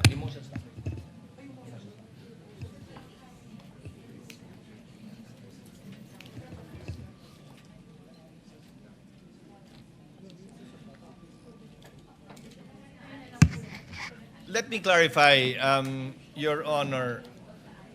I believe the articles of impeachment as well as its annexes have been uploaded. The answer as well as its annexes have been uploaded. And most of the exhibits that were marked, not all, are annexes of either the impeachment complaint and or the answer. Can the chair give you an update before the week is over as to a realistic timetable to upload in real time already? Again, except for the journal, which we need to approve. So we cannot upload the Wednesday transcript or journal until we meet again on Monday and approve the journal of Wednesday. So that would be the only delay, if at all, in uploading it. That should be the only delay. So if I take it correctly, Mr. President, the clerk of court will endeavor to upload all of the presented evidence in real time at the soonest possible time, except for the journal, which needs approval of the body. That is correct, Your Honor. Thank you, Mr. President. Senator-Judge Cayetano, Alan? Presiding Senator Judge, just a clarification. No? So no problem with complete transparency with any public records. But when we talk about evidence, precisely that's why we want a fair trial, due process. There's a process wherein the prosecution shall present the evidence, then they will offer it. And then if there's a question as to the relevance or if it is prohibited, for example, if a evidence presented is a fruit of the poisonous tree, will we upload that? We haven't decided yet here whether we will accept it as evidence or not. So let me tell you first which ones personally I don't have a problem with. Don't have a problem with the public records in general being completely transparent. I have no problem with senator-judges given time to review everything, and I assume we're all trained to consider only the evidence that is later on admitted, offered and admitted. So my problem is that, for example, no, if someone offers now, between now and the trial, wiretapped recordings, do we upload that when we have not made a ruling yet on that? So I just want to be clarified on that. The chair will clarify. As the chair said earlier, only the pleadings, motions, and memoranda filed by the parties, and insofar as the exhibits marked are concerned, only those attached as annexes to either the articles of impeachment and or the answer to the impeachment complaint. Insofar as documentary evidence is concerned, it will only be admitted, and if at all admitted by the court, and published once formal offer has been made. Until such time, we will not publish any documentary evidence even after being identified by a witness, because it is the formal offer that will determine its admission by the court after the Same party thing, rests. just to clarify, same with if we do issue a subpoena, duces tecum. The subject matter of the subpoena will not be published, but the motion for the issuance of a subpoena Thank you. will. Thank you for that clarification. Thank you, Your Honor. Senator-Judge Tulfo is recognized. What is your pleasure, sir? Thank you, Mr. President. Thank you, Mr. Presiding Officer. Just want to be clarified. I need a clarification, Mr. Presiding Officer, with regards to this anti-money laundering counsel documents or pieces of evidence that will be submitted here. Will it be okay if we tackle this in public, or shall we tackle evidence from the AMLAC during an executive session? I believe this is under the bank secrecy law, or we can tackle it because this is an impeachment court, Mr. Presiding Officer. What we will debate upon, if at all, on the scheduled date to be set by the chair is a debate on whether or not to issue the subpoena duces tecum ad testificandum in relation to AMLC records, not the actual records yet. Once it is granted by the court and is issued, it will have to be presented by the parties. We cannot tackle and discuss it in executive session, because anything and everything discussed in executive session cannot be revealed into the public and used by this court. Secondly, it can only be, if at all, revealed by a unanimous vote or consent by all the senator-judges, which effectively hog-ties that piece of evidence if we discuss and talk about it only in executive session. Whether or not it is to be made public, whether or not it can be legally obtained, will be decided by this court after hearing the oral arguments of the parties. Thank you for that clarification, Mr. Presiding Officer. What is the pleasure of Senator-Judge Villanueva? Yes, Mr. President. Considering that we have been tackling and asking of pieces of evidence, I think there's a lot of questions with regard to the mahiwagang BIR box, Mr. President. Yung clarification lang po, where is it now, and when are we going to transfer it to the Bureau of Internal Revenue. It is with the Clerk of Court in the Office of the Secretary General as instructed by the Chair. It should be sent back to the BIR by tomorrow morning in the condition that it was received, meaning sealed. The same. Thank you, Mr. President. Any other manifestations or motions on the part of the Senator Judges? Senator-Judge Ontiveros is recognized. What is your pleasure, ma'am? Salamat po, Mr. Presiding Officer. Just to make a brief statement in support of the ruling recently proclaimed by the Presiding Officer on executive sessions. Thank you, if I may, Noted. Mr. Presiding And entered into the Officer. records. And just to add a little bit of that, Lady, may Mr. proceed. Presiding Officer, thank you. The executive session is only for Congress acting in its usual legislative functions, and impeachment trials do not contemplate executive session. So I join with the Presiding Officer in the call that he made, which I believe is the default also of this impeachment trial court for transparency as a general rule and as a default. Salamat po, Mr. Presiding Officer. Thank you, Senator Judge Ontiveros. Before the court adjourns, Chair directs the Clerk of Court to kindly make sure that the subpoena for the two NBI agents will be issued this afternoon and duly received, and entrusts it to the counsel for prosecutors to make sure of the attendance of their two witnesses tomorrow. Likewise, the Chair reminds the Clerk of Court to furnish, right after we adjourn, counsel for respondents with a copy of the requests for the issuance of subpoena thus far submitted and filed with the Office of the Clerk of Court.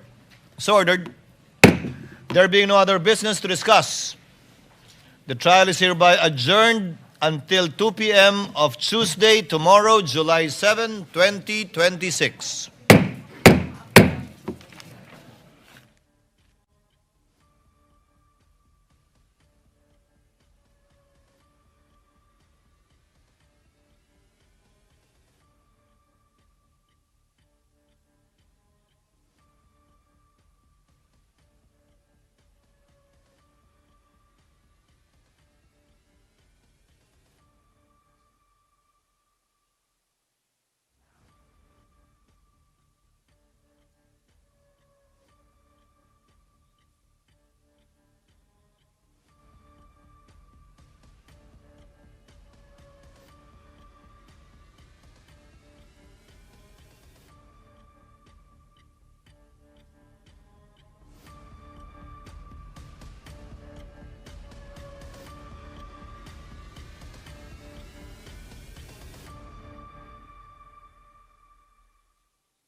is being offered and who was not already listed in the parties' pretrial briefs or in the pretrial order.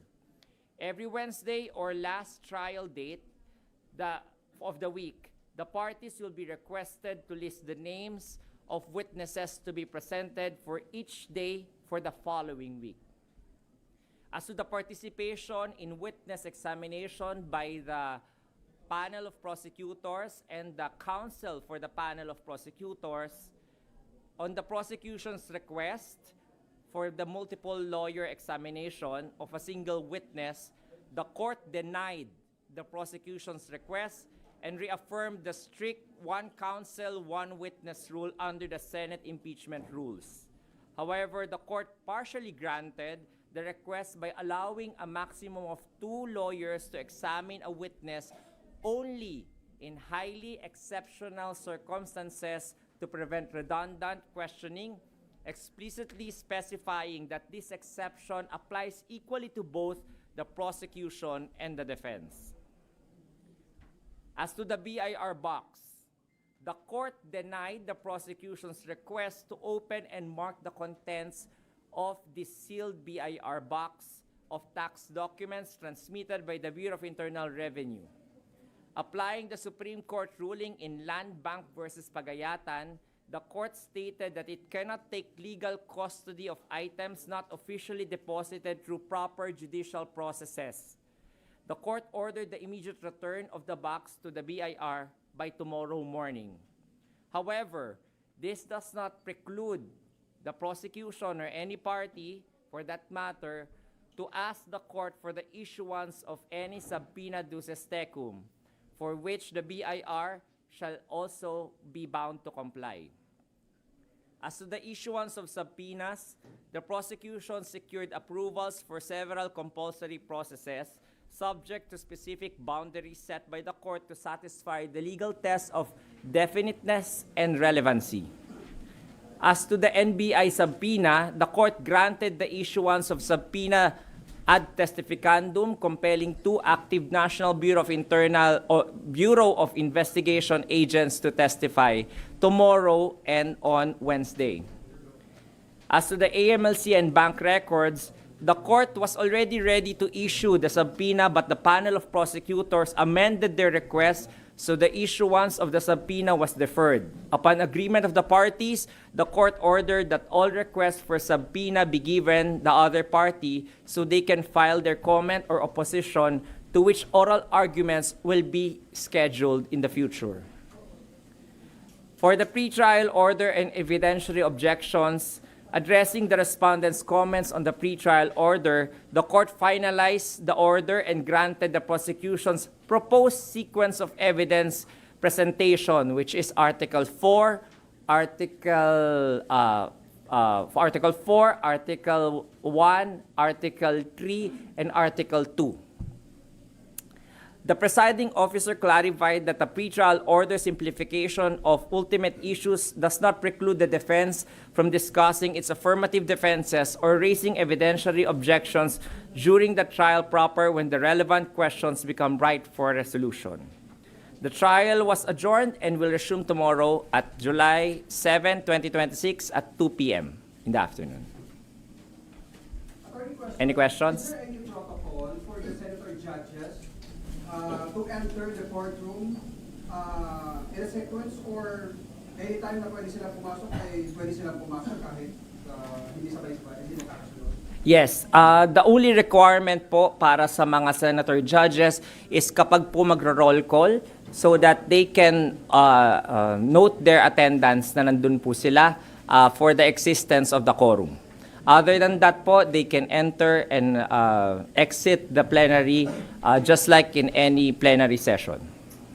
Sir, anong move na po yung gagawin ng Impeachment Court doon sa suggestion ni Senator Alan Peter Cayetano na i-consider yung pakikipag-communicate sa DOI?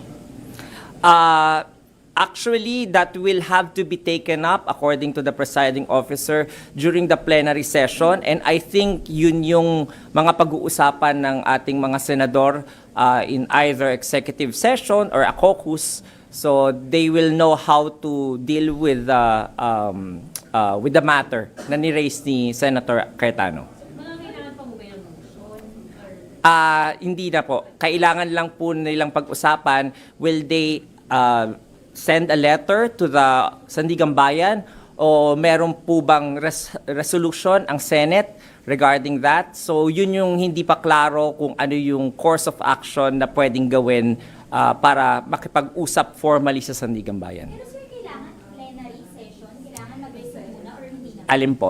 Yung kailangan mag-resume po muna yung... Yung po yung hindi pa sigurado kasi syempre, lagi nyo pong iisipin, ang bawat akto po ng branches of government ay magiging opisyal lamang kapag ito po ay during the official sessions. So kung ang Kongreso po during plenary session, if they are acting as a legislative body at kapag korte naman po during the session ng impeachment court. So yun po yung mga pag-uusapan nila how they can navigate the matter regarding dun sa bringing up ni Senator Cayetano.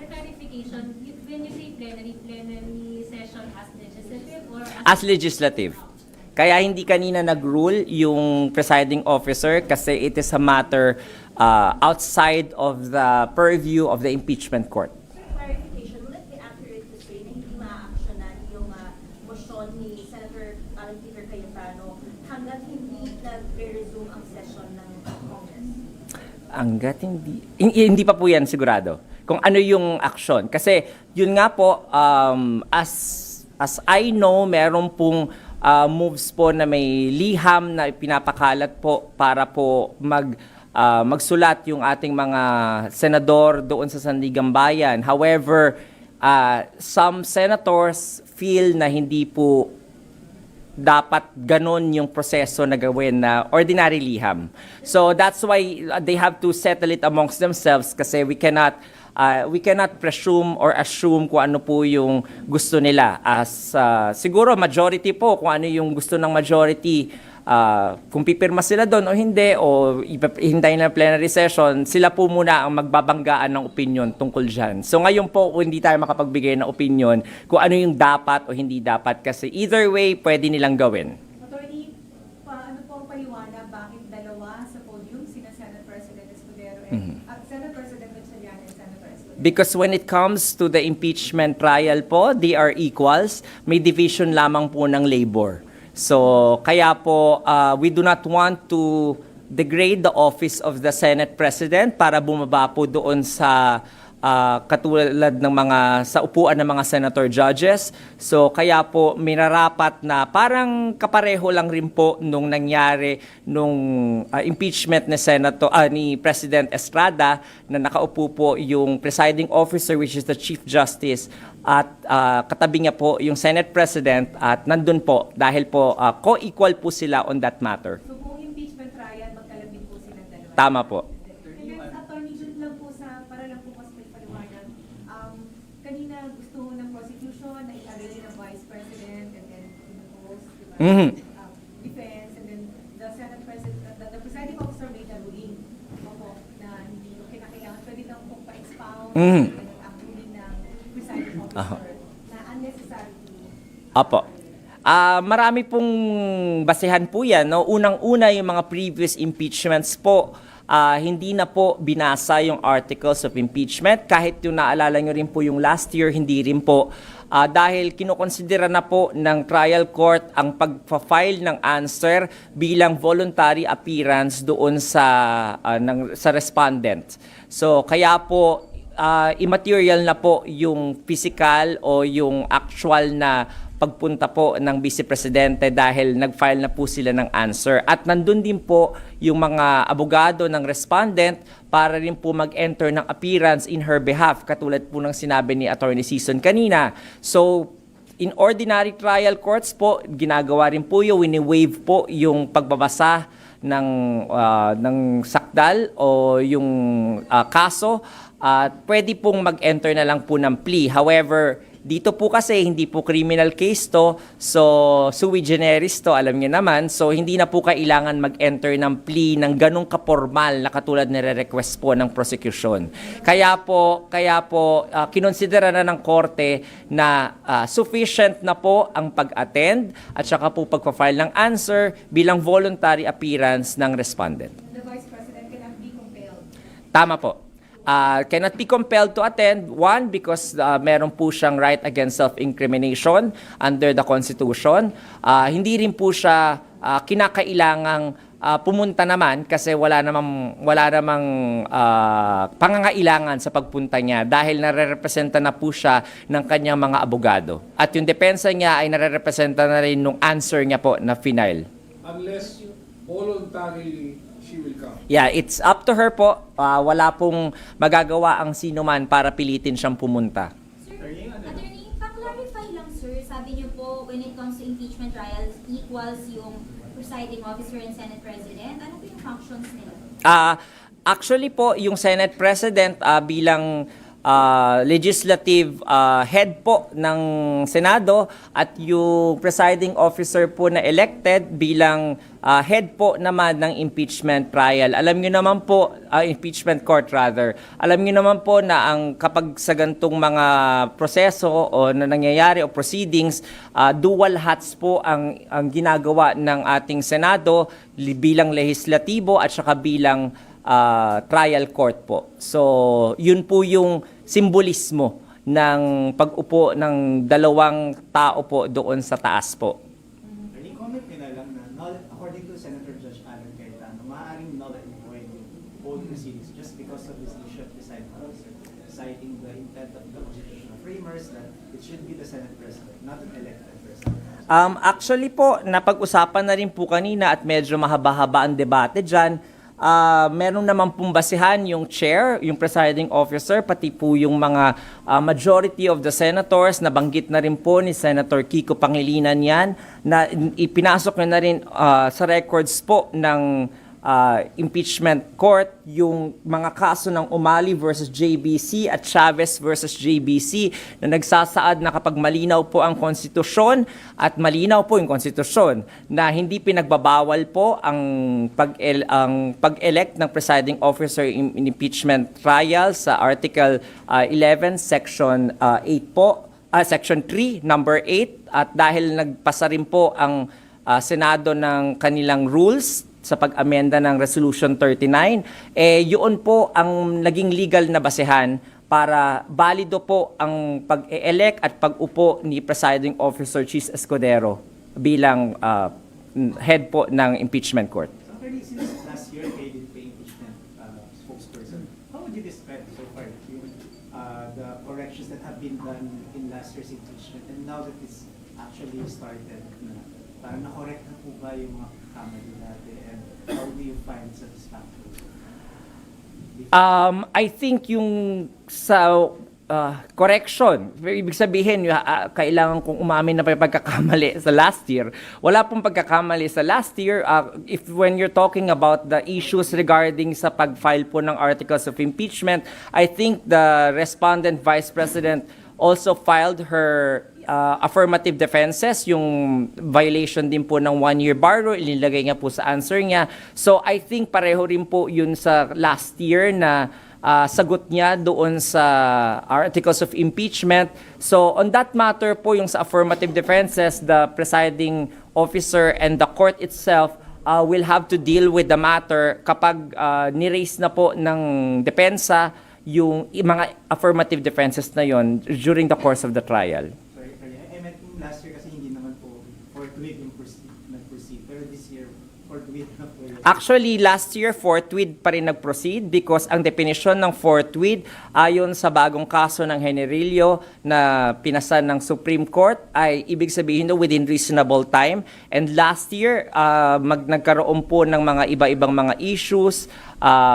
Kaya the presiding officer at that time deemed it prudent na wag madaliin yung proseso in a way na na hindi namang unreasonable. Reasonable yung pagkakadelay because of the elections, because of the adjournment, and because of the transition of the 19th Congress to the 20th Congress that raises the question as to the authority of the House of Prosecutors at that time and the House of Representatives in filing the articles of impeachment. So para hindi na po magkaroon ng any cases dati, ay hindi na po muna pinilit na within 1 month, matuloy po yun because of those certain legal issues. So based on the Generillo case, sinabi po ng Korte Suprema na yung pong pagkadelay na yon ay reasonable at walang violation ng fourth will.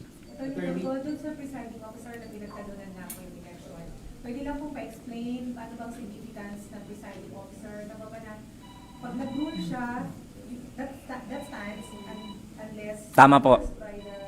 Tama po. Yes po. According po sa Senate impeachment rules, ang presiding officer po ang namamahala. One, court management. Time management, pangalawa po. Next po ay magro-rule po sa mga motion, either evidentiary motion or interlocutory motion. Ang evidentiary motion, kunwari, relevant ba yan, admissible ba yan o hindi. Interlocutory motions, katulad po kanina, kung mag-a-arraign ba o hindi mag-a-arraign, mag-o-object ba o hindi mag-o-object, magfa-file ba ng comment o hindi magfa-file. So yung po yung pinaka-basic duties ng presiding officer at siya po rin yung unang magdedesisyon doon sa mga motion na yon at objections na yon, at only upon the appeal or questioning of any senator judge made the question or the decision or resolution of the presiding officer na pwedeng iput po into a vote. If the vote fails, then the decision or resolution of the presiding officer stands, and if the vote wins, then ma-overturn po yung presiding officer. Attorney, hindi niyo na po nakikita na abot yung usapin po dun sa pagkaka-elect kay Senator Chiz sa Supreme Court. Pwede bang questionin po po? Again, it's up to the parties po kung sino yung mga gustong mag-file ng ganun po, no? Hindi ko po, we cannot hazard a guess as to the intention or ano yung gustong patunguhan po ng mga nag-raise ng objections na yon. As you can see po, medyo natagalan po yung ng konti, no?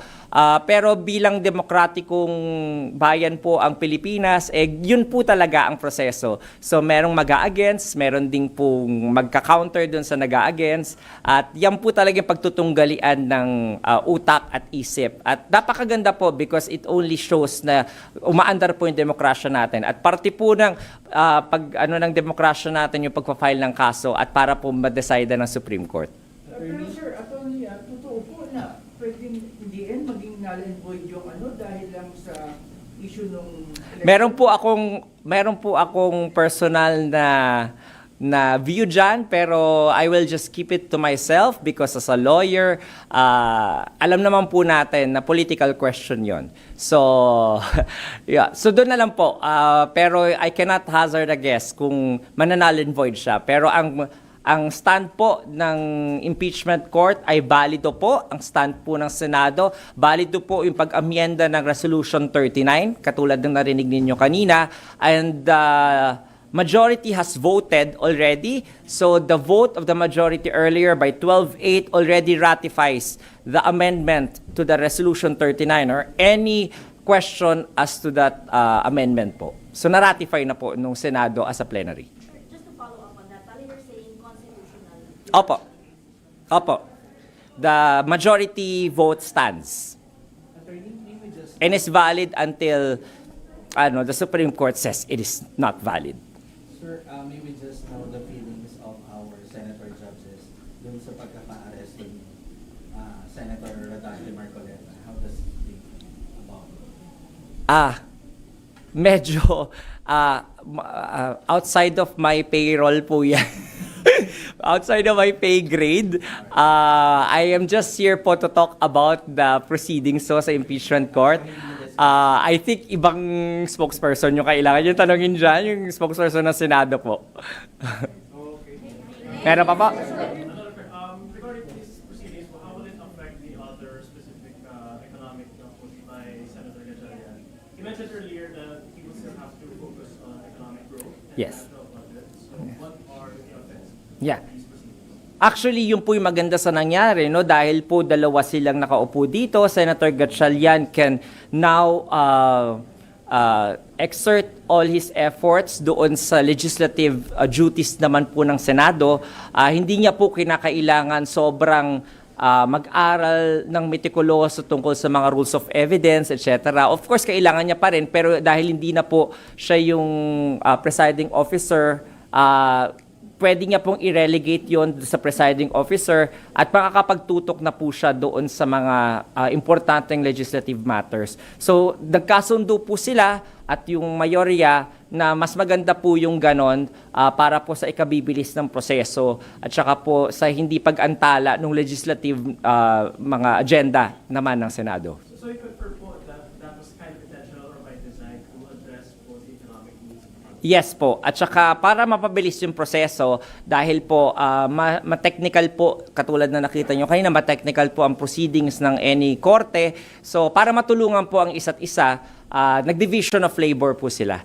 So it was a very amicable and very friendly agreement sa kanila po at saka sa mayorya.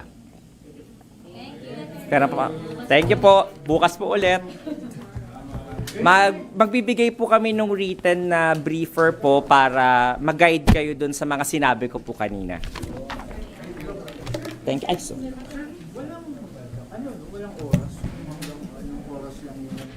Wala po.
Siya na mailalatag sa mga darating pa na araw at linggo.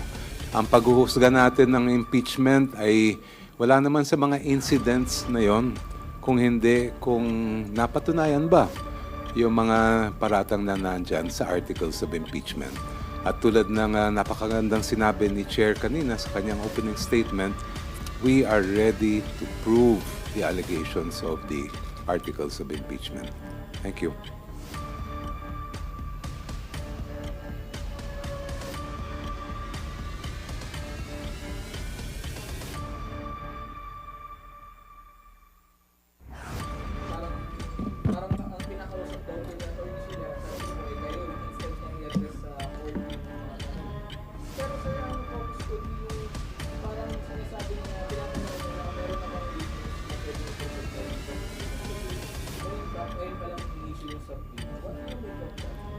Well, para mailagay natin sa maayos na konteksto, basic kasi sa courtroom decorum na kung yung isang abogado ay hindi niya pwedeng ipagtanungan o i-examine yung kalaban niyang abogado.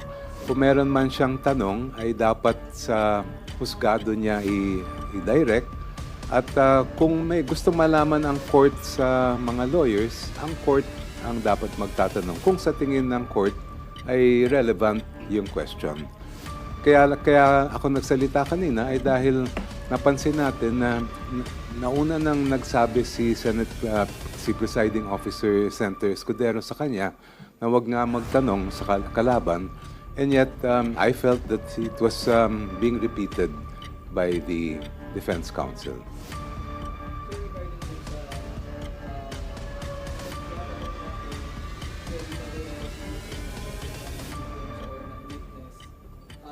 When in fact, yung court, ngayon pa lang mag-i-issue ng subpoena. What do you make of that, sir? Parang, is this somewhat of a strategy to portray na parang ready sila?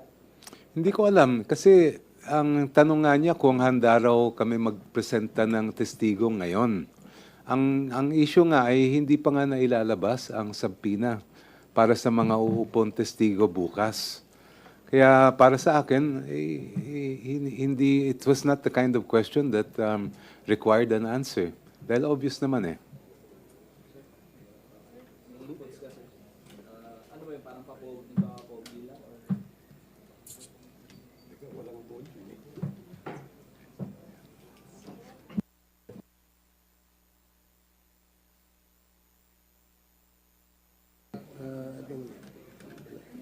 So, maliwanag naman yung sinabi ng ating mga magagaling na mga prosecutors, no? Una, to allay the notion that ang nanalo o natalo ang prosecution, mali po yun, no? Dahil ang nangyari po ngayong araw na ito ay nakita naman natin na nag-umpisa ang trial, no? Napaka-daming kwento before the trial started because maraming stories na hindi daw ito matutuloy at meron daw kung ano-anong mga lumalabas na kwento. Pangalawa, susugan ko rin yung sinabi ni Kong Chel at saka ni Congresswoman Jinky tungkol dito sa BIR box. No? Yes, totoo, binalik ang BIR box, but this does not mean na nawala na yung evidentiary value nitong ebidensyang ito. Because at the proper time, ibabalik po ito, i-offer po ulit ito ng ating prosecution at hopefully the court will admit this as an evidence. So sa ngayon ay nandyan lang yan, no? At hindi naman nawawala yung kanyang value as an evidence. So as the trial progress, I'm sure no marami pang mga itutulak ang ating prosecution para mapagtiba yung articles of impeachment against the respondent.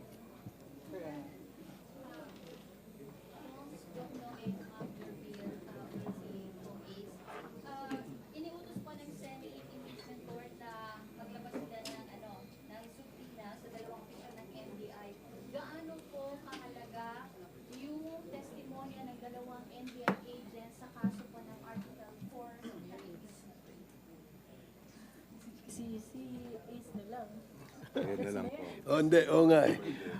There are questions na mahirap masagot because hindi pwedeng sagutin because these are part of the legal strategies and of course merits na rin yan ng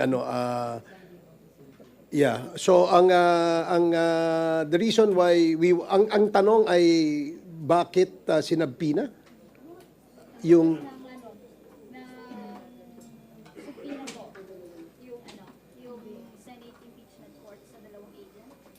mahalaga yung magiging testimonya nitong mga sinabpinang ito doon sa kaso sa grave threats, no? This is Article 4. And ito ay magpapatibay doon sa allegations na nakasaad dito sa Article number 4.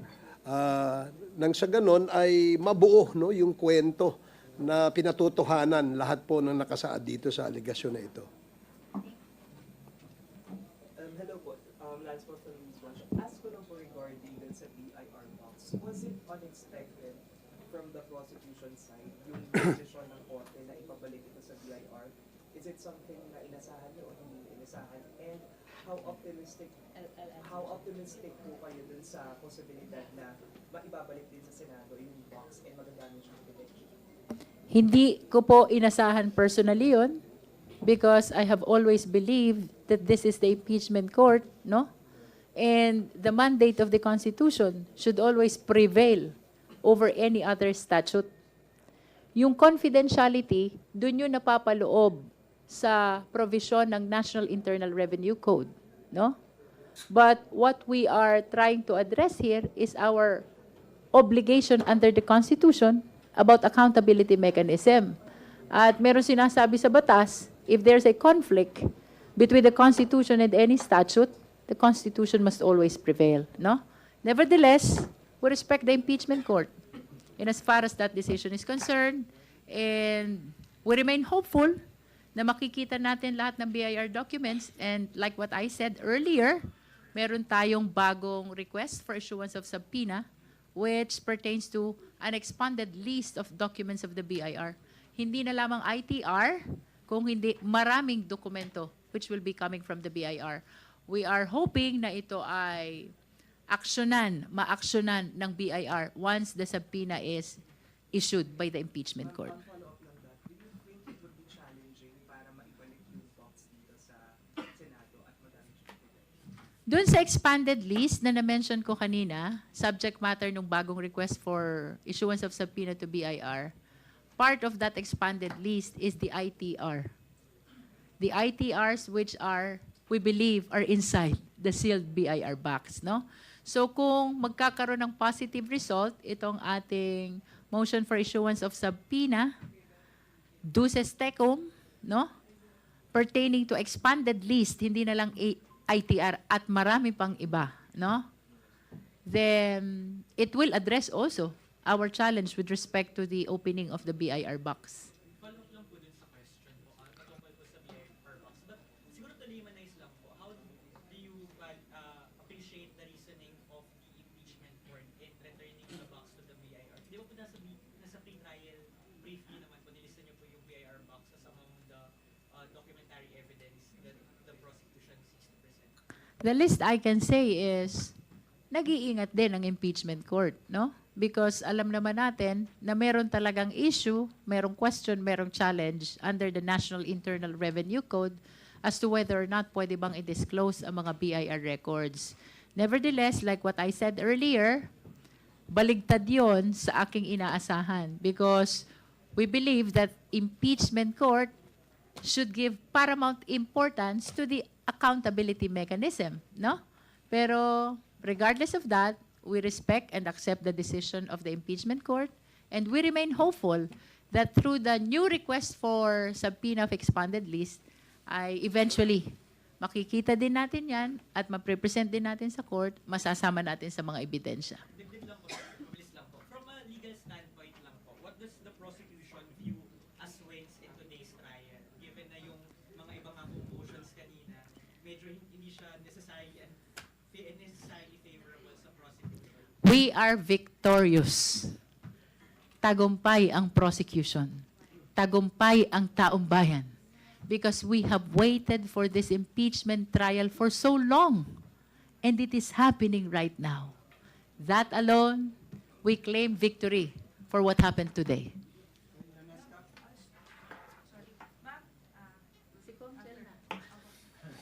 Pagod na si Chair. Clarification lang po, yung request niyo for subpoena for an expanded list concerning BIR documents, na-i-file na po ba ito? Because I understand yung sa banks, you filed a new one this afternoon. today. Yung sa BIR po ba, filed na rin po ba ito? Yung expanded list sa BIR? Ang na-file earlier today ay yung subpoena request for the banks, bank documents, for the records from the Anti-Money Laundering Council. Basically yon. And then, as I understand it, there was another request for subpoena that was also filed later this afternoon. Yan yung sa BIR naman po. So, filed na po.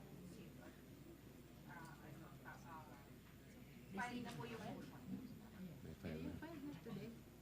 Tapos yung sa, balikan ko lang po yung sa, kasi there was an exchange of yung opening arguments. Yung sa prosecution kasi, democracy dies when violence wins. And yung sa kabila naman po, they were saying na up until now, the prosecution has failed to present any evidence against the Vice President. How do you respond lang po sa kanilang opening arguments? Merits yun eh. Si Kong Ace na sasagot niya.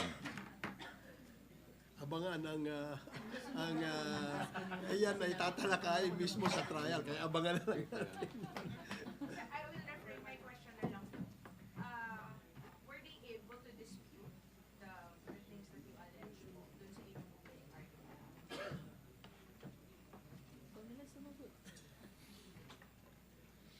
Wala po sa amin na maghusga ng ganyan. Dapat kayo ang maghuhusga at ang sambayan ng Pilipino. Ano ang husga nyo? Baligtad eh, kami ang nagtanong. Ano? Hello po, Agatha Gregorio from ABS-CBN News. Naging usapin nga po yung transparency in this trial with talks of yung executive session and then yun nga po about yung pagpo-post sa webpage ng lahat ng na-file. How important po is transparency and would you consider this a win for the prosecution panel in relation to the question? Napakahalaga ng transparency, lalong-lalo na sa impeachment case. Alam naman natin lahat na ito ay pinapanood ng buong Pilipinas. At kung hindi naman nila masasabayan yung mga dokumento, yung mga argumento na nasa loob ng record ng ating impeachment court, mas mahihirapan silang intindihin at unawain yung mga nangyayari. Kaya maganda rin yung mga explainers natin tungkol sa mga bawat hearing. Dahil kanina nga napansin nyo yung ibang mga salitang legal. At kailangan pati ang media sana ay makahanap din kayo ng paraan para may sa simpleng mga salita ay maintindihan ng ating mga kababayan. I'm sorry, I'll follow up lang po sa BIR box. You said mas expand the risk nga po ng tax records. Ibig sabihin po ba, so do not just touch the merits, kung ano yung babalik na sinagpina ninyo, posibleng mas mabigat pa yung laman nun kaysa sa laman ng salyadong BIR box. Mas marami. Mas marami yung nire-request namin na BIR records compared dun sa nilalaman ng sealed BIR box if we will be basing it on the subpoena which was issued by the Justice Committee. What I remember, when we issued the subpoena, we were requesting for the ITR of the respondent and the husband, no? I understand that this time around, lahat ng ITR and BIR records pertaining to the respondent, the husband, and even the companies they own. Generically, why the decision po na lahatin na?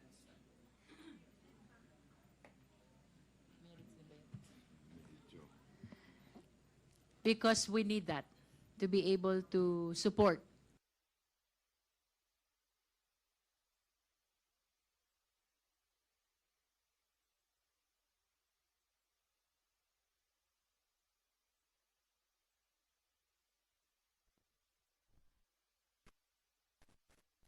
complete story of what happened. And that is why we are requesting for all the pertinent records of the Bureau of Internal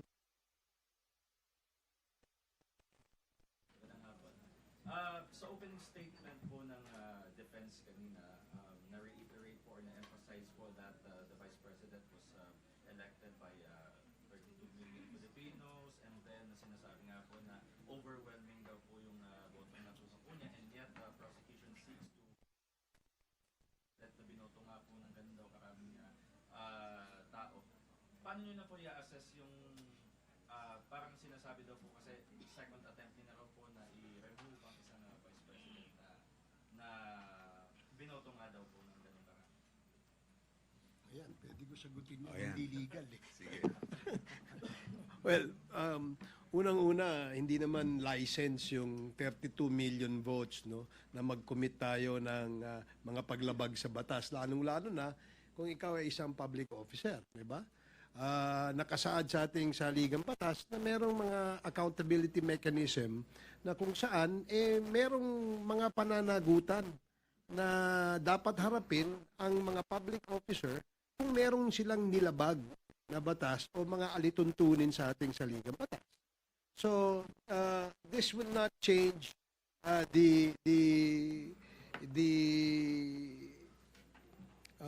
do you call this? Yung ano ng isang akusado kapag siya ay hindi humarap sa isang accountability mechanism. No?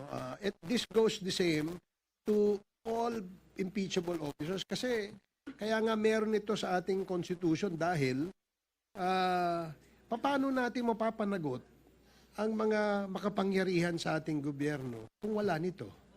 Diba? Does that mean because you're the most powerful person in the government and because you were able to get X amount of votes, does that give you a license to commit all these violations?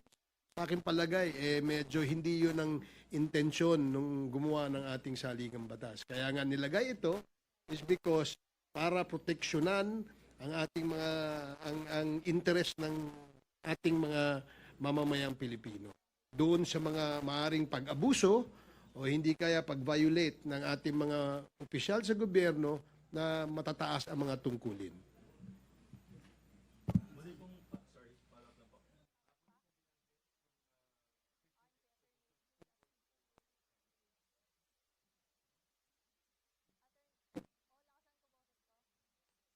Never na nag-fishing expedition ang House. What we did are all in accordance with what is provided in the rules on impeachment, the Constitution, and even the existing jurisprudence. In fact, I always say, we followed the rules to the letters. Ibig sabihin, hanggang sa kaliit-liitang punto ng rules, sinunod ng House of Representatives. The House of Representatives never delve on fishing expedition.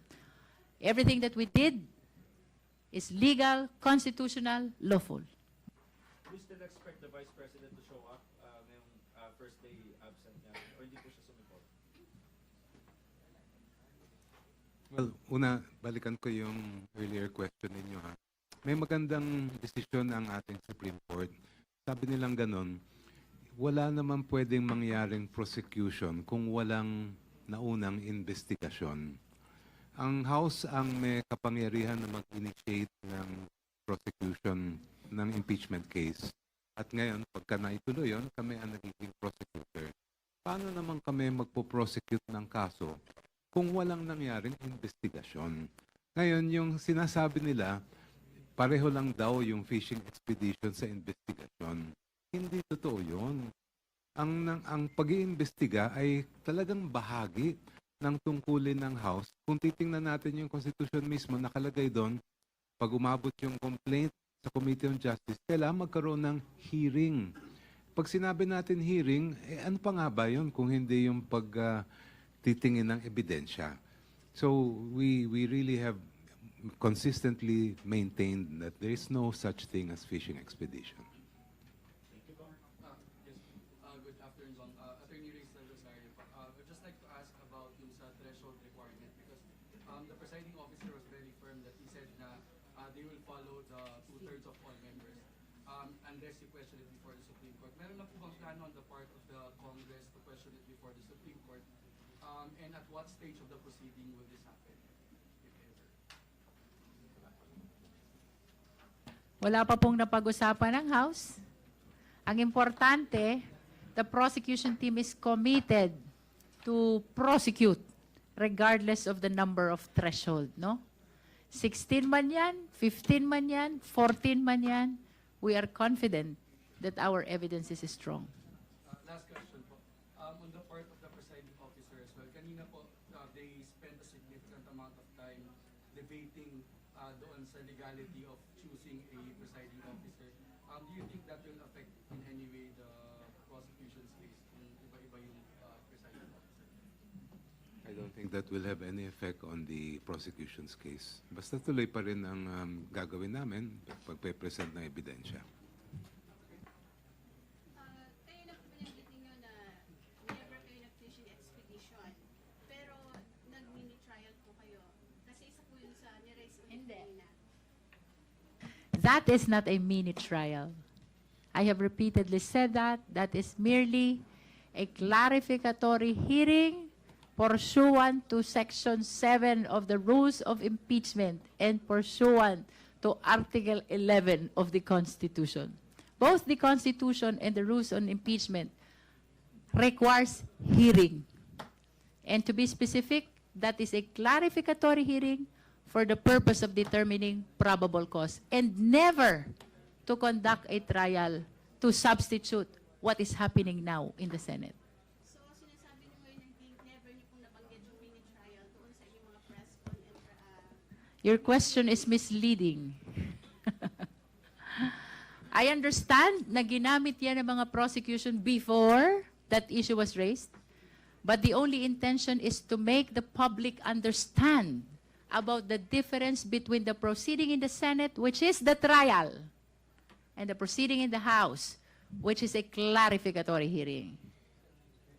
It was raised to go against the proceeding that happened in the House, and I wish to state for the record, we never conducted a trial.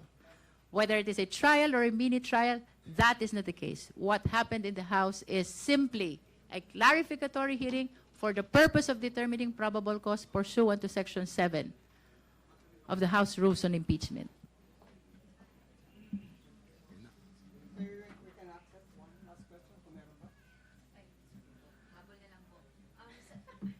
sa tingin niyo po ba concerning po yung proposal na isali po sina Senator Marcoleta at Senator Estrada sa process po ng impeachment? Nasa sa Senate yan bilang impeachment court. And it's really up to them. Pero do you think this will delay the process? Wala kami nakikitang dahilan kung bakit hindi tuloy-tuloy na yung paglilitis ng kaso.